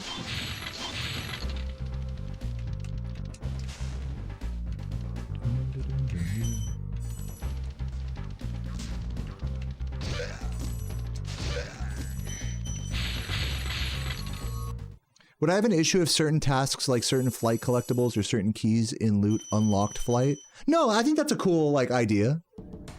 Especially if you like need that in order for it to be like beatable, then yeah, definitely do that. Do whatever you can to make shit like possible but still really challenging. I'm definitely not trying to hold it like, okay, it has to be like no flight anywhere type of, no, it doesn't have to be like that. Just whatever makes it like completable, but still difficult. Yeah.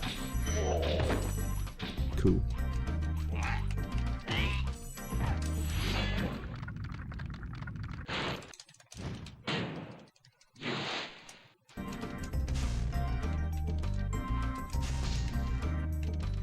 How much is commissioning a mod cost? I don't know, we'll find out after after Luminescent Sky finishes this version of the Speedway mod for me. Nah, it just varies based on the mod, and in my experience with modders, and just like thank God Luminescent Sky is like very active right now and is like actually working on this literally right now. Like honestly, shout outs to them for that, because like I've been talking to several other modders, and it can be hard even when you put like money on the table. It can be hard to like get stuff done because it's a lot of work, to mod a game like this without, having any tools or source code or anything. Like I can't even begin to fathom. So it's like even with like a monetary incentive, like it really does have to be a labor of love of many hours. So yeah, it's definitely not the easiest. It's not like, okay, wave around money and then mods get made, I wish it was that easy. No, you gotta work with these modders, you gotta see it from their perspective. Yeah, see, Luminescent's the GOAT for just enjoying it. Like, every person who's ever made a mod of this game, like, does it just because they like doing it, not for anything else.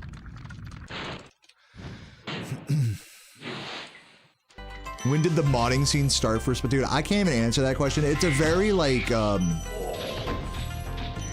I scarcely would say that it's, like, a really, like, that big of a scene at all.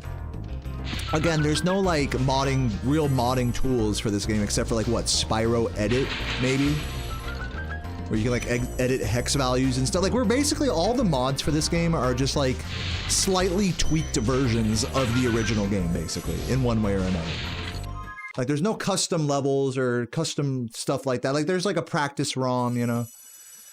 So yeah, so until there's, like, it's at a point where there's, like, modding tools and people are making custom levels, I'm not even gonna, like, look at it like, oh, there's this big modding scene or whatever for this game. It's just, it's, like, it's very, split up, you know, from people that get kind of interested in making, like, custom stuff, and then you know, they lose interest after a while, and then, like, another person comes along, and it's like a revolving door situation like that.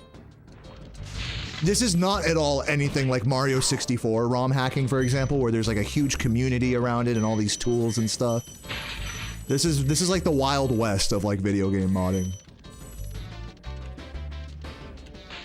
So again, you have to, like, really, you know, work with the people that are willing to put in those hard hours to figure this shit out.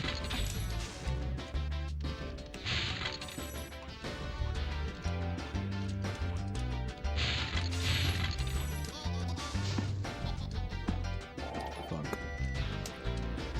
Just gonna do this.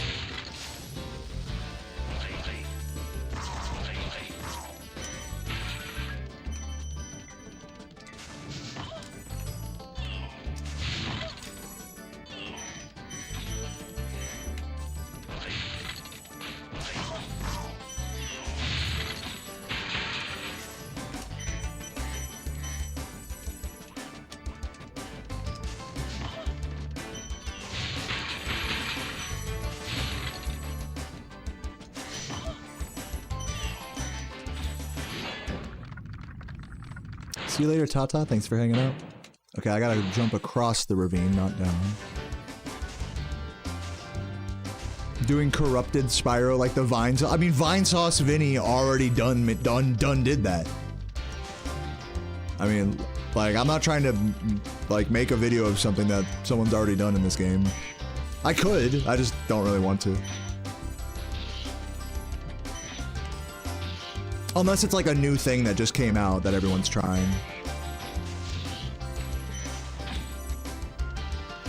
But yeah, I mean, I'm not gonna beat Vine Sauce Vinny in the YouTube algorithm. There's no real point in me doing that, other than just for fun on stream, you know? Well, it could be fun. You know, the thing that I like to do that's sort of in a similar vein to that, you know, it's not quite like fully corrupted per se, but there's something called crowd control for this game, where, like, the chat can, like, they can, like, buy points and, like, redeem, like, in-game effects, like, to squish Spyro and, like, fuck up, like, levels and stuff. Oh, this way. So that's, like, my kind of corrupted, crazy, silly Spyro playthrough type of deal that I'll do once in a blue moon, is do, like, a fucking crowd control or something. That's, like, in the same vein as, like, what you're talking about. What's up, Jamie? Thanks for the good luck. Yeah, like, super unpredictable. People, like, enabling, like, moon jump or, like, killing you, like, on the spot, one-hit KO, stuff like that. Crowd control's a lot of fun in this game. If you're trying to find your voice without any training, you're not doing it your way. You don't know enough about music to sound different. Yeah, I mean, you know, every approach is valid, you know? If you want to, like, get into music and start playing stuff and just, like, put the blinders on and, like, not... You know, a lot of people are like, oh, I don't care about music theory or this or that. You know, no matter how much you try to disconnect yourself from learning from the greats, as they would say, you know, you're always going to be impacted by the things and sounds you've heard throughout your life. You'll never create, to your point, you'll never create something that's fully original, you know? If that's the goal of, like, not, you know, learning from other people. But that, you know, but if that's what you want to do, I mean, dude, like, more power to you. I mean, it's the whole reason, like, what we were talking about earlier is because, like, I'm a music teacher. So if you come into a room and sit down with someone and get a lesson, get coaching, you know, like, then you're past the point, that point of where you're like, I don't need any direction, you know. So if you're still grappling with that, you know, then you shouldn't be in lessons, you know. You should just be doing your thing, and just, you know. There's such a thing as outsider art, if you guys know about that concept, where it's people who aren't, like, trained in a particular art style, be it drawing or music, create things anyways that may sound good or bad or whatever, but the term for that is outsider art. And there's nothing wrong with that. Like, straight up, I'm not here to, like, talk shit on that or anything. Like, you have to do that. But if you're, like, in a fucking practice room, like, with a teacher, I mean, you're kind of past that point of, like, of being like, you, at that point, you accept that you want to learn, you know? You either want to, this is how teaching works, is you, any student, any subject, any teacher, I don't care if you're the best fucking teacher in the world, if the student doesn't want to learn, then they'll never learn. It doesn't matter how good the teacher is or how inspiring or smart or simple they make things. If you don't want to learn from someone, then there's no point for you being in a fucking lesson, you know? And one of the issues I had about music lessons is that very often you're teaching kids who don't want to be there. It's just their parents, like, force them to be there, you know, and they don't give a fuck about the clarinet or the guitar. And then it's like, I have to sit here and be like, okay, let's now put your soul into it. Yeah, right, like, that's ever gonna fucking happen if you don't give a fuck, you know? And just be real for 2 seconds. And that's what I'm not even joking, this is what I would tell kids in lessons. I'm like, look, I can tell you're clearly not into this, like, that's okay. Like, we can keep going and we can keep doing this, you know, but I need to know what you want. I need to know, like, do you want to keep playing this? Is there some other music that you like? Like, forget about this classical bullshit we're learning, like, what kind of music do you like? Surely you like something, you know?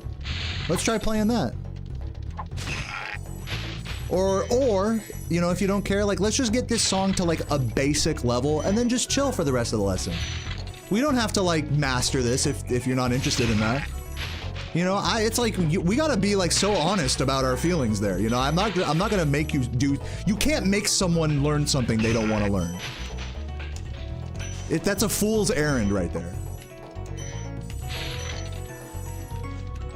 Whether it's a kid or adult or anybody. And so that kind of ties into the whole fucking, like, you know, you know, outsider art thing, like, you know, I don't want to, you know, learn music theory, that whole spiel. It's like, all right, you know, you just do it. It's an art form, so you just do it however you want to do it. I may have opinions on, like, you know, on how to, you know, do things better, but, you know, I might be right in some senses, but I could be wrong in other senses, you know? It's art. There's no wrong way to do it, really. It's all subjective. There's right and wrong ways to do specific things, but to do those things in the first place and say that it's right to do them at all, that's subjective.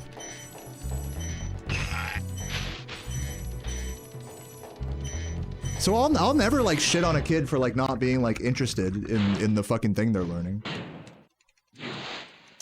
I'm just there to help. In my mind, I'm just there to help them. Be it musically or however they need, you know? You know, I mean, I've been in a number of music, both on the student side and on the teacher side. I've been in so many music lessons over the course of my life that we barely even play, like, 2 notes the entire lesson. We just spend the entire lesson talking, like a therapy session, low-key. And guess what? I got more out of that than just sitting there and fucking up the same passage over and over. You know?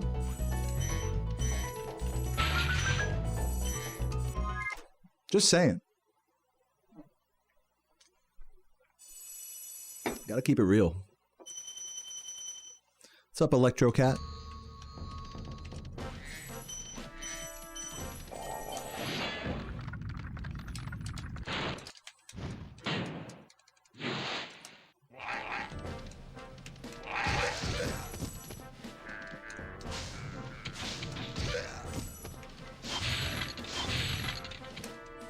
What's up, Kin? Thank you for the good luck.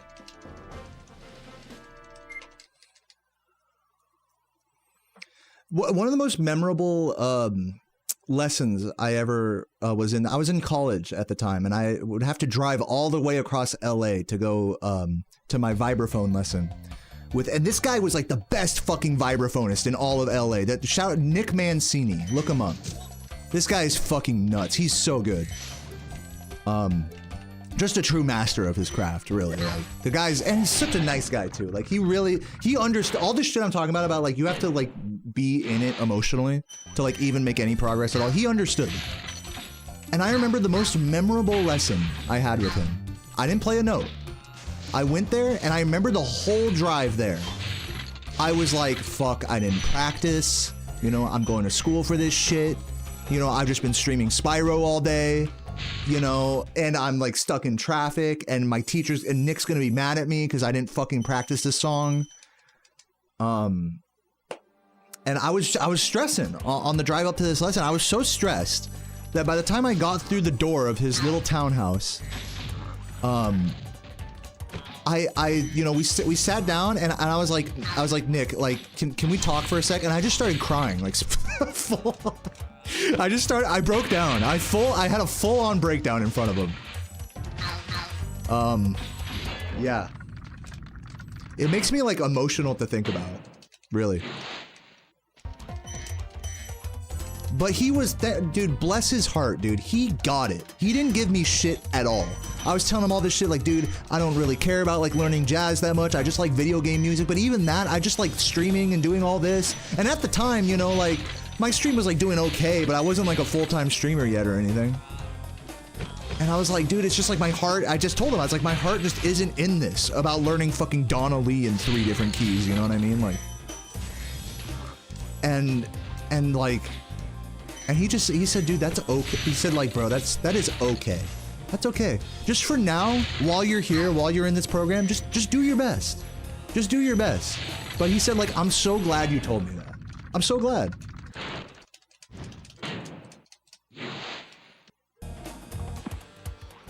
It's like you have an identity crisis, like really going through the weeds trying to get good at something. You really do. It gets to the core of like, is this who I am? Is this what I want for myself?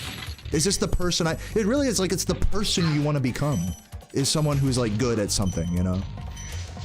A particular thing that means a lot to you. Does it mean enough for you to like really enjoy sucking at it? That's really the question. Or do you just like the idea of it?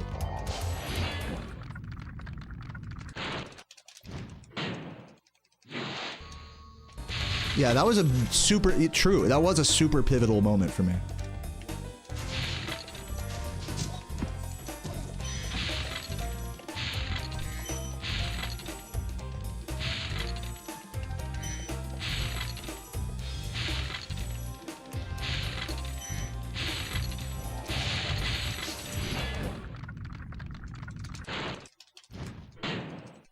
What's up, S. Holmes? How's the run? It's alright. I think world record is not happening, but that's alright. We can save some time here, though. This was like a decent level. I should be able to get around plus 20 exiting.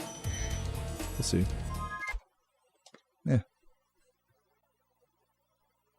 I mean, Nick didn't like do much. I mean, he was just there saying like it's okay. But I'm thankful he did that instead of like fucking hounding me.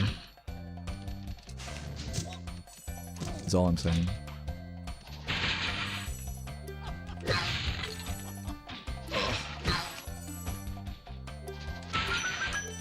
But you know, that meant a lot to me.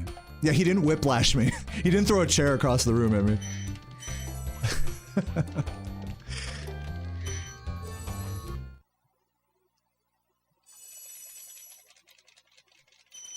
Dude, D-Ty, that's so funny you talk about that because, yeah, I see a lot of mallet players struggle with that. I'm lucky. I guess you could say I'm one of the lucky ones that Burton grip came really naturally to me, which is holding 4 mallets, 2 in each hand. In fact, I think that was probably one of my strongest parts of playing mallets, is that I made up for like theoretical efficiency and, you know, and practice with technical ability, by being able to do like, you know, rudiments and cool like 4 mallet passages. Like relatively good compared to most 4-mallet players. Also sight reading, even with just 2 mallets, being able to sight read music without looking down at the instrument, that's a skill that even some of the best 4-mallet players are trash at. So I'm lucky. You know, we all have our strong suites and we have our weak suites, you know? And like, can you just like look at your weaknesses and be honest about them and tackle them head on instead of just jerking off with the stuff you're good at? Learning music is totally like that. 100%. So I hear you, D-Ty. In the same way you struggled with 2 mallets in a hand, I struggled with learning music in multiple keys, with memorizing standards, with learning, with copying jazz vocabulary from the greats and learning that across multiple keys. I just didn't want to do the bookwork. In my mind, that was like busy work. But it's everything in terms of like speaking the language of jazz, you know? It's like, you can't skip that part. And you could hear that I skipped that part, you know, in my playing.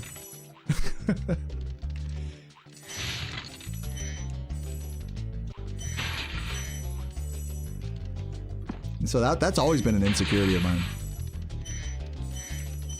And it's so funny because I'll see some vibraphonists that are on the other, like kind of what you're saying, that are on the other end of that spectrum, where maybe they don't have that much like technical percussive ability, but they really, you could tell they study the idiom, the jazz idiom, and they know the licks, they know like the fucking, you know, the harmonic substitutions, you know, they're speaking a language, you know, even if their technique isn't great, like they're saying more, you know.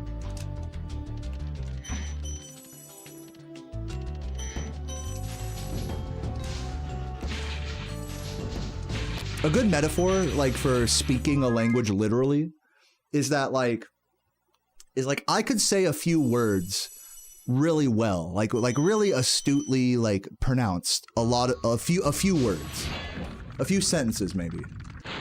But people who are like who I think really were thriving in the jazz program were people that could say like a lot of, like, could really create like whole sentences and thoughts and paragraphs and discussions even. I was actually really good at having discussions with other players. That's a big part about playing music, not just jazz, but connecting with the other players on stage and riffing off of them and adjusting to their sound and whatever.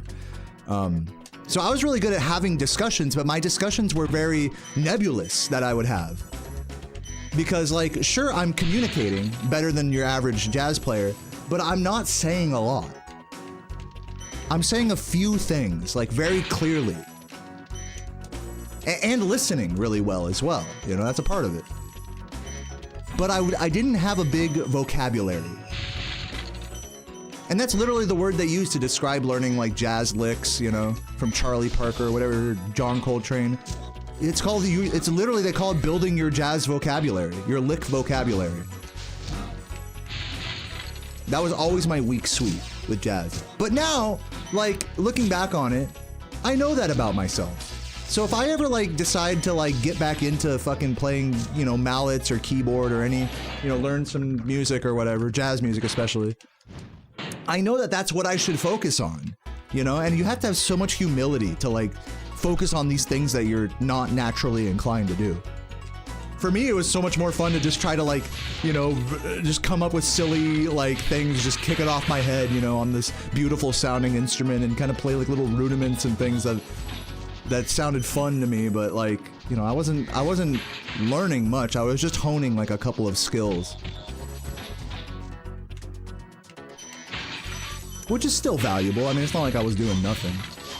One thing, to bring it back to speedrunning, one thing is, you know, people trip out in speedrunning about, like, should I do a lot of individual level practice or should I do more full game attempts? Like, once you learn the route, whatever route you're doing, like, how much IL practice should you do versus full game runs? And what I said, Zach said this once, and it really stuck with me, is, and speedrunners argue about this a lot, by the way. in case you don't know. Zach said this, Zachary Lawrence said, no matter what you do, you're gonna get better at the game. even if you're just blindly like just going through the game with no route or anything, getting stuck in the same section or like whatever the fuck you do, you're playing the game, you're naturally getting more honed at the game. You can't get worse at this. You can maybe practice like, you know, the wrong strat or like build some bad muscle memory maybe, but you're still getting overall more familiar and comfortable with the game. You're always winning. And it's like, that's to realize that you're always winning when you do something creative, that like just sets you free. It's like, holy shit, like I'm not doing it right or wrong. Sure, there's like more efficient or less efficient ways to get to a certain goal, but you're never not like learning. You're never not like honing or getting better at something. And that really stuck with me when Zach said that about speedrunning. I think it's true for learning music as well. It's like, even if you just sit there and jerk off the same fucking song you've been playing your whole life, you know, playing it from complete, you know, memory to like not even thinking about it. I mean, you're still having fun. You're still like getting better at you're staying frosty. You know, you're not getting rusty with your instrument. I mean, you can't lose. Even if you just take a dump on your fucking guitar, like, hey, you interacted with it more than if you hadn't done that. You know what I'm saying? You can't not win. And when you start looking at your hobbies that way, it really helps you accept sucking more. It really helps you like accept being bad at them. Because like, even if I'm bad, fuck, dude, I'm still winning, you know? God, I mean, that's just such a hard place to get to mentally when you're in the thick of like fucking resetting or doing the same passage over and over and just getting pissed and frustrated. It's so hard to remember that you're always winning in this hobby. Something is better than nothing, exactly.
Over 10,000 hours in Counter-Strike, still dog shit. Yeah, just replace Counter-Strike with Spyro and I'm saying the same thing.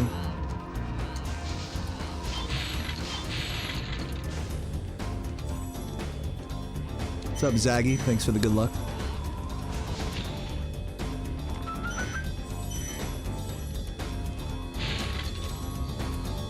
People try to argue with me whenever I say that. Oh, I suck. And then people are like, dude, no, you have world record, therefore you don't suck. I straight up disagree with that. Isn't that fucking hilarious? Like, who's wrong? Neither of us are wrong.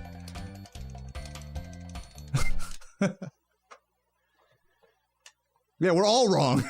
We're all right and wrong at the same time.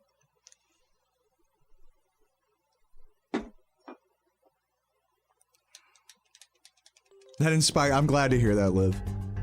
Yeah, I'm not trying to be like a life coach here or anything. I'm just kind of bemusing about the nature of this hobby and whatnot, as it pertains to more than just speedrunning, you know.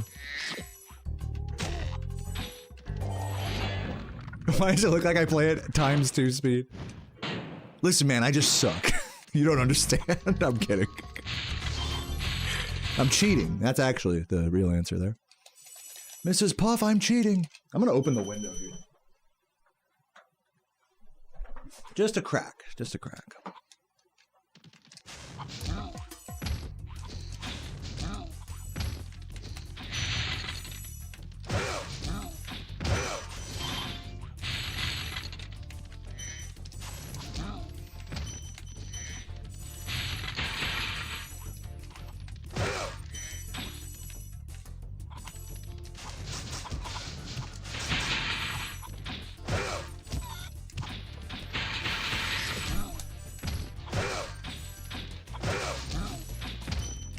I've been talking a lot today about how I'm like really lucky. You know, the typical streamer, you know, like, guys, I love you so much. I'm so privileged to be here.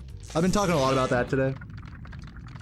But all of that aside, all of you guys aside, and the whole stream and everything aside, I'm just so happy that I have something in my life that I, you know, that it, like, if this is like my calling, you know, this is like the shit that I live and breathe for, you know.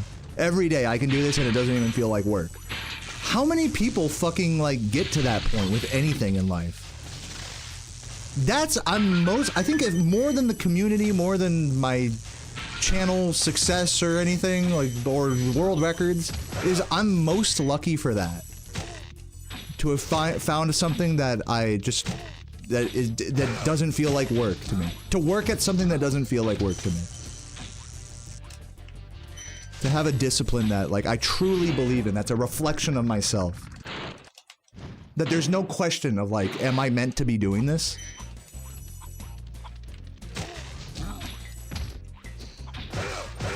Because, like, a lot of people never find that. I'm sure a lot of you guys are in that boat. Of, like, still looking for your, whatever, your calling, so to speak, in life. The funny irony about such a thing is that it's like, it's sort of like it's right in front of you, and you don't even realize it. Isn't that kind of a funny irony? It's like we're in looking for your calling, you sort of don't stop to smell the roses. I'm not gonna elaborate on that too much, but it's just food for thought.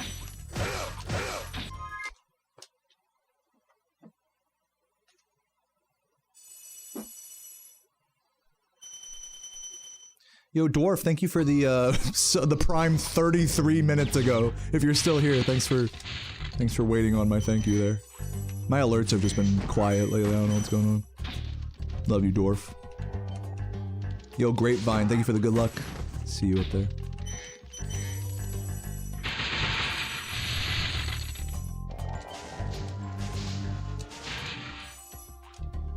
I mean, because it's true with this game. I mean, this game was right under, at any point in my life, you ask me, hey, what's a good video game? You think Spyro 1's a good game? Fuck yeah, I love Spyro 1. This game was right under my nose my whole life. So it's no surprise that it's my calling, you know? So to speak. Maybe that doesn't apply for everyone, but, I mean, definitely applied to me. Not saying that everyone here should become like a pro streamer gamer guy or anything, but I'm just saying, your calling might be right in front of you and you don't even realize it. It's just it just takes a lot of time and effort to hone that. To water that plant, to water that planted seed, so to speak. Fucking goddamn it. That plane just planted its seed in my asshole there.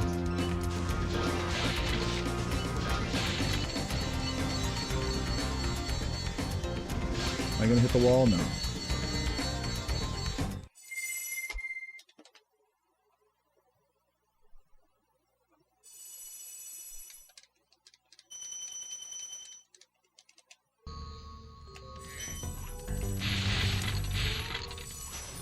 By the time you leave Peacekeepers, you have 50 minutes. That's pretty typical. Dude, I remember, like, most casual playthroughs of this game, like, getting to the end of Peacekeepers is usually where, like, the first session ends. Like, especially if you're going for like 120%. Like, you'll get to the end of the Peacekeepers, you're like an hour or two in, you're like, alright, I've had enough, you know. I know what it's like. Maybe you'll get a little into Magic Crafters. Maybe you'll get all the way up to Beastmakers if you're being hardcore on your casual playthrough. But yeah, it's just like so normalized now to just like fucking stream like a full blind playthrough of a game for like 3 plus 6, 8 hours, whatever. I always notice, like, whenever I do I stream a casual playthrough of a game, like a full playthrough, there's like a point in it where it's like, if I wasn't streaming right now, I would just put the controller down right now and come back to this tomorrow. But since I'm streaming, I'm just gonna keep going. So you really do go on a whole journey in like in an evening. That was definitely, you know, most video games are meant not to be completed in one fucking sitting, especially like if you don't know a speedrun route.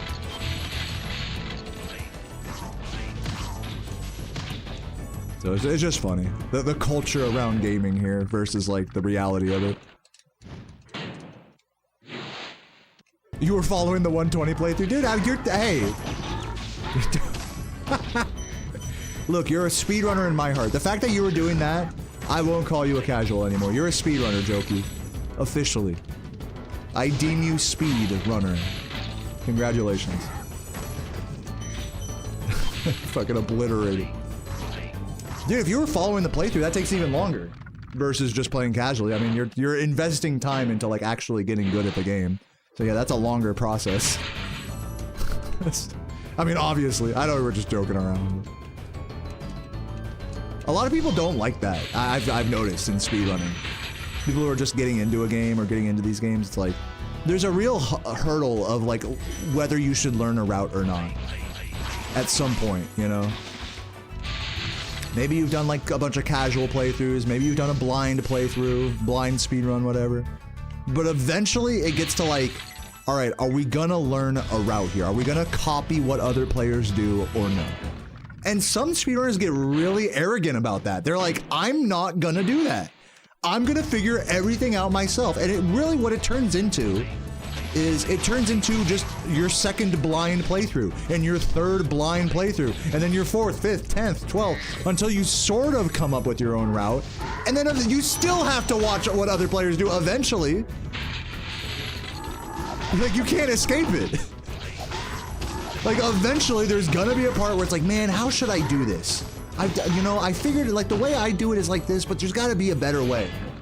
Like, eventually, like, it all but is begging you to, like, just watch somebody and just in one section, I'm not saying for the whole game, just maybe in one section. Like, why do we have to have an ego about it, you know? It's just a funny thing. It's a funny, you know, story that plays out over and over in speedrunning. I'm guilty of that too, where it's like, man, I'm not trying to take this game too seriously. I'm just gonna figure out my own route, blah, blah, blah. I mean, you're kind of just delaying the inevitable, which is okay. I mean, however you want to do it is great, but you gotta be like honest, you know, as well. Nothing wrong with delaying the inevitable.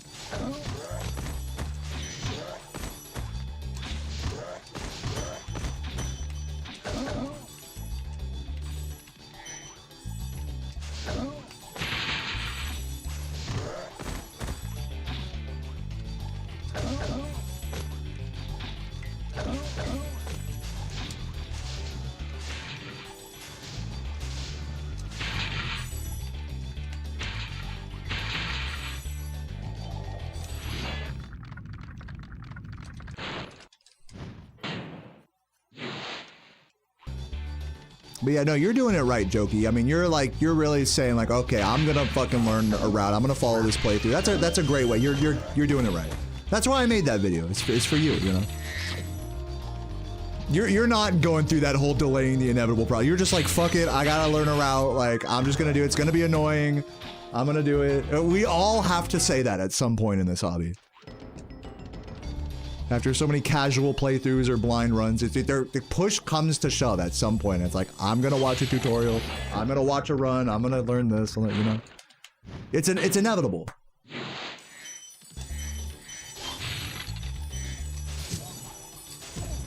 Unless it's a game that no one's ever speedrun before, then the inevitability becomes, like, strat finding. In that case, it's like, it's inevitable that you'll create, like, you know, whatever the meta is. And even then, there'll be, you know, eventually, the more you do it, there'll be one or two other people that do something different. You're gonna have to, you know what I'm saying? Like, you can't just fucking have blinders on in this hobby. You have to, like, observe what other people are doing. You can't, like, it's just to your own, I mean, you can, it's just to your own detriment that you ignore everything else around you.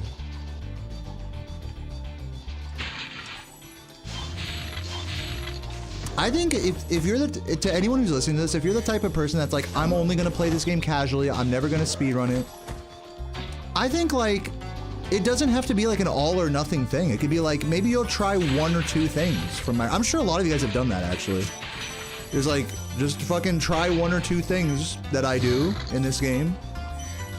Even if it's not like a specific, like, route, it could be like a strat, like a fucking general mechanic, like flame charging. You could try a flame charge. You could try a charge glide. See if you can get comfortable with those things. You know what I'm saying?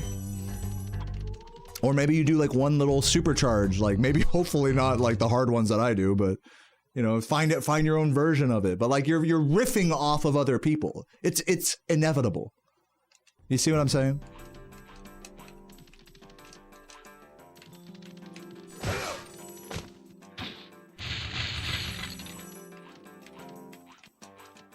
So there's no pretending that you're like in a bubble and it's like, you know, I'm not gonna learn a route. I'm just gonna come up with everything myself. It's delaying it's inevitable that you'll break free from that approach, you know? And it's okay.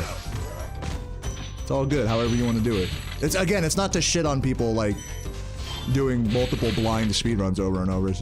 It's just saying it for what it is, you know? It's delaying the inevitable. Nothing wrong with it. Anyways, I think I've said the same thing enough times now.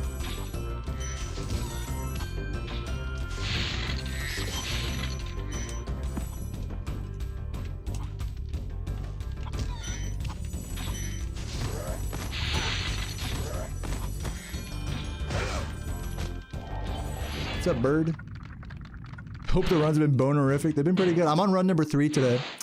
I got a 123, and then a high 121, and then now I'm on this run, which is a little worse than my second today. I've been really just, excuse me, I've really just been chatting and talking mostly today. Today's been a chatty stream, and I'm here for it.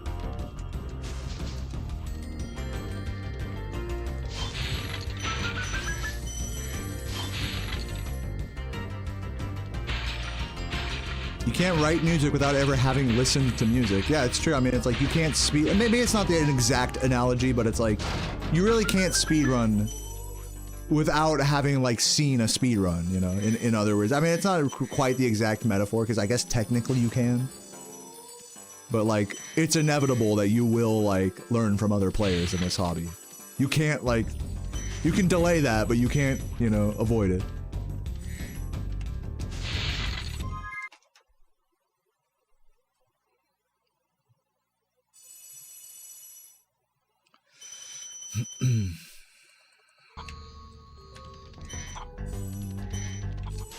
Yeah, this is a stamina grind, an endurance grind, for sure.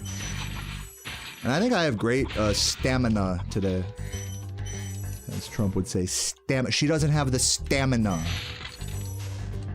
He really enunciates that word.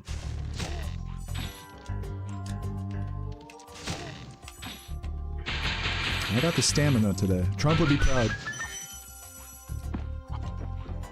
Oh, fuck.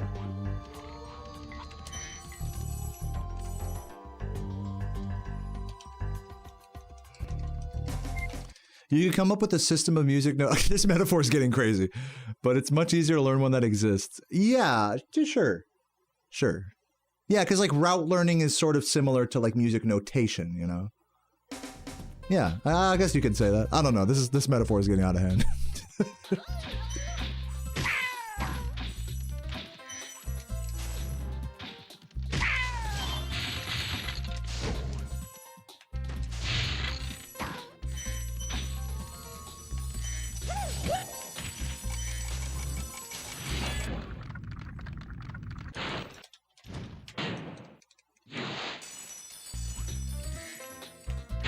There's a Donald Trump Pokemon. I know he had a fucking, like a meme coin.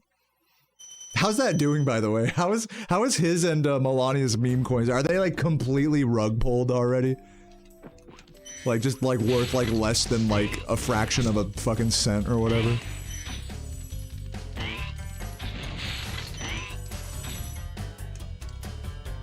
It was like an immediate rug pull, right? Oh, that was the meme coin, gumshoes? Gumshoes, how is it called that? Man, I don't know. I don't keep up with this bullshit. Bunch of circus clowns.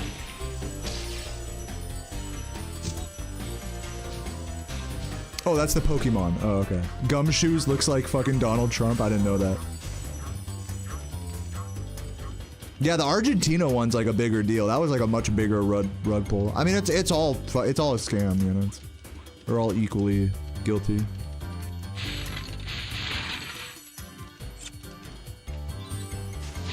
Yeah, I've been watching the CoffeeZilla guys about the videos about the Argentina guys. That one's interesting because he got the interview with the guy that just fucking laid it all out there. I love when he gets those interviews because, like, one of my favorite CoffeeZilla episodes is when he interviewed Ice Poseidon. You guys remember Ice Poseidon?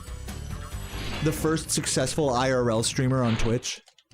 The previous RuneScape streamer, which is how I know him from. Well, CoffeeZilla exposed his fucking rug pull scam coin.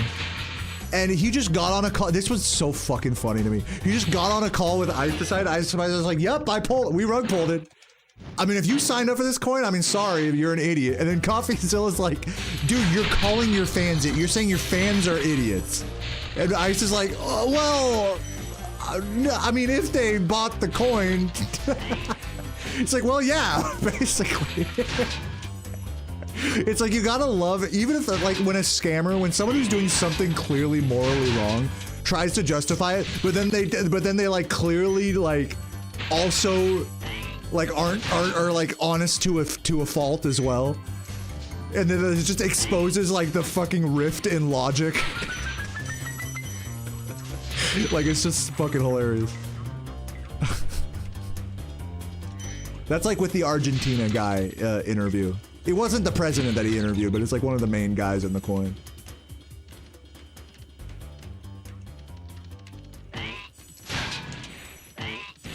The worst is when it's, and this is how most of these fucking crypto scammers are, is they like pretend like they're completely in the moral clear, like they're not doing anything wrong. Oh, it's someone else's fault. That's the most frustrating.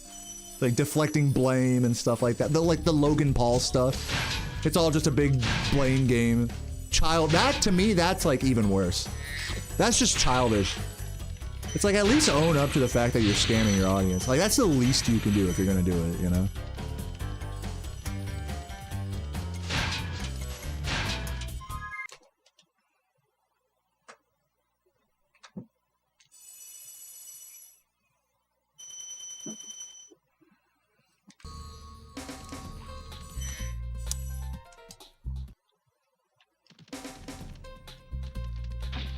Dude, low-key, I loved Ice Poseidon's streams, bro. Like, I would gobble up his content back in, like, 2016 or whatever, 2018, whenever it was. I found him to be a really interesting creator.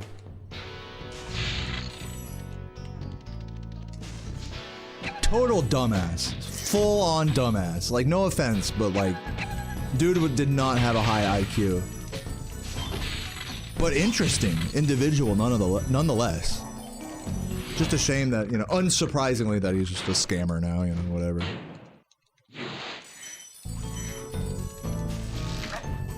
I mean, it's just another tale of like, if you don't have your audience, you don't have anything. You know? Dude gave up his audience to be a scammer. I don't know if he still does streams. I'm not sure, because he got like banned off Twitch. I remember seeing him do like YouTube IRL stream. I don't know. I was just like over him, man. You sort of grow out of content like that. It sort of runs its course. IRL content, low-key, kind of runs its course, you know. It's like there's only so many cringe public interactions that I can like stomach before I'm like, all right, you know, I've seen enough.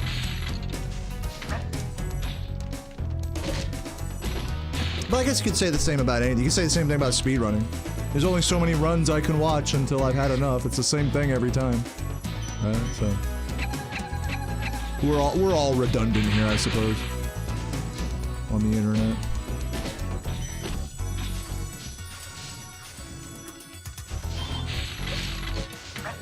Don't tell your family your dreams. Michael, dude, you've been texting me, like, look, I gotta level with you here, because, like, this is, like, low-key a thing. And I don't know, like, I don't want to get personal with you here, but like, you have been, and I'm just gonna say it like it is, you've been complaining about not getting a job for like over, like maybe a year in my stream. Like, dude, go apply at Walmart. Go apply at fucking McDonald's or something. Like, you can find somewhere to work, bro. Like, you can do it. I believe in you. I know I know it takes a lot of effort and it takes a lot of applying and you're gonna get rejected, but dude, you can do it, man. Like, what a... Because I only bring it up because you sent me a message like that today about, like, your job and your parents are mad at you and all that, like... Dude, like, I hate to be that guy that's like, just go do it, but like, I mean, like, how many times are we gonna, like, go in circles like this, bro? Like, for real. I just gotta keep it real. I mean, I'm not trying to shame you, I'm just trying to, like, like, that's what's been happening, you know? I'm here to, remember, Michael, I'm your friend. I'm here to support you in whatever you do, whether you do a job doing this, or you do a job doing that, or you have no job at all, I don't care, but you've been sharing that you've been very adamant about trying to get a job. It's like, bro, what's going on, man? Like, like, bruh. Like, you either get one or you don't, but I mean, like, this whole limbo situation is like, for the last however long, it's like, you gotta break free from that somehow. You're talking to me about moving to Thailand or Japan or some shit like that. Like, dude, I love you, you know? Like, I'm really not trying to shit on you here. Like, I love you, man. I want to see you be happy. That's the only reason I say this. Is I want the best for you, man, because I love you. You're my friend. That's why I'm honest with you here.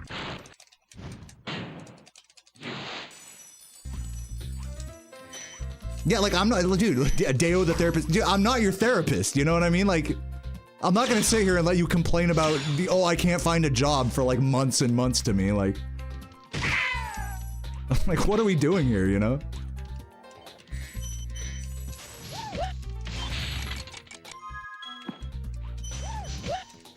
I'm honest with you because I love you. Remember that.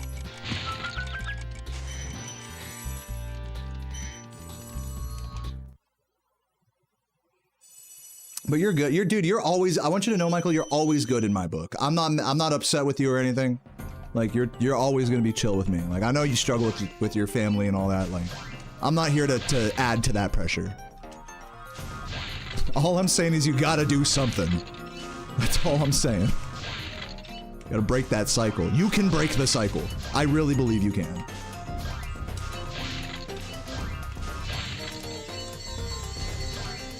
This isn't, you know, this isn't rocket science.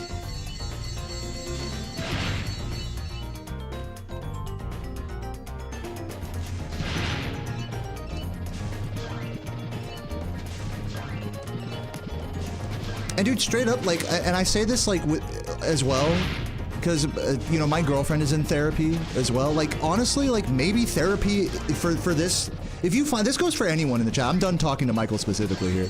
This goes to anyone in the chat. If you find yourself in, like, a cycle of, like, oh, fuck, I need to get a job, or I need to do this, and I can't do this, and it's like, and it's just this endless negative cycle, you need to talk to a therapist about that. Like, unironically, that's what they're there for.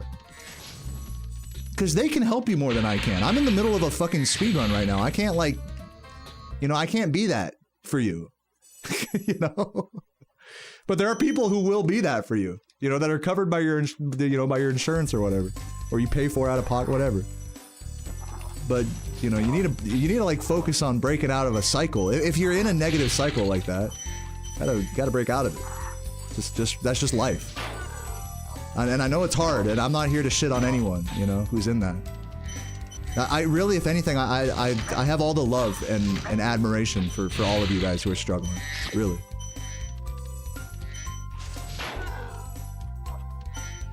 But you can't be a victim all the time either. You have to take charge and change to stop the cycle. It's like that. It's like that for all of us in different aspects in life.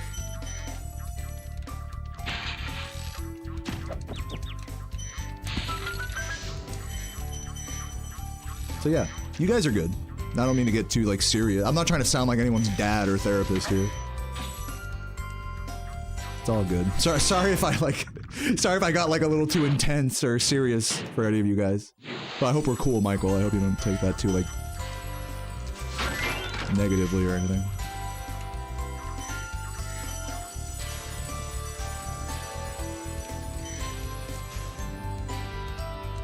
Bro said I can't afford one. Well, fine. All right, you can't afford a therapist. Fine.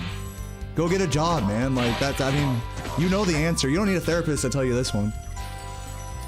Like you can do it. You really can do it. I know it's hard to find a job. I know. Like you know what to do. Believe it or not.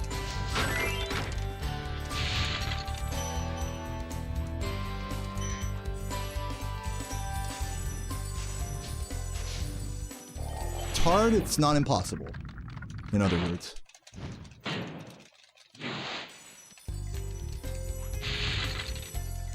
And remember, I love you guys. Anybody who's struggling in any sort of negative, you know, thought cycle or family issues or whatever because you're not doing this or you're not doing that. Like, you can break free of that. You really can. No matter what you think of yourself.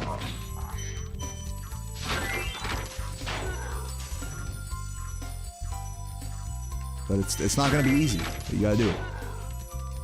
Here's what you can't do. You can't just fucking come into my chat and DMs all day and keep complaining about it.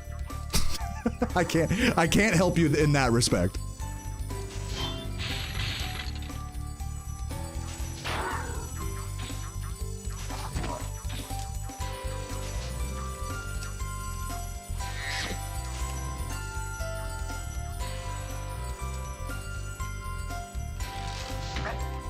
But I will offer all the sympathy and, you know, empathy and love that I can for all of y'all's situation.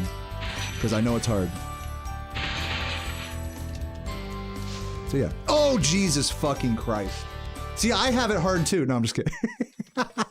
Dude, I have it so hard. I just died in Lofty, guys. Okay, I'm totally kidding. That was totally like a gross fucking joke right there. I'm sorry. That was some dark humor. I'm sorry.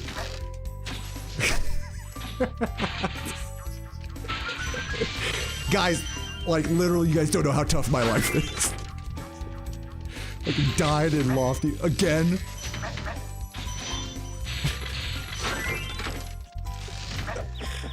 Oh my god. It's all good, guys. It's all good. Life is gonna be okay.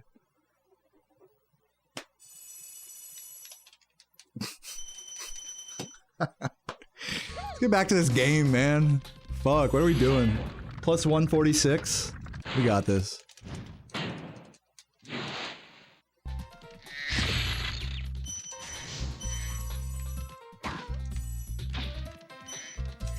I don't know what we got, but we got this. We got this run. Run number 3. It's gonna, we're looking like 122 pace, right? Is that what the math is?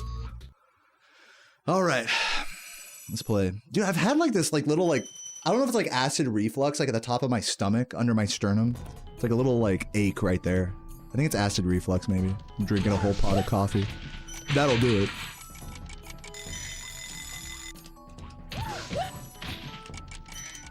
$4.99 well spent. I'm glad to hear that, Winter Shrub.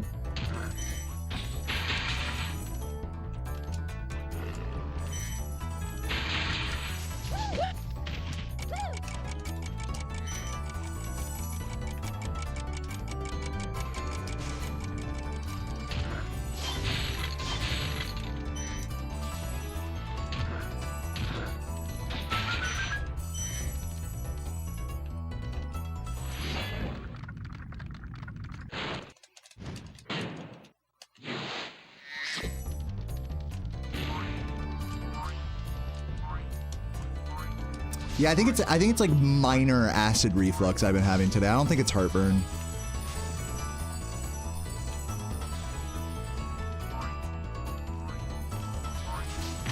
That's all right. I'm gonna go for a walk after this run and chill, and then make some steaks, have a nice dinner.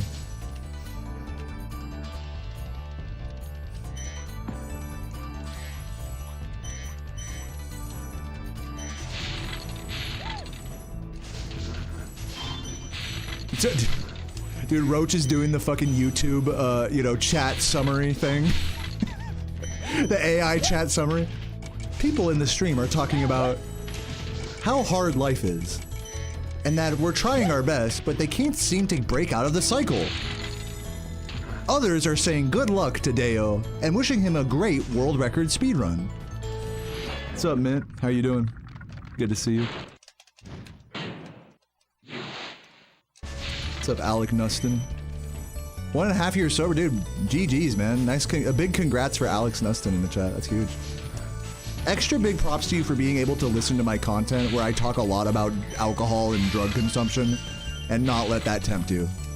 Like, props to you for that.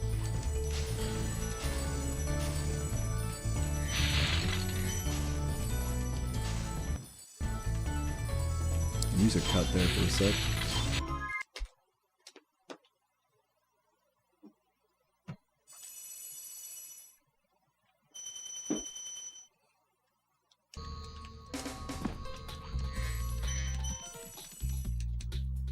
Yeah, don't forget the dildos. The dildo discussion. Who here is sober from dildos?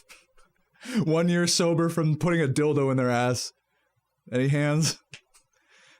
I just can't stop putting dicks in my ass. It's an addiction. It's an addiction! That's where the word comes from. It's a dick shit. Okay, everyone's relapsed.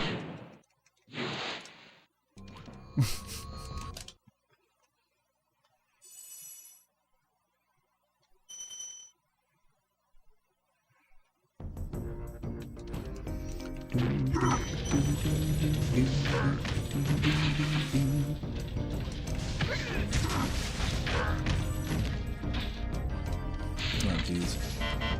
Perfect.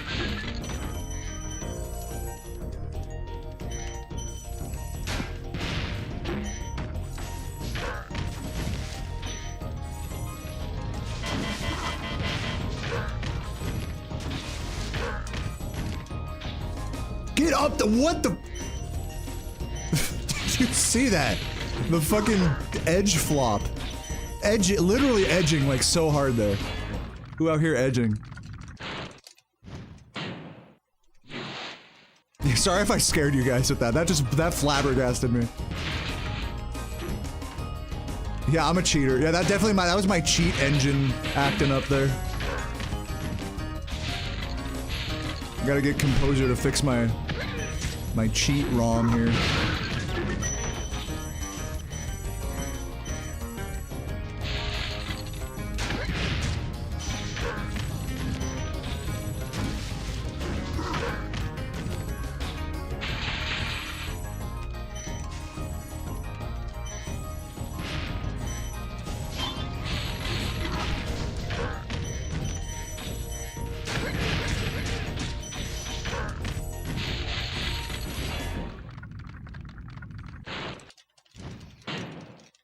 You canceled your therapist session so you can learn from me? Wow, that sounds like exactly what I didn't want you to do. That sounds great. Congratulations.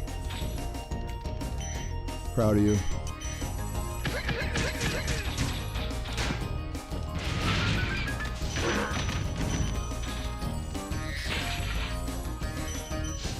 Has this game had any big cheating scandals? No. Actually, surprisingly, no. You'd think there would be. There may have been cheated runs over the years that I'm not aware of, because I've never been a leaderboard mod, so I've never been at the center of those discussions. But yeah, like in terms of like cheating scandals that are like fully public and stuff, there really hasn't really been any of that with Spyro. The only thing I can think of is Retro's old video about cheating in Spyro 2, and this was way back in the day. This was like 7 or 8 years ago. He made a video where he, to prove a point, he spliced like a 14 tally run and it got approved by the leaderboards, and like he made a video kind of talking about like cheating in speedrun and be like, look how easy it is, you know? Which was sort of like kind of unethical, but whatever, you know? That's like the closest thing I can think of to like a cheating scandal in this game, in the original Spyro trilogy. Do I hold any records? Yes, I have the 120% record, which is this run, as you can see by the pink text down below my head. And I am 1 second away from the any percent record, which I'm gonna go back to get after I improve my PB in this.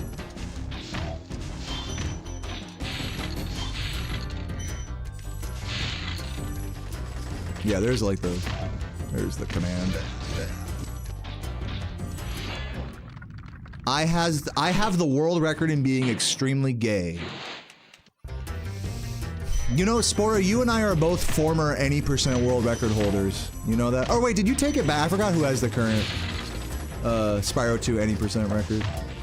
You and I are one and the same in terms of our gayness. Never forget that. At least from a speedrunning perspective. You may think you're different than me, but we're really not. We're both any % chuds at the end of the day. I'm just being honest.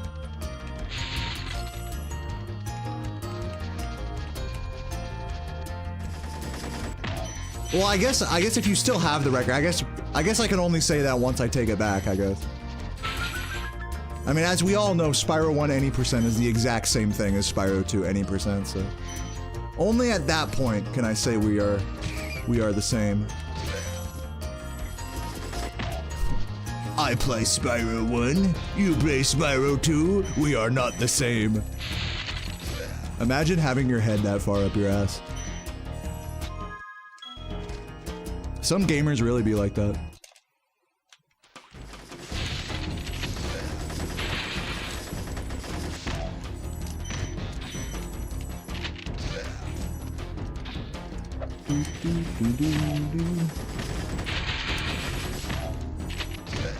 Having world record is just a measure of how gay you are. How many dicks? I mean, I guess it's no surprise I got gifted a bad dragon dildo. It's only appropriate for my leaderboard placement.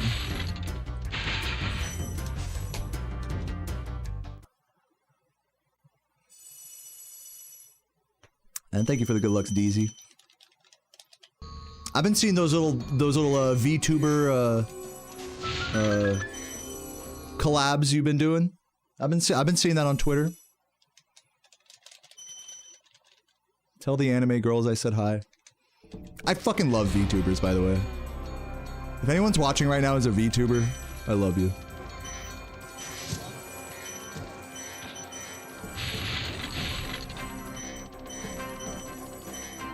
I'm sure your model is very cute and expensive.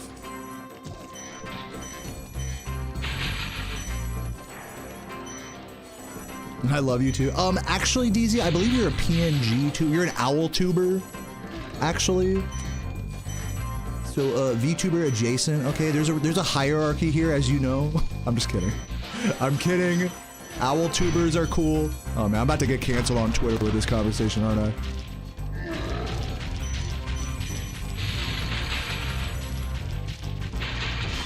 Deo was model shaming me for my owl tuber,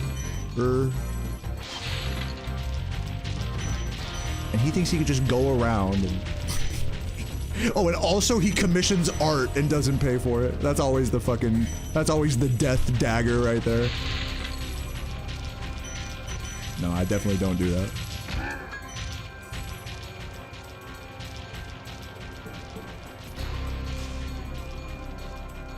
You added the wobble effect. I mean, it counts.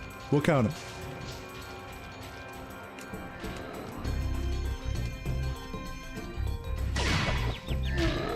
Oh wow, that actually proxied, okay. Thought that was late. The V stands for virgin, yeah, true. I mean, how do you guys know that? I mean, this is like the classic meme, but like, how do you guys know that I'm not just a really expensive VTuber model that you're seeing here? Like, it's just a really advanced, like, 3D face cam of like a balding shirtless guy. You don't know that.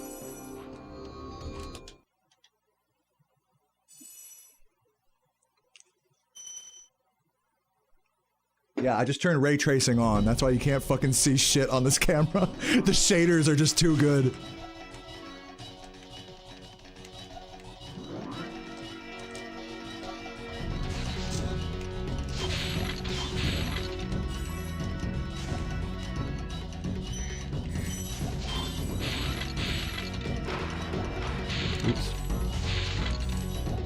You see my model on GTA 3? You think I look like a GTA 3 pedestrian? Like the bald guy with the mustache?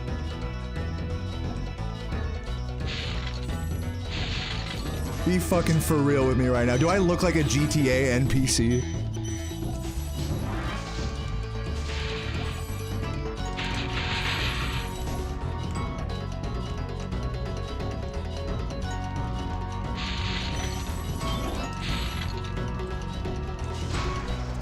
slowest door opening ever.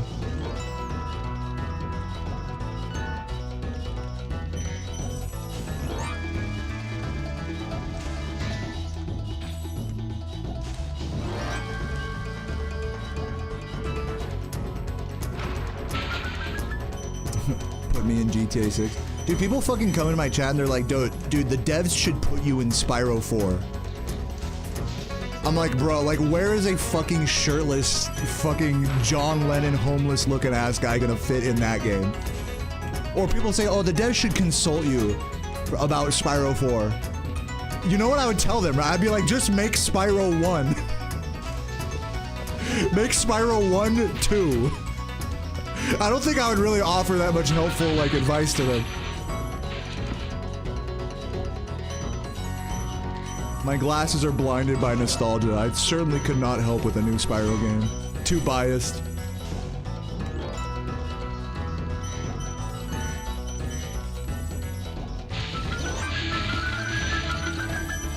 No, Spyro 4 is not a thing.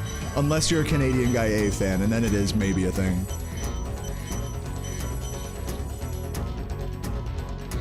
He has insider knowledge that he can't share. 122.29. I got all three today. I got a 120 out of order. I got a 121, a 122, and a 123 today. That's kind of cool, I guess. For, you know what, I'll say this. I went into today's grind like with a lot of energy. You can still tell I'm quite energetic. And that energy, rather than translating into like hyper-focused, locked-in gameplay, translated more into just, you know, shooting the shit with the chat and just talking and just having fun. And I'm glad for that. I'm glad I realized that early in today's grind and just resetted 3 runs back-to-back and just talked shit the whole time about VTubers and dragon dildos. I think it was a great stream, honestly. Like, I can't be mad about it. 121, 122, 123. And yeah, and we're gonna keep this grind moving the next few days, so do stick around. Drop a sub. You know, if you're watching on YouTube, feel free to hit me with your Prime sub before I go offline here. I am gonna find someone to raid here in a minute, so no more runs for me today. But I am, before you guys go, I just want to let you know I am gonna be grinding every day this week. Maybe not as long as today, but we're gonna try to get world record, guys. I'm maybe today it didn't look close, but trust me, I could. You know, I got that dog in me, so like I'm really trying to take the grind seriously this week. But today I had to do it like this, so gotta take each day as it comes. So with that said, I'm gonna find someone to raid. Let's see who's online. And thanks for watching, anyone who's leaving before the raid. Appreciate you guys. Let's see who's on now. Oh, Bucci, Kingdom Hearts, Zem's still on his subathon, bro. Subathon day 19, dude, just does not stop. I would be dead if I was on day 19 of a subathon right now. Okay,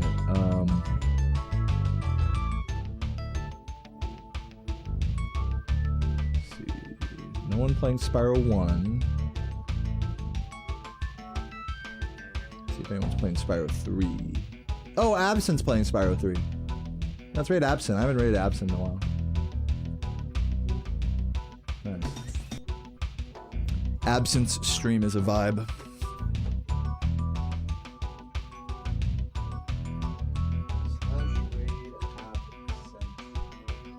I gotta remember to spell friend correctly. F-R-I. Bro. Is that the correct? Yeah. Alright guys, GG. Yeah, if you guys want to see someone grinding for if you're watching on YouTube and you're still here, feel free to click the link to the Twitch chat. We're about to raid a guy that's going for the Spyro 3 any % world record, which is honestly one of the most prestigious world records in the entire trilogy, so that's a big fucking deal, and he's actually kind of close, so you guys should definitely click the link to the Twitch stream if you want to get sent over to that. Yeah, Absint's low-key the GOAT.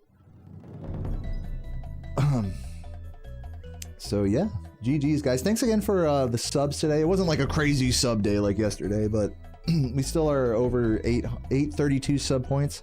772 big naturals. I think by the end of this week, I'd like to get over 800 big naturals. That would be really hot. That's a lot of booba. So in honor of that, guys, in honor of boobs, I will catch you guys tomorrow. Have a beautiful day, and stay cute. I'm going for a walk. Bye, everybody. Mwah.